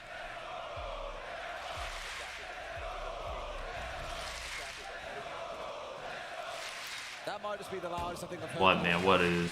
My ears are covered and they're still aching. Exactly that. I'm struggling to hear myself, struggling to hear you. The support has been absolutely phenomenal once again. Dude, Cyber's just chucking nades. Be looking for that initial push towards blue as he did last time, crying, avoiding the damage. Nitro comes out. It's not going to reach a Cyber. Plenty of experience down there, just dipping himself far enough from the window. Sees the warden, might just go for the challenge onto blue door. What side is this? Is this a basement again? And again, this is what this meta is all about in Siege at the minute, challenging every single spot of the map. And Louis gets Crying's alone up top. And they're doing a great job of it so far. Crying supported by some mute jammers here as well. Able to dart his way back and forth, unseen for the most part. He's got Kanto He up there. knows that Faze have had his number for so many rounds in a row that he's got to be careful. And once again, they have it. Comes out for the swing, can't find the kill. What the fuck? Gets away inside What the fuck? What the hell is that? Crying has got away scot-free there, takes a little bit of damage but cannot complain given the situation that he was in and wasting the first minute of the round. Cyber working quickly across the top floor now. Faze are fine for time here, not a problem whatsoever. What they need to do is make sure that they don't lose any lives on this clearance. They want to get re-challenged here as well because for Rogue, they've got away pretty scot-free there. Again, a small chip You're on Crying, try to stay alive past the minute. Challenge impossible. Wasted about a minute and a half. Cyber drops down and Leon finds Oh, this is one. hot. Just 4 more to go, boys, and the major is yours. Is someone gonna pop his hatch? Now as they know that they've got somebody in amongst them, and that is a problem. Astro loses this. Stock, though, probably wins this challenge, but somehow Leon No, Astro manages to 100% keep loses that, yeah. fighting. He takes some damage, but so does Dude, Astro. Leon, Bullet go takes damage huge. as well here, and this is Leon. looking good for Faze as Leon gets 2 before being eventually traded out. Still 3 more left standing, though. We've seen Cameraman. all these kind of rounds back, but if you're a Rogue fan, you're Does starting he know? to believe. They've Cameraman got loses one more this. C4 left. Okay. There's another kill coming in this time for Cameraman. Onto Canto Ricchetti. 53 seconds left to go, and Faze can continue their push now. 3v3. As you say, they're working down blue. We just see the Inox being jammed out by the mute jammer. Spoit, he's watching the angle onto blue there, just trying to hold this down with the DMR. Arune just waiting for the moment. If the feet Was in a really good spot. Spoit is gonna take the shots. Last time they came Was down in a here, really T-Pet good fucking picked up spot. his 4K. Cameraman steps in through the cover of a smoke and has got his way down long. They're on the step through. It's a 1-for-1. Deepek's down to a slither of HP. Finished off. It's Spoit that stands. Dude, just Spoit 1v2 for a major for a fucking first event? The plan is going down. Astro on a slither of HP. Oh. Spoit comes through but finished off. We're going through to overtime, Tim. In map 5 of the Berlin Major, Des, we are going to overtime. We're going to see the whole thing here, and this must be taking its toll on the players. Right now, the tension is at an all-time high. It's 6-6. Everything that has gone before, Des, as unbelievable as it has been, counts now for nothing. And my heart is actually just fucking. These final God. rounds. It is absolutely dead square after 5 maps. My heart is thumping through my chest right now. This is too much. It really is. Too much. Yeah, honestly, I feel like To be the downer for a second on this. Kanto's 1v1 versus Camera was pretty fucking huge. The C7 versus SMG is just a pretty equal fight. But. Has been the split. They head back down into the basement. Where, yes, there was a good start in Roan coming out from the side of Rogue, Prime especially. Keeping himself alive and very mobile on the Warden, supported by those mute jammers. Dude, this is fucking crazy. It's been overtime like every map, no? To bring out the cap can. Bold choice. I don't know what Faze, or Border was 8-7. At this point in the day, Border was 8-7. Villa, I don't remember what that was. Because we've said, you know, these players are tired. The focus could potentially be slipping at this stage. Get the cap can in. Get the explosive traps on the doorways. You know, give them something extra to think about, extra to look for. Burn down that mentality. Burn down that focus. Oh, and audio is gone. They are playing on the upstairs, at least Kanto was. A couple of holes opened up inside the kitchen so they can protect that hatch from above if they're able to hold it. But again, knowing the attention that's coming from Faze, I really doubt that will be the case. Maybe Crying can fall back from playing top red. Will Crying live past 1 minute? That's the real determining factor here. I'm telling you, bro. Rogue always puts fucking Crying on an island. Or Crying puts himself in We're there. into the action phase. There's good and proper spite. He's going to open things up with a headshot onto They're actually, Cyber. I think they're actually roaming now with Crying a Not little only bit. does he bring the explosive traps, but he brings the explosive opening does. Dude, they don't. Beautiful man to find as well. No. Cyber again has been an absolute demon throughout the series. Astro's Oh going my in god. behind, Crying, gun up, man. Gun up! He does. I'm not sure he does. Yes, he does. It's 2 kills going the way of Rogue. They're in a 5 versus 2, Tim, and this is going to crack that trend we've seen of defense falling apart. Uh-oh. It really is, and the big thing here for Rogue is that they've got the... You better just fly camera. They could well take the first 2 rounds and just win this straight off the bat. Bullet holding There's a mirror facing Bullet here. Moves, but it's behind the hard wall. God There's damn. nothing that Bullet can do about that. Cameraman, he has to try That was interesting. something, but that's going to be number 3 for Spite in the round. He is activating at just the right time. When they need him most, that was when he chose to show his true face. And there's still a mirror on you, Bullet. 3K in the round could yet become a 4. Bullet, a fantastic couple of maps earlier on in the series, but here, a little bit dry on kills. Do no rotate? Fuck. Coming up against these mirrors is going to be a nightmare. A great flick onto Kanto, but 4 more to find inside 60 seconds. And the thing is, Rogue, they're just going to play this deep. You can see it happening already. Sitting off to the right, using the mirror window, just looking for that information. They knew that another grenade was going to come in to try and clear out any defenders behind it. Breaks it so they can't use that anymore. But there's nowhere else for Bullet to go realistically. He just needs to keep challenging. Can he find the man inside of Moto? Rogue don't need to be peeking. Spite, he gets down now. 3 versus 1 effectively. 30 seconds left to go. There is time for Bullet here potentially, but he needs to get moving, finds that kill, finishes it off. But Rogue, they are just going to sit. These 3 are in a pretty good spot, though. It's what they can do here. He's got to come in through a single doorway. I mean, he's a sledge. You can smash something else out, but the single door will most likely be where he goes. They'll hear him otherwise. They haven't got to go for big swings here, but they put him down to about 40 HP. They can try and look for the last, but there's no way he can close this round out. 1 more bullet is enough to put Bullet in the grave. Rogue, 1 more round away. Ah, damn. Here comes another championship point opportunity for Rogue to close this one out. It is now 7-6 in overtime. They just need 1 more round.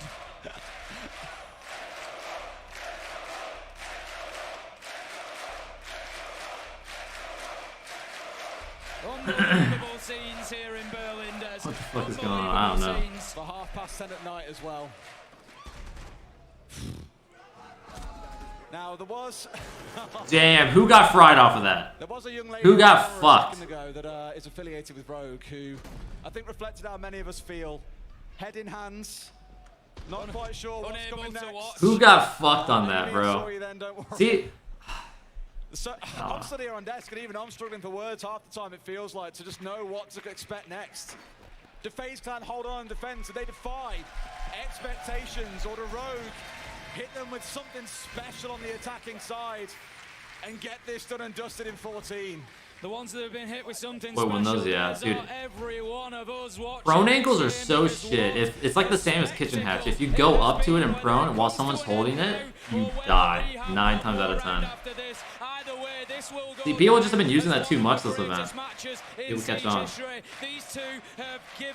No, there's an ad! No! No, there's an ad, guys. Let's go. Walks away the winner or the loser.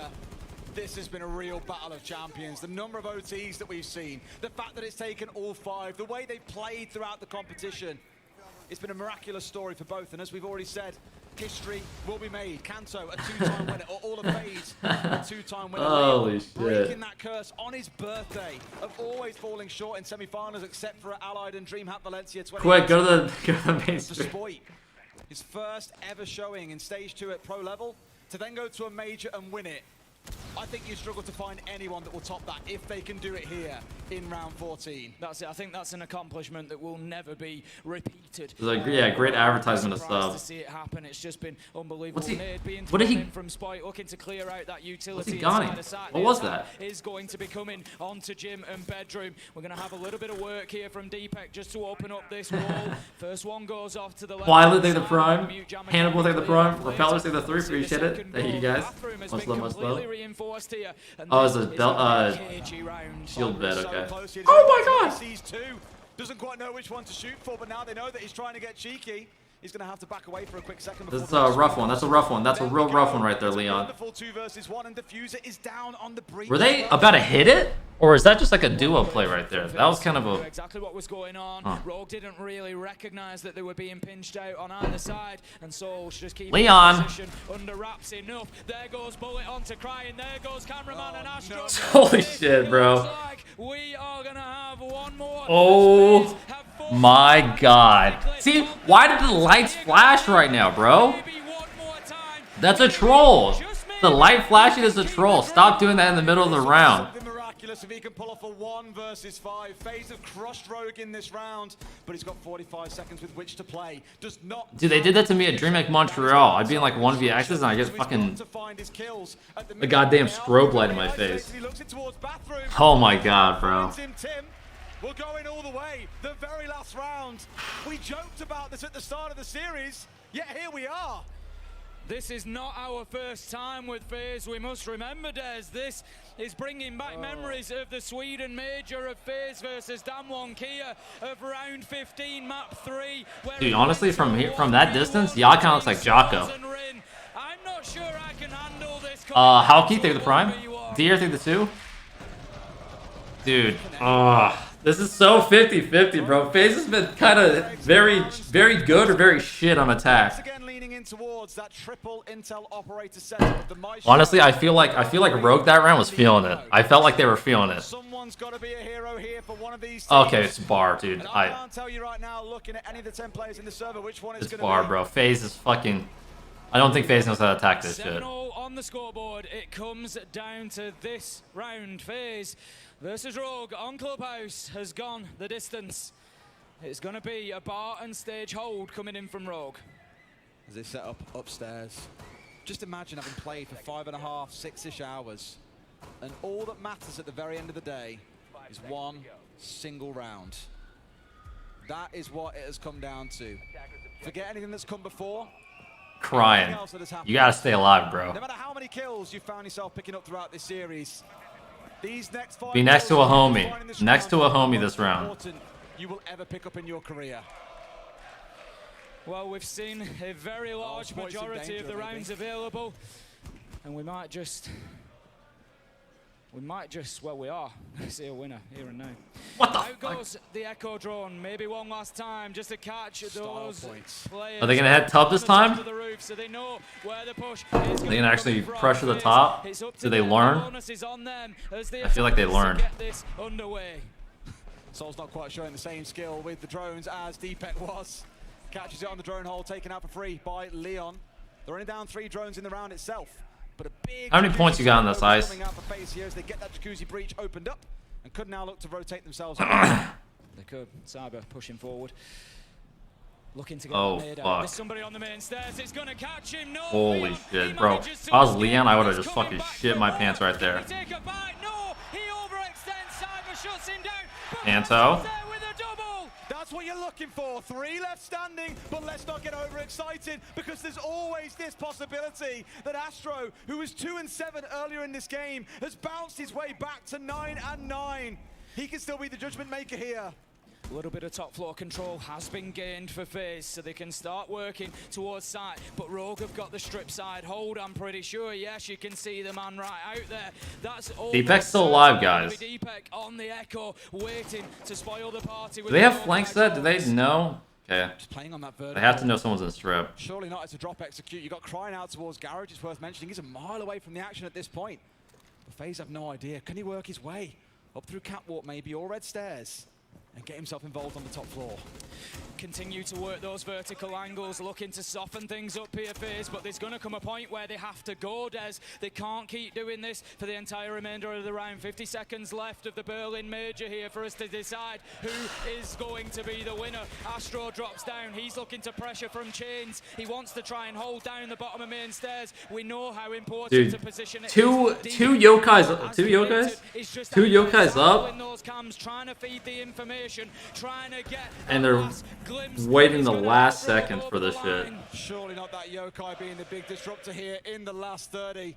Faze dropping down, converging on the ground floor. Kitchen hallway is theirs as a yokai blast comes out. Spoit thought about a swing but changed his mind at the last second.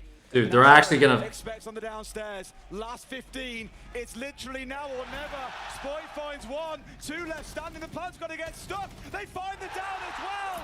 Yesterday they took the crown from LA. Today they take the kingdom from Latam. You are your body. Major champions. Damn, they did it.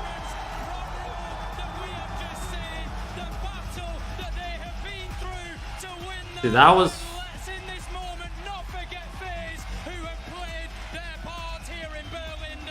That came right down to the wire. It doesn't come closer.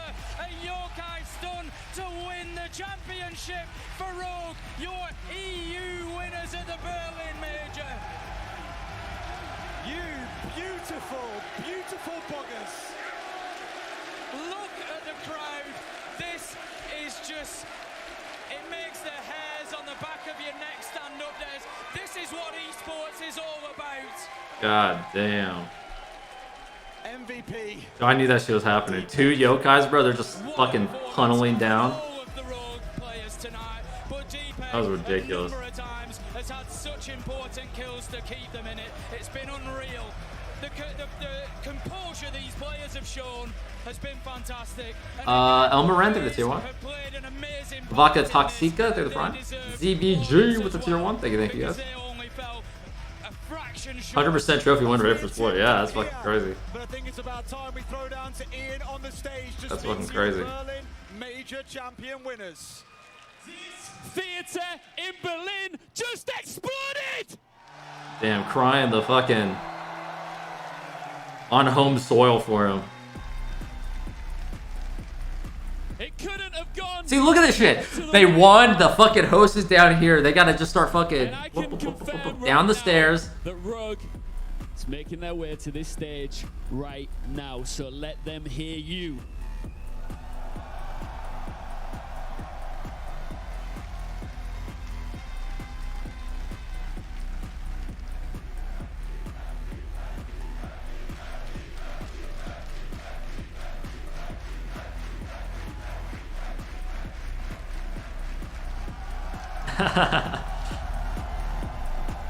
Leon, stick with the 2. What did I tell you? I told you we're winning this. EU on top.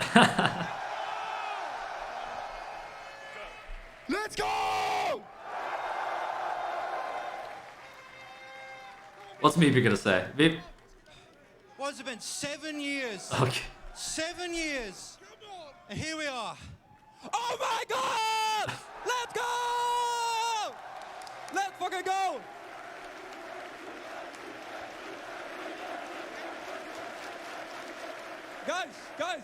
Guys. Can you guys sing a song for me? Oh, canto rocketti. Oh, canto rocketti. Oh, canto. I'm fucking back, baby. Dude, they got all the fucking flags out. Holy shit. 0 screams, by the way. Wait, does everybody have it? You know what you are, right? Dude, everyone's got the flag. Made history. Oh, have I? Oh. You know what? Why? Two-time. First ever two-time major champion standing right here to my right.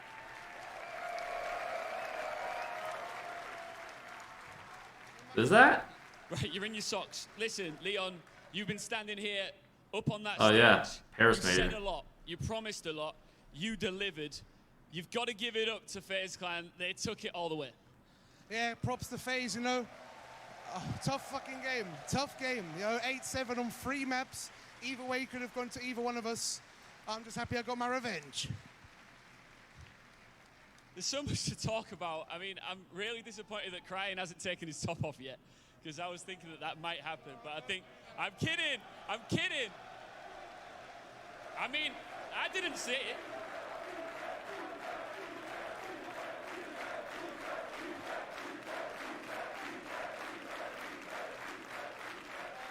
Okay, hold on, Spoit. You are 18 years old. I just want you to talk. Look out at this crowd, who all absolutely adore you. You've been on the royal road to Peer this pressure, very yeah. moment. I just want you to talk through your emotions right now. This is absolutely crazy. I don't know what to say. I'm actually lost for words. First ever event for me. Hold on, what's the First viewership ever- here? First ever esports event, and I actually managed to win it. Oh. All right. EU, well and truly on top right now. Right in the center there. If you gather round, are you ready for the big moment, guys? Everybody oh, hold on. On Leon's birthday as well. This is absolutely insane. For sure. All right, get round. See, Get in position. maybe. I guess because it's a circle and it's like more of like a bust. Ladies and gentlemen, your Rainbow Six Berlin Major Champions, it's Rogue!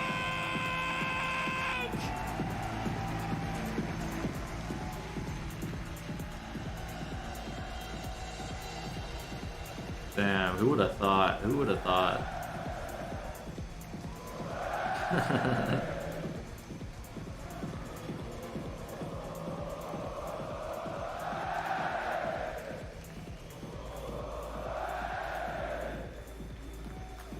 Shazam, though 15 is TSM off a break? Yeah, we've been off a break. We've been at it for a while.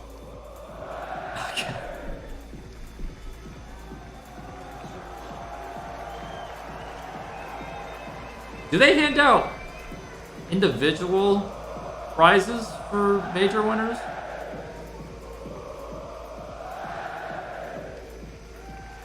I don't think.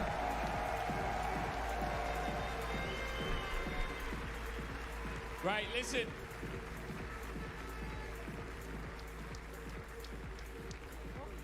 Okay, just give me 1 second. I just need to come off the stage for 1 second.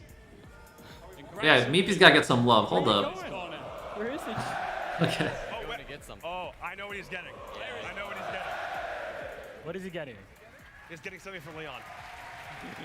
It's literally, yes. Yeah. Why can we hear it? I don't think we should be hearing the. Wait, guys. Can we get a little song for Mr. Leon, please? Because it's his birthday, and of course, we have to celebrate it properly. So, Leon, happy birthday to you. Happy birthday to you. Happy birthday, dear Leon. Happy birthday to you. Damn, they got my cake.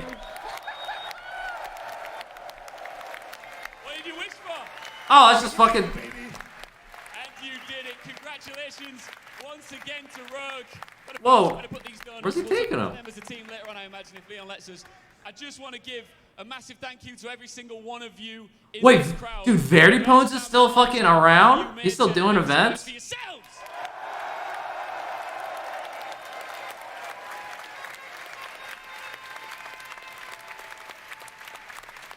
Now, I'm very new to this entire scene, but as you can see, there's some absolute legends, Siege royalty standing behind me, who make this entire thing possible. And I know that each and every one of them have a little thing they would like to say. So Faze ran out the back. No, 100%. They're still up there. 100% Faze is still up in the seats. Bit of a hot seat, eh? They're waiting for everything. I'm pretty sure they forced them to fucking stay up there. It's been an iconic major. So many records have been broken. EU on top. Yeah, you see him? I think though. Or is that an admin? Am I allowed to sing? Yes! Oh, it's an admin. Okay, I guess they got him off there. I guess they got him off. All right, is everyone ready? Go, go! Oh, Meepy, do you know what it's worth? D-Bag is the best on earth. He plays support. That's just what Rogue need. He won Rogue the major trophy. I can't believe that. That's a good one. And me and Leon, we're gonna have pink hair because they won the trophy. That's a nice trophy. That's a really nice fucking trophy. God damn it. I got it. Kanto, I'm so freaking proud of you, man. Come on. Hey! Good fucking shit, man. Yeah.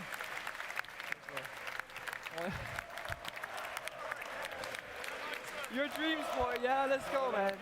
You fucking did it.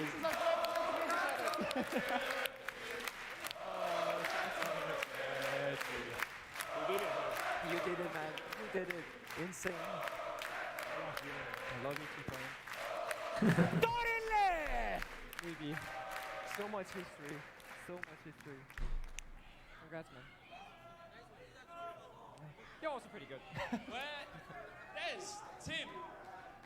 I'm in Do we think that Des and Tim Dude, they're bringing everybody in. Bibu's around. Prano's around.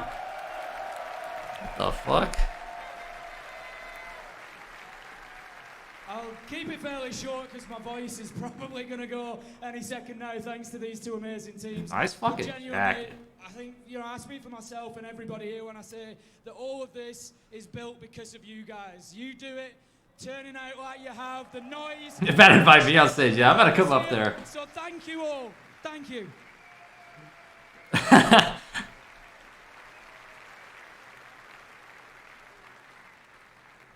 don't really have tons to say. They take this whole easy to heart, yeah. I mean, hey, they gotta get their the love in, right? While they can.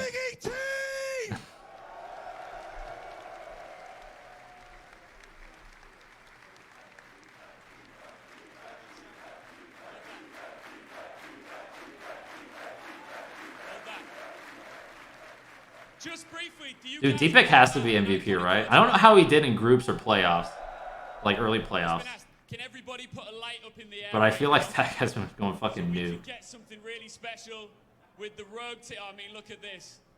With this team, looking back at the He's at least the series MVP. Yeah, 100% is the series MVP. But overall through the tournament, it's either him or Ryan, right? Ryan's been doing really good. I think Split might be in contention too. Start to wrap this up. So of course, Milos, the illustrious host, right? It's two of us. Should we say goodbye together? Yeah, why not? Okay. All right. Look at them.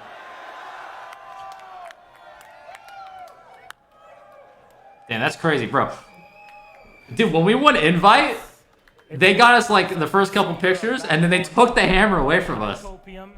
We got it through, and you know the one thing. We took like a couple group photos, and then that shit was fucking yoink. God damn. I wanted a whole photo shoot, bro.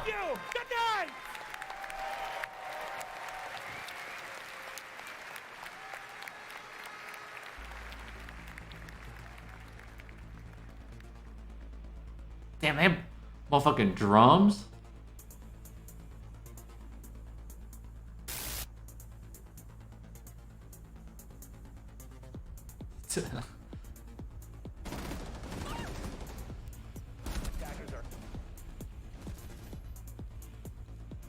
Charlotte Crow's better just saying, yeah. They had the ice cold leading the charges on the chance.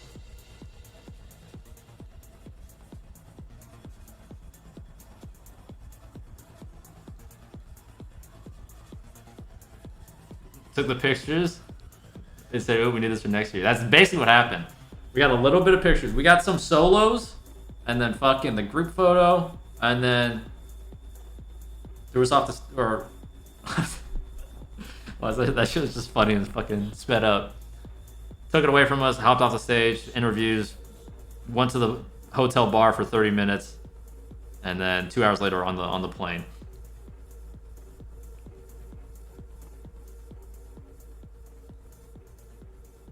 Let me take you back to May What's the 2019, cyber tweet? over 3 years ago. That was the last time that we had a live Siege crowd. What the fuck is this? And that's all changed this weekend. Welcome to the Rainbow Six Berlin Major. And Cyber? we have a sold-out crowd back together again. And I'm going to go see how they're all feeling. Hi, everybody. How's everybody doing? What the fuck? Make some noise! This is what I mean. This is why you gotta love the Siege community. Everybody's out in force for the first time Felt in that. a long time. How's it going, guys? How's it feel to be back? Very Dude, good. What the fuck? Hello, who's this? I'm the recruit. How's it feel to be here at a major? Extremely great. I love the people. Everyone is so open. I like it. Who's winning the major? Rogue. Definitely Rogue. It's gonna be Rogue. Rogue. How much are fans coming up to you and being like, hey, I love your outfit? No, I'm actually lightheaded.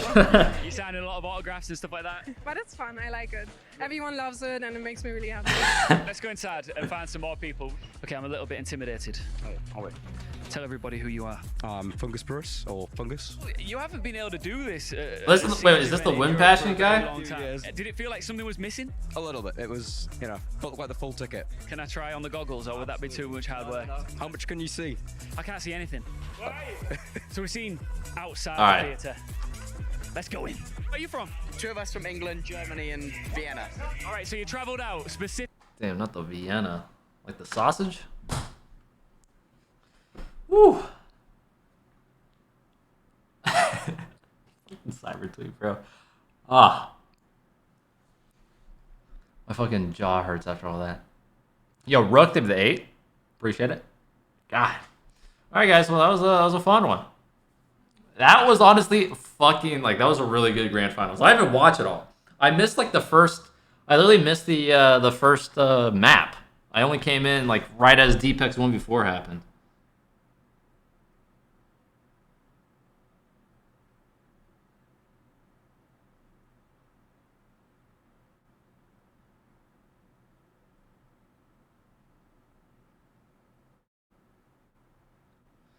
Dude, I can't get over that fucking tweet. Holy shit. Okay, alright. Close out of that. Ooh, that was good. That was good. Really fucking good grand final. That was really fucking good. I think like there was what, 2 matches that didn't go OT or 2 maps? It was what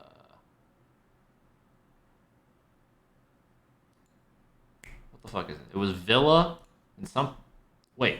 Villa and what? Was there only one? Did every other match go OT? Let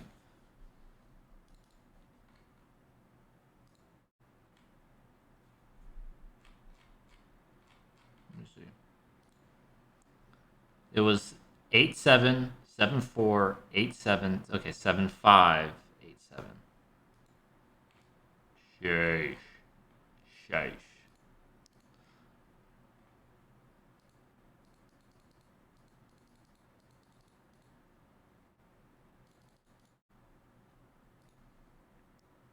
So 2 maps in and a BO5. That's fucking crazy.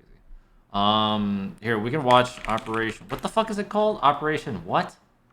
Let's just go Rainbow 6 reveal. Let's watch this. 28 minutes? Holy shit, tweet. Stats? Look at the stats real quick. I gotta click this. I want to see Deepak. Huh. You know? Really does not reflect. These stats all throughout are just like, wow. Like that, I think that just shows how fucking close this whole thing was. It's on Twitch live. Really? No shot? No shot? This isn't. Is it right now? In removing these restraints, I have redefined what an operational unit can be. Forward, now! Go, go, go! Some might see us as selfish and opportunistic. Let them. Nighthaven. What's happening here? I feel like this is just cinematic shit. Imagine if Ubi announced a new anti-cheat? Doubt. They'll just say April Fools. April Fools, deal with that shit, shitters. Alright. Hello everyone, and welcome to Operation Brutal Swarm. Yeah, we'll watch this. Season 3 Operation Brutal Swarm is a huge Brutal season for Swarm. us. It's setting a lot of the foundational pillars that we want to build off of in the coming seasons. And so there's some big stuff coming. We have Grim, who's a new operator from Singapore, who's joining Nighthaven, who's a fantastic, you guys hear this? aggressive intel gatherer. And we also have an additional map coming to the mix that we hadn't planned on before, and it's a nice surprise for our community. And we have some interesting updates that are really important to us too, such as the reputation system. We can't top left. Bop. Yeah, I've been watching Survivor, man. What of it? Next phase of it coming online.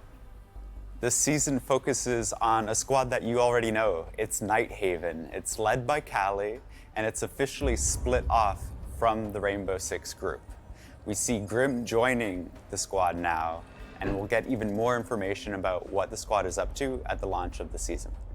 We've already communicated with the community about changes that are happening to the roadmap. We saw our map from Season 3 slip to Season 4, but we also wanted to create some surprises as well, which is an additional map that you all know and love already.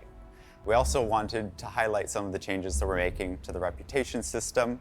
We're introducing some features today in the new season, but they also set up new changes for the next season as well. Now that you've heard more about what's coming, it's time to see it in action. Here's a teaser of Operation Brutal Swarm gameplay from our friend Chris Waters and the Ubisoft News team. One hive ready. What's tracking target? Things are looking grim for any defenders who like to stay undetected as Operation Brutal Swarm brings a new intel gathering operator to the attack. His name is Grim, and his K1 Hive can reveal enemy positions from a safe distance with bees. Micro air vehicles, technically, but once you're in the swarm and getting pinged repeatedly, you'll have bigger problems to deal with. Operation Brutal Swarm is also introducing the Stadium map into the competitive pool, as well as updating the recoil system and making weapon attachments more impactful. Plus, a new Impact EMP grenade arrives to give more attackers the power to turn out the lights. All this and more is coming with Operation Brutal Swarm, and your deeper look at it all continues now. Dude. Grim joins the attackers with a high-tech gadget that can shake up the defenders' positions. Our game designer Matthew Lacombe is here to give you more intel if you get out of it, does it keep tracking you? Dive into the design and development of Grim with concept artist Sunshine Kim and director of gameplay design Jeremy Cavan.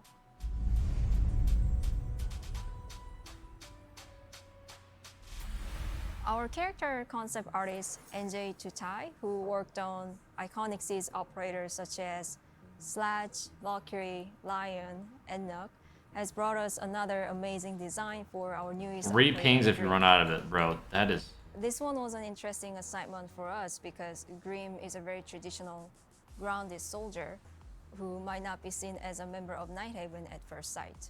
We see this. I see a lot of bullpup guns. I'm not seeing a whole lot actually on them. Which creates this interesting dynamic. And Grim's supposed to be a little bit outcast, and he needs to stand out a little bit.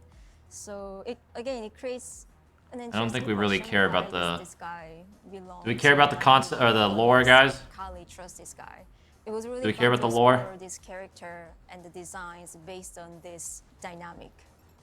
We wanted his design to really reflect the history of Grim's life, the countless battles and missions that he's been through. Okay. We're on the same page. Visual. There is something that just yet. So to create Grim's device, there is something that we always wanted to add into Rainbow Six, and these are microtech gadgets. We thought that was a very rich fantasy that could lead to really interesting visual experiences. Grim's gadget is made of a few parts. The tracking device is a microtech bot. We call it B-bot. It can fly in the air, it's battery powered, and it can last for a couple of seconds. In idle position, this bot is plugged into a bulletproof electronic canister. And when this canister lands on a valid position, the swarm spreads out of it. This canister is protected by a projectile that can open when it's stuck on a valid surface. And finally, we wanted to play with the mix between low-tech and high-tech to create a unique identity for this operator. And that's why we gave him this over-the-shoulder classic launcher that he used to throw the projectile. We really like the feeling when you are inside the swarm. We really love this feeling, and we are thrilled to present that to our player today. Okay, so what? The K1 Hive launcher is Grim's gadget. It's a over-the-shoulder bazooka kind of launcher. You equip it similar to what you would do with Ash or Zofia. It shoots a projectile that will travel in a straight line. It will stick to the surface it's shot at. What's the Once activation? it sticks to the surface, it will release a canister. If it's on the floor, it will just open. The effect will take place there. If it's stuck on the wall, it will propel it down on the floor. So the effect will be generated from this canister. The effect itself is a swarm of bots, really a cloud of robotic bees. They reveal any defenders that would be inside the swarm. They will be tracked in live action, so the red mark will follow them as they move around. And last part is the decay and the debuff that you will have once you leave the swarm. This is the small beast that sticks to you as you leave. You will get pinged 3 times in a short period of time, similar to the alibi decoy that we have in the game already. We're really happy to tell you that Grim is a 3-speed, 1-health attacker. It's been a while since we had one of those, and it really goes with the rest of the loadout. We have the 5.52 Commando as a primary assault rifle. You know how reliable, how good it is. But we also have the shotgun, the SG CQB, as another primary option. It's one of the first time that we have an operator that uses a shotgun and is a 3-speed. If you remember, you remember, but for this time it's the first named operator that we have. In the secondary weapon, we have the P229. For the secondary gadgets, we have the breach charge. It adds a layer of verticality to Grim. You can place the breach charge on the floor, shoot the gadget through the bars, so you're now funneling the defenders from the top floor. So it really adds another layer to this gadget. Or you can go with the Claymore. It's a natural progression with this gadget. You shoot it in the doorway, there's no one in there because you don't have any marks, or there's no one, you don't hear anyone. You can go place a Claymore now, like you secured something. So it's really like a natural progression of the gadget. Grim's role is part entry. You want him inside the building first. You have a really good gadget to hunt down roamers. You have the damn, that boy speed, fucking so moving. them. You have the good weapon to go to pick those fights. Then you have the ability to funnel them inside some rooms with your gadget. You shoot this in a doorway, the defenders cannot go in there. Like, you know they won't cross this door, and if they do, everyone on the team will be alerted.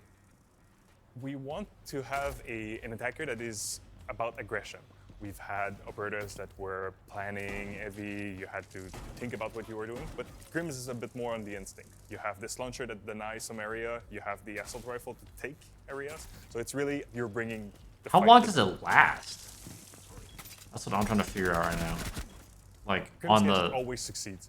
So if you hit someone, you will have the red mark. Everyone on the team will know that there's something going on. If there's nothing, there's no red mark, well, everyone will know that there's no one in there. So you always succeed with this gadget. Operators like Nomad, Gridlock, they really help you secure the areas that you can attack with the Grim. If you know that there's a defender stuck inside a room and 8 contesting seconds? this with Grim would be difficult, you can ask Sens or have a smoke grenade to block the line of sight so you can have the launcher get in there. When you From know us. the opposing team has a lot of roamers, Caveras, Bandit, Vigil, you can ask the help from Jackal. He can track them down with their footsteps. So if they move, they leave footsteps. If they move, they might get caught inside Grim swarms. So it's really a tag team to get around the roamers. Also, you have Wait, he has 5? No shot he has 5. He has 5? Move or don't move. You have I haven't the storm looked. that is creating on you, but Lion is going off. Do I move? Do I not move? Like, it creates interesting situations when you have. Dude, this is like, against. bro, this is like a little taste of what the game used to be with fucking when Lion, Dokkaebi, Jackal was the thing. You would literally get Lion Scan, you would get Dope Code, and Jackal pinged at the same time. And now it's just like, oh god. 5? No shot. I gotta look. That's Jackal. I gotta see it for myself. There's one here. Dude, come on, man. Whatever. We'll see it somewhere else. With like Grim. Also, you have Lion. Lion really creates this move or dope. Need a lot of coordination used effectively. Not really. You just shoot them, and then everybody knows where the guys are. Yeah. It creates interesting situations when you have those operators against the defending team. Mute is one of the greatest counter that we have to Grim. For Mute, if the canister is stuck inside the Mute Jammer's radius, it won't release the swarm at all. So you will have to take care of the Mute Jammer first before having the effect. If you're standing in the radius of a Mute Jammer and there's a swarm around you, you won't be revealed. If you're affected by the debuff or the DK and you run inside the radius of a Mute Jammer, you will be cleansed. You can think of it similar to the call from Dokkaebi. The projectile can be caught by Wamai, Aruni, or... Okay, he had 3 right there. Obviously, Wamai is the most fun one because it will displace the effect, but the other one will get rid of the canister. Okay, he's got 5. He's got 5. If the Holy canister shit. hits electricity, be it in a barbed wire or on a wall, it will get destroyed. The way we designed Grim's gadget, we made sure that there's a lot of specific timings. You can hear the shot. Right here. The other one Motherfucker's got 5 of them. Holy shit. Will get rid of the canister on a wall. It will get destroyed. The way we designed Grim's gadget, we made sure that there's a lot of specific timings. You can hear the shot. You will hear it stick. You will hear the canister opening, and then there will be the swarm. So there's a lot of timings that you will learn as you play against Grim, and each one of those is a warning that something is happening. So you have, as a player, the choice of running or fighting. They're fighting. Grim is a really aggressive attacker. We have the 3 speed, we have the good assault rifle, we have all of the tools to give you an attacker that is really in the face of defenders. So really an aggressive attacker. At the launch of the last season, Operation Vector Glare, we let you know that the new map originally planned for this season would be delayed. Okay. Damn, he's got 5, bro. That's crazy. I still don't know. How long does it last? Like, can you just, like, set it and forget it? Like, can you just shoot it up and they'll just be patrolling the area for fucking the whole round? I don't think they really specified.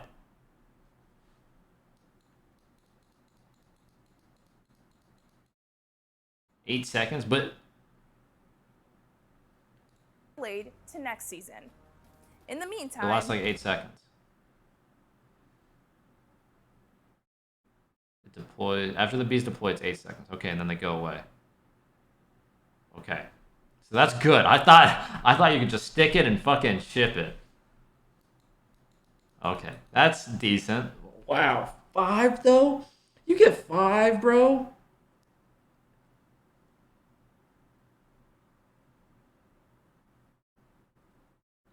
Dude, it doesn't even matter if there's like fucking. It's like, oh, there's a Jaeger, there's ADS, there's 3 ADSs right here. Okay, that's okay. I don't need to worry about that. Just fucking send them all. Holy surprise shit. For you. The stadium map from the Road to SI event is entering the map pool. Don't ban it. Don't do it. Don't ban it. More on that later. Game designer Josem El Rene is here to share the good news and the details. I mean, what more can we? Oh my god. Damn.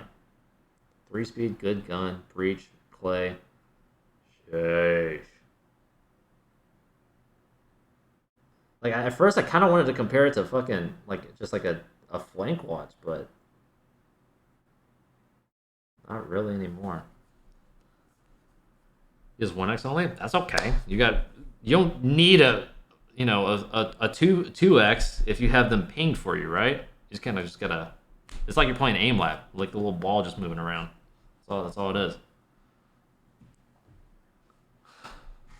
Yeah, coming to comp, yeah. That's crazy. That's actually crazy. That's really good for like fucking just. I guess it kind of fills in like the blank of what Zoe used to be. Like, you know how like, say you didn't have any drones, you would just send a stun into a room, and then it's just, You know, stun pops. Okay, he's there. Stun doesn't pop. Okay, not there. You get 5 though. Good for sight. Good for roam. Holy shit.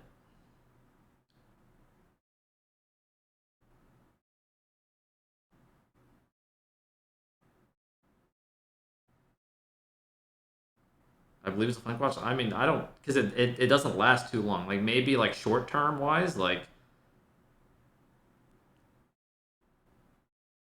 if you're, I don't know, if you're playing vertical and you better hit the sight and somebody fucking hits it right behind you, like because it's short term, it's a short term flank. It's just kind of like area control. It's literally all it is. It's like crazy OP area control. 5's crazy. That's wild. Soy Milo through the prime. Too optimistic through the 15. Shit's crazy. You ain't kidding.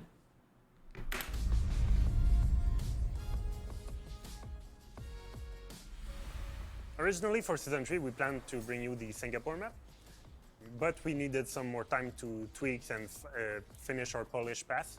So instead, we will be bringing you something else, the Stadium map. So the Stadium maps are usually only available during the Road to SI event, but it was kind of a missed opportunity to have them only available a couple of weeks while they are full-blown maps.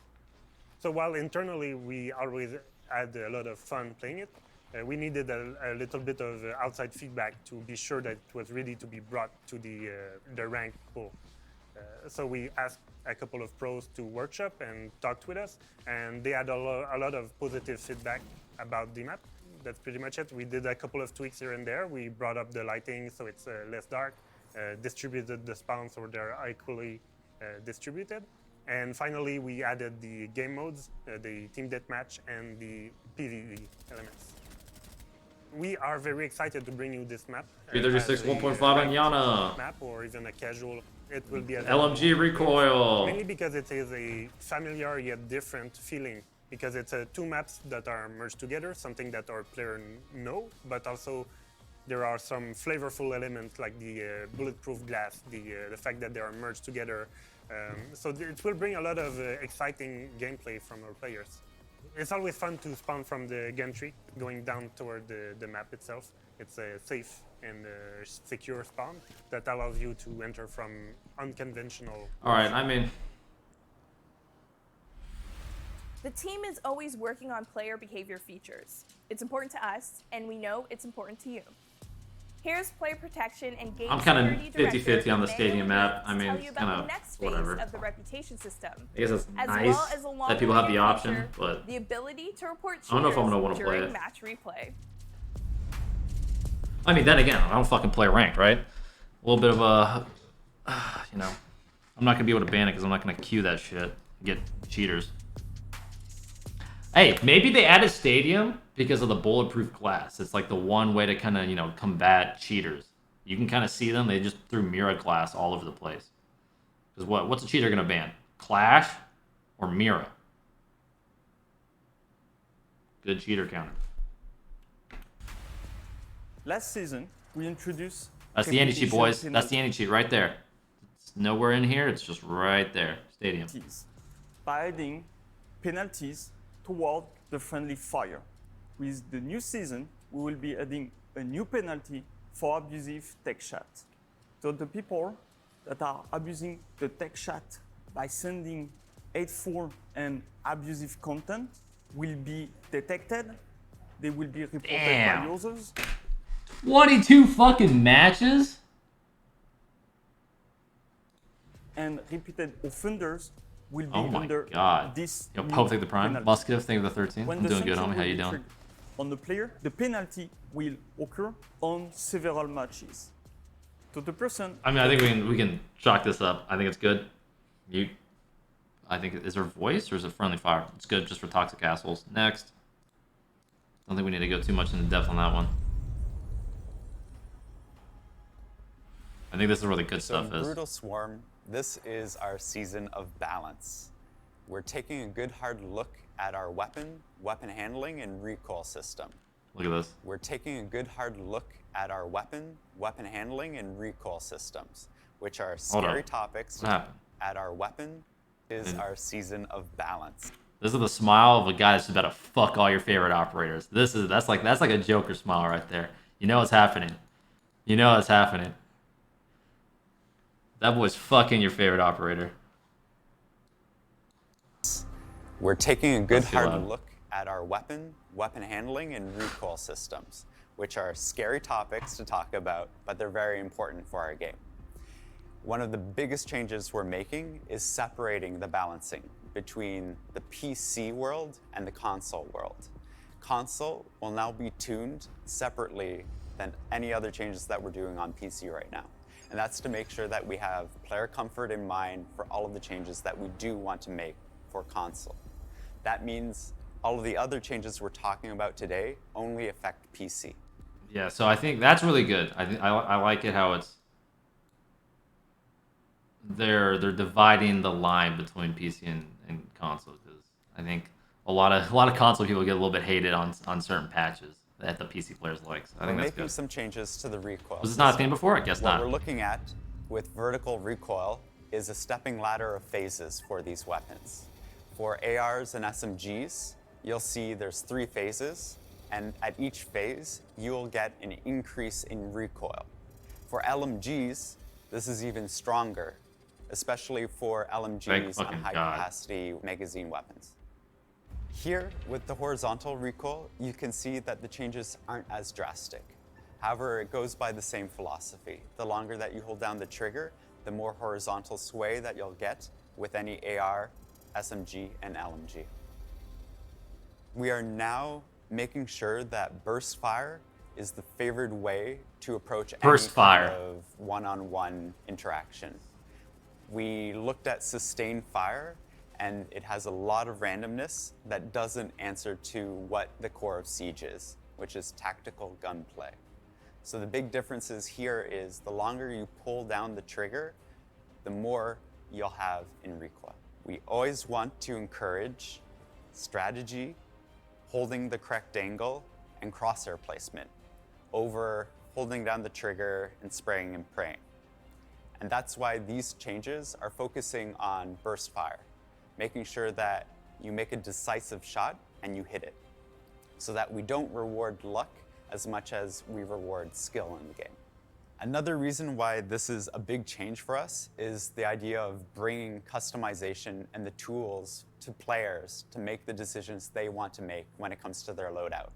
We're really opening up customization and attachments this season because of these changes. If you want to deal with recoil, we give you new options. Muzzle brake and flash hiders are coming to all of these weapon families. We're also bringing more grips, angled and vertical, and more scopes than ever before. That means that you can build your loadout the way that you want to play, and it means that you're not stuck with a meta weapon. The other thing we're looking at too is making sure that every piece of customization is meaningful, that you actually have real choice between them all. Silencers now will be available without the damage debuff, Thank God. making it that much more interesting to play with. With all of these new changes, we have a new ecosystem of weapons for players to play with. You can figure out what works for you. And at 1.5, that was who the fuck is that? That was 0, I'm pretty sure. I don't know why they showed that. Because there was a 5.7, no? Let me go back. Let me just double check. That's a 5.7, right? Before. That means that you can... Yeah, that's got to be 0. Wait.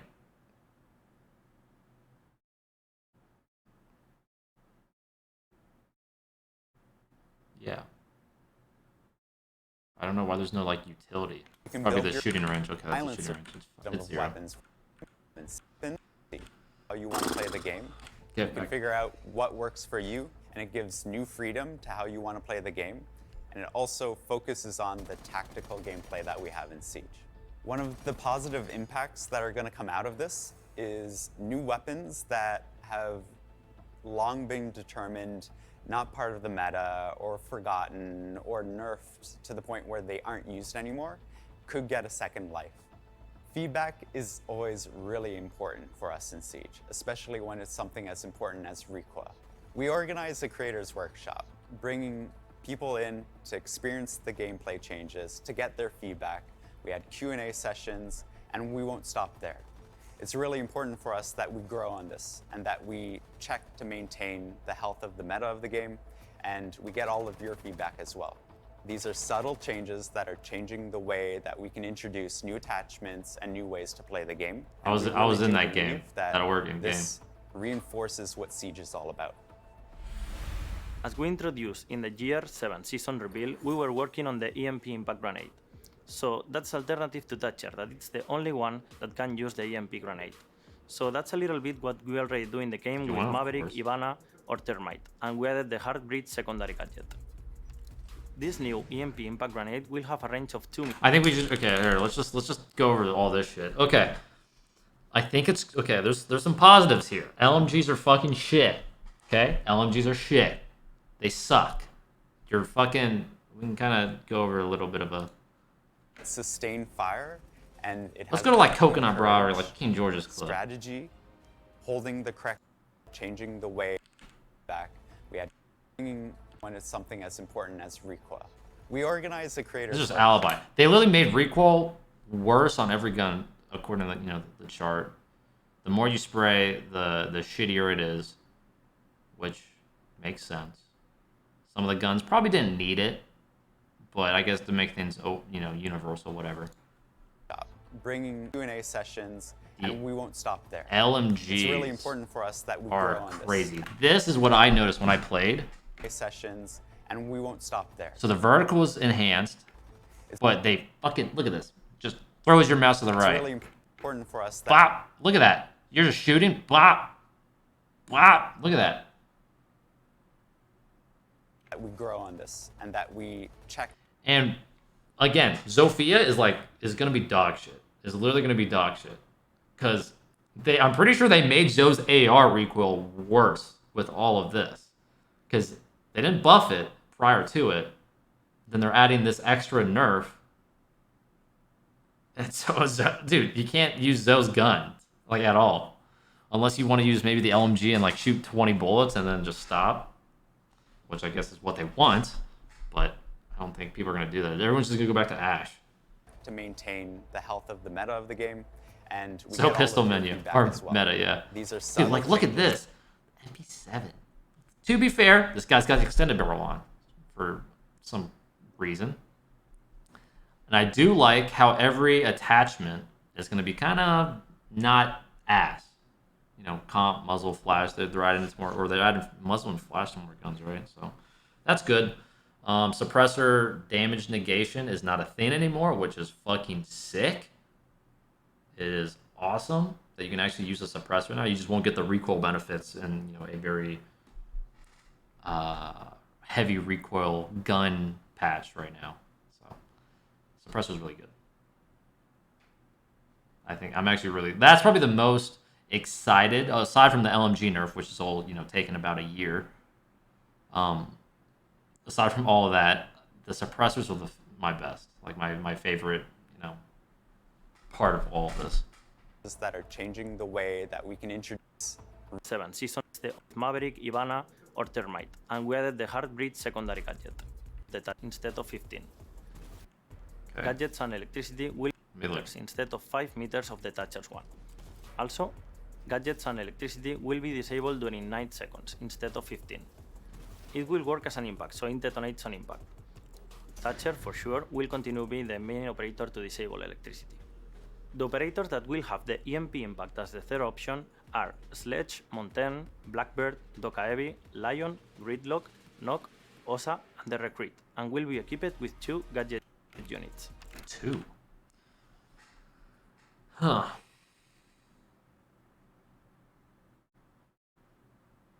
I like this. I like it. Thatcher's gone? Not really. This is just gonna... I think Thatcher will still be used at the end of the day, because Thatcher's EMPs are going to be superior. Because I don't know the radius, but like,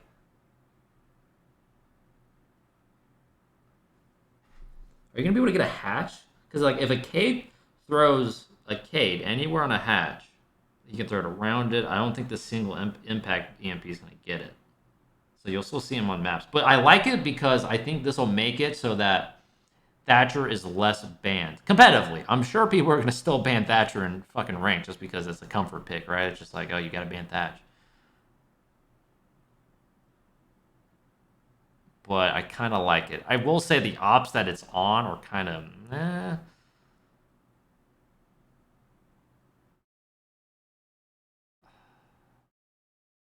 I think the really good ones are just like, you know, these three. I don't know if anyone's going to be running Sledge EMPs that much. Maybe. Gritty's gritty. Knock, Osa, Oh, shit, I didn't even have them all up. And will Knock be and equipped Osa. with 2 gadget units. We hope that this change will have a positive impact on our players because they will work on more situations to win the match, and also I think Osa will still use smokes. I don't think Osa EMP is going to be that good. they will be able to, of course, you can always supplement it though. Play Thatcher with his cool loadout. We know that you had a little preview of this feature during the last test server. I like it. It's a nice little change. I don't think it's going to be strong if the or like operator crazy. falls into DBNO while wearing an armor plate from Rook, they will be able to use the withstand ability. What the Once fuck? the withstand animation is finished, the operator will revive with 20 health points. I like it. Rook's not been in the meta for a very long time, so I fuck with it. The objective is to give more value to the Rook's armor plate, which can help us a lot if we fall into DBNO during the round. The Dokaebi logic bomb was not affecting the operators on the support mode, so from now, the dead operators will be affected as the live ones, but the logic bomb cannot be interrupted. With this change, we will be giving more importance to Dokaebi's ability and will be more consistent. Yeah, Dokubi buff. That's actually crazy. Hold up. That's actually crazy though. And will the fact that Doke affects dead players. Valk's dead up here. It affects dead players and they can't watch cams at all. That's insane. That is fucking insane. So like in an execute, it's like a 5v3. You know, the dead people have literally no value. We've got 2 more new features to highlight that are. How long does our hack last? I think it's the normal time. Was that 10 seconds? 8 seconds? We've got 2 more new features to highlight that are coming this season. A new map ban system and a significant upgrade to the tactical map. From our Barcelona studio, 12 here's seconds. game designer Robert Cole to share more details.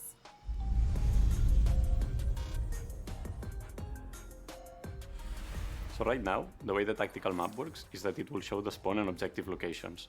But it's true that it forces players to remember a lot of information. And even if the attackers find the objective, it will not be shown in the tactical map. We're doing a couple of quality of life changes to display the location of the objective once the attackers find it during the preparation phase. The attackers will also be able to see a list of potential objectives by the defense and also an icon next to the locked objectives.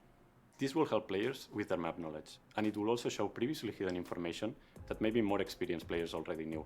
But overall, it will help players focus on decisions that matter, like planning their attack instead of feeling lost around the tactical map. We have been monitoring the map ban and pick rate, as well as the community sentiment regarding map distribution. If we take a look at the data right now, we can see how we have 3 to 4 maps with over 10% of the play rate, as well as maps below the 4% mark. We understand the map ban has room for improvements, and we want to address some of these concerns with this season changes. We're changing the map ban phase to 5 maps instead of 3. That way, if both teams decide to ban one map, the final decision will be a random between the 3 remaining maps. That's as well nice. as if both teams Makes decide it so to there's ban the less same map, Oregon Villa the final maps. decision will be between the 4 remaining maps. In the same case, if both teams decide not to ban any map, the final decision will be a random between the 5 remaining maps. Until you get fucking, let's see, what is it? Canal, Emerald Plains, Stadium, Outback, some other shit map. With this favela. change, we aim at increasing map diversity, while also maintaining the player agency of being able to ban maps from the pool. We will continue to monitor the situation and the performance of this change, but also make any adjustments necessary as part of our commitment on increasing map diversity. We know that this will help with map representation, but we also have future plans to tackle the exact problem of new maps being banned. Before we wrap it up, let's talk Brutal Swarm Battle Pass. Whoa! Starting this season, the Battle Pass will Yeah! have a discount on all items in the shop. Let's fucking And go. If you like, you could buy one for your friend as a treat. For more Nice. details, here's Business Strategy Director Mohammed Ben Hanada.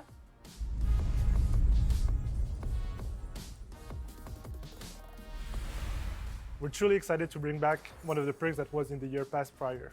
So we're bringing back the shop discount. So what this means is for the Battle Pass owners, you'll be able to have the 10% shop discount during the season where you have the Battle Pass. And for our year pass owners, you will have it up until the end of year 7. This 10% discount will apply on any items on the shop, whether it's on R6 credit or Renown. So this means alpha packs, collection packs, elites, or esports items. All of this will be at a 10% reduction. We know that Siege is a game that is best played with your friends. So we want you to be able to also experience the Battle Pass with one of your friends. So during Season 2, we soft launched the Buy for a Friend feature for the Battle Pass. We're more confident in the system now, so in Season 3, we're deploying it everywhere. So what this means is that for you, as a player, you'll be able to purchase the Battle Pass for one of your friends. For the moment, buying the Battle Pass for one of your friends and gifting it is actually going. And finally, here's when you could play Operation Brutal Swarm on the season test server. Tomorrow.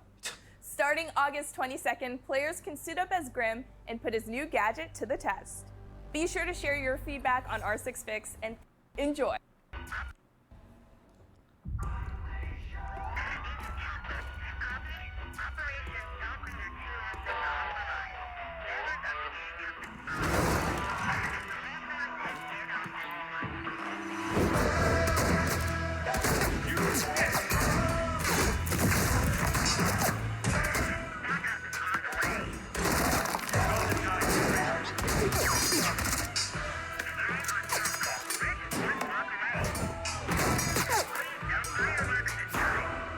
Damn, Castle hitting that shit. That fucking time. About goddamn time. Nice Castle lead. Not too bad. Geo and Strip during SI. Yeah. You're not wrong. Yeah, so cheaters, guys, remember, right here, cheaters. This is the update for the cheaters. Dude, chill the glass, bro. And just the stadium map, from bulletproof the glass. gantry, going down toward Dude.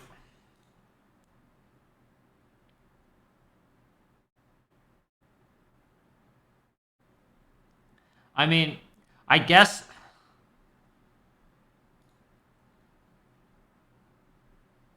not a whole lot to say, honestly. Like, the really big thing was just the recoils. Like, the new op, whatever, you know, we got a strong operator again. Woohoo.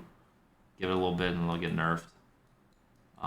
Grim is definitely strong, I think. I haven't even played it, but I think it's going to be pretty strong. Just as a roam clear, side hit, you know, it's good for a lot of things, honestly. It's very versatile to use Grim. And it really fucking tracks you like a lion, like old lion. So, that's interesting. So, strong op, good recoil changes. For the most part, I think the LMGs definitely needed it. It's finally here, thank fucking God. But I think some of the guns might not have needed it. I will say some guns, it's a little bit bouncier than usual, like Buck, and because I have played that part.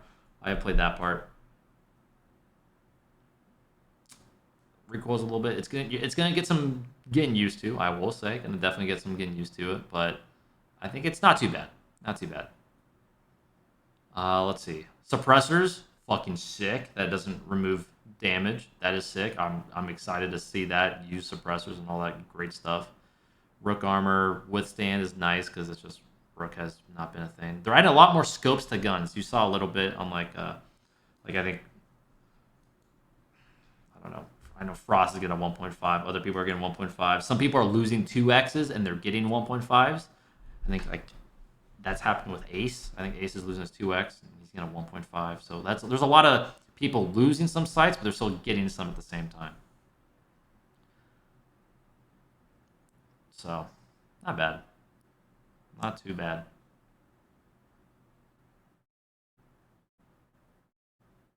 Equals run suppressor on the gun without recoil. Yeah. Yeah, because that is the downside. If you run the suppressor, you don't lose the damage, but you don't get the recoil benefits of like a muzzle or a flash or whatever it may be. I think some good things here, some interesting things. Again, no word on cheaters, so that's always, what's the word? Inspiring. But hey, Stadium's in the map pool. Battle Pass is discounted.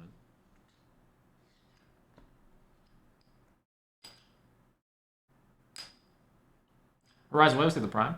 Dan VFX take the Prime. Lightman with a 13. Raketu with a 3. Sabolo. What up? Oni take the Prime. Thank you guys. Copium next time. Yep. And then next time, we'll get another Copium next time. And then the one after that. So now Zoe AR buff. Law rips Sophia. No, yeah, no Zoe AR buff. I'm pretty sure it's just fucking...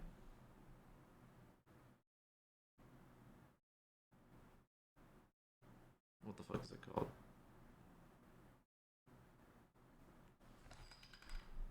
Zoe's just going to be dog shit. Zoe's going to be dog shit. At the end of the day, it's just going to be dog shit. Alright, guys. I'm going to probably end it there. Had a nice stream. Fucking good grand finals today. That was sick. Awesome fucking match today. Awesome, awesome match.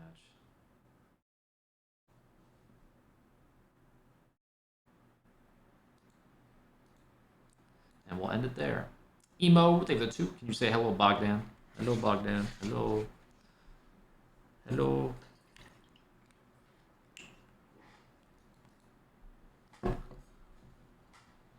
All right. Exclamation mark socials for the platforms you can find me on. YouTube, Second, YouTube, Twitter, Insta, and TikTok. All great platforms you can find me on. I'm pretty sure we're going to be releasing some video tomorrow about some unreleased changes once I get the go-ahead from Ubi, because I don't know if I'm even allowed to or not. So hopefully, fingers crossed, knock on wood, that video gets out and you guys can get to see a little bit of a snippet of the recoil. But if not, forget what I just said and treat it like just a normal day. Exclamation mark Prime. If you guys want to learn how to get a free Twitch sub every single month, it is the best way to support your favorite creator on the platform. I might just be that. I might not be. It's okay. Don't have to hurt my feelings. But use your Prime subs. If you have Amazon Prime, link your Twitch account to your Uplay account.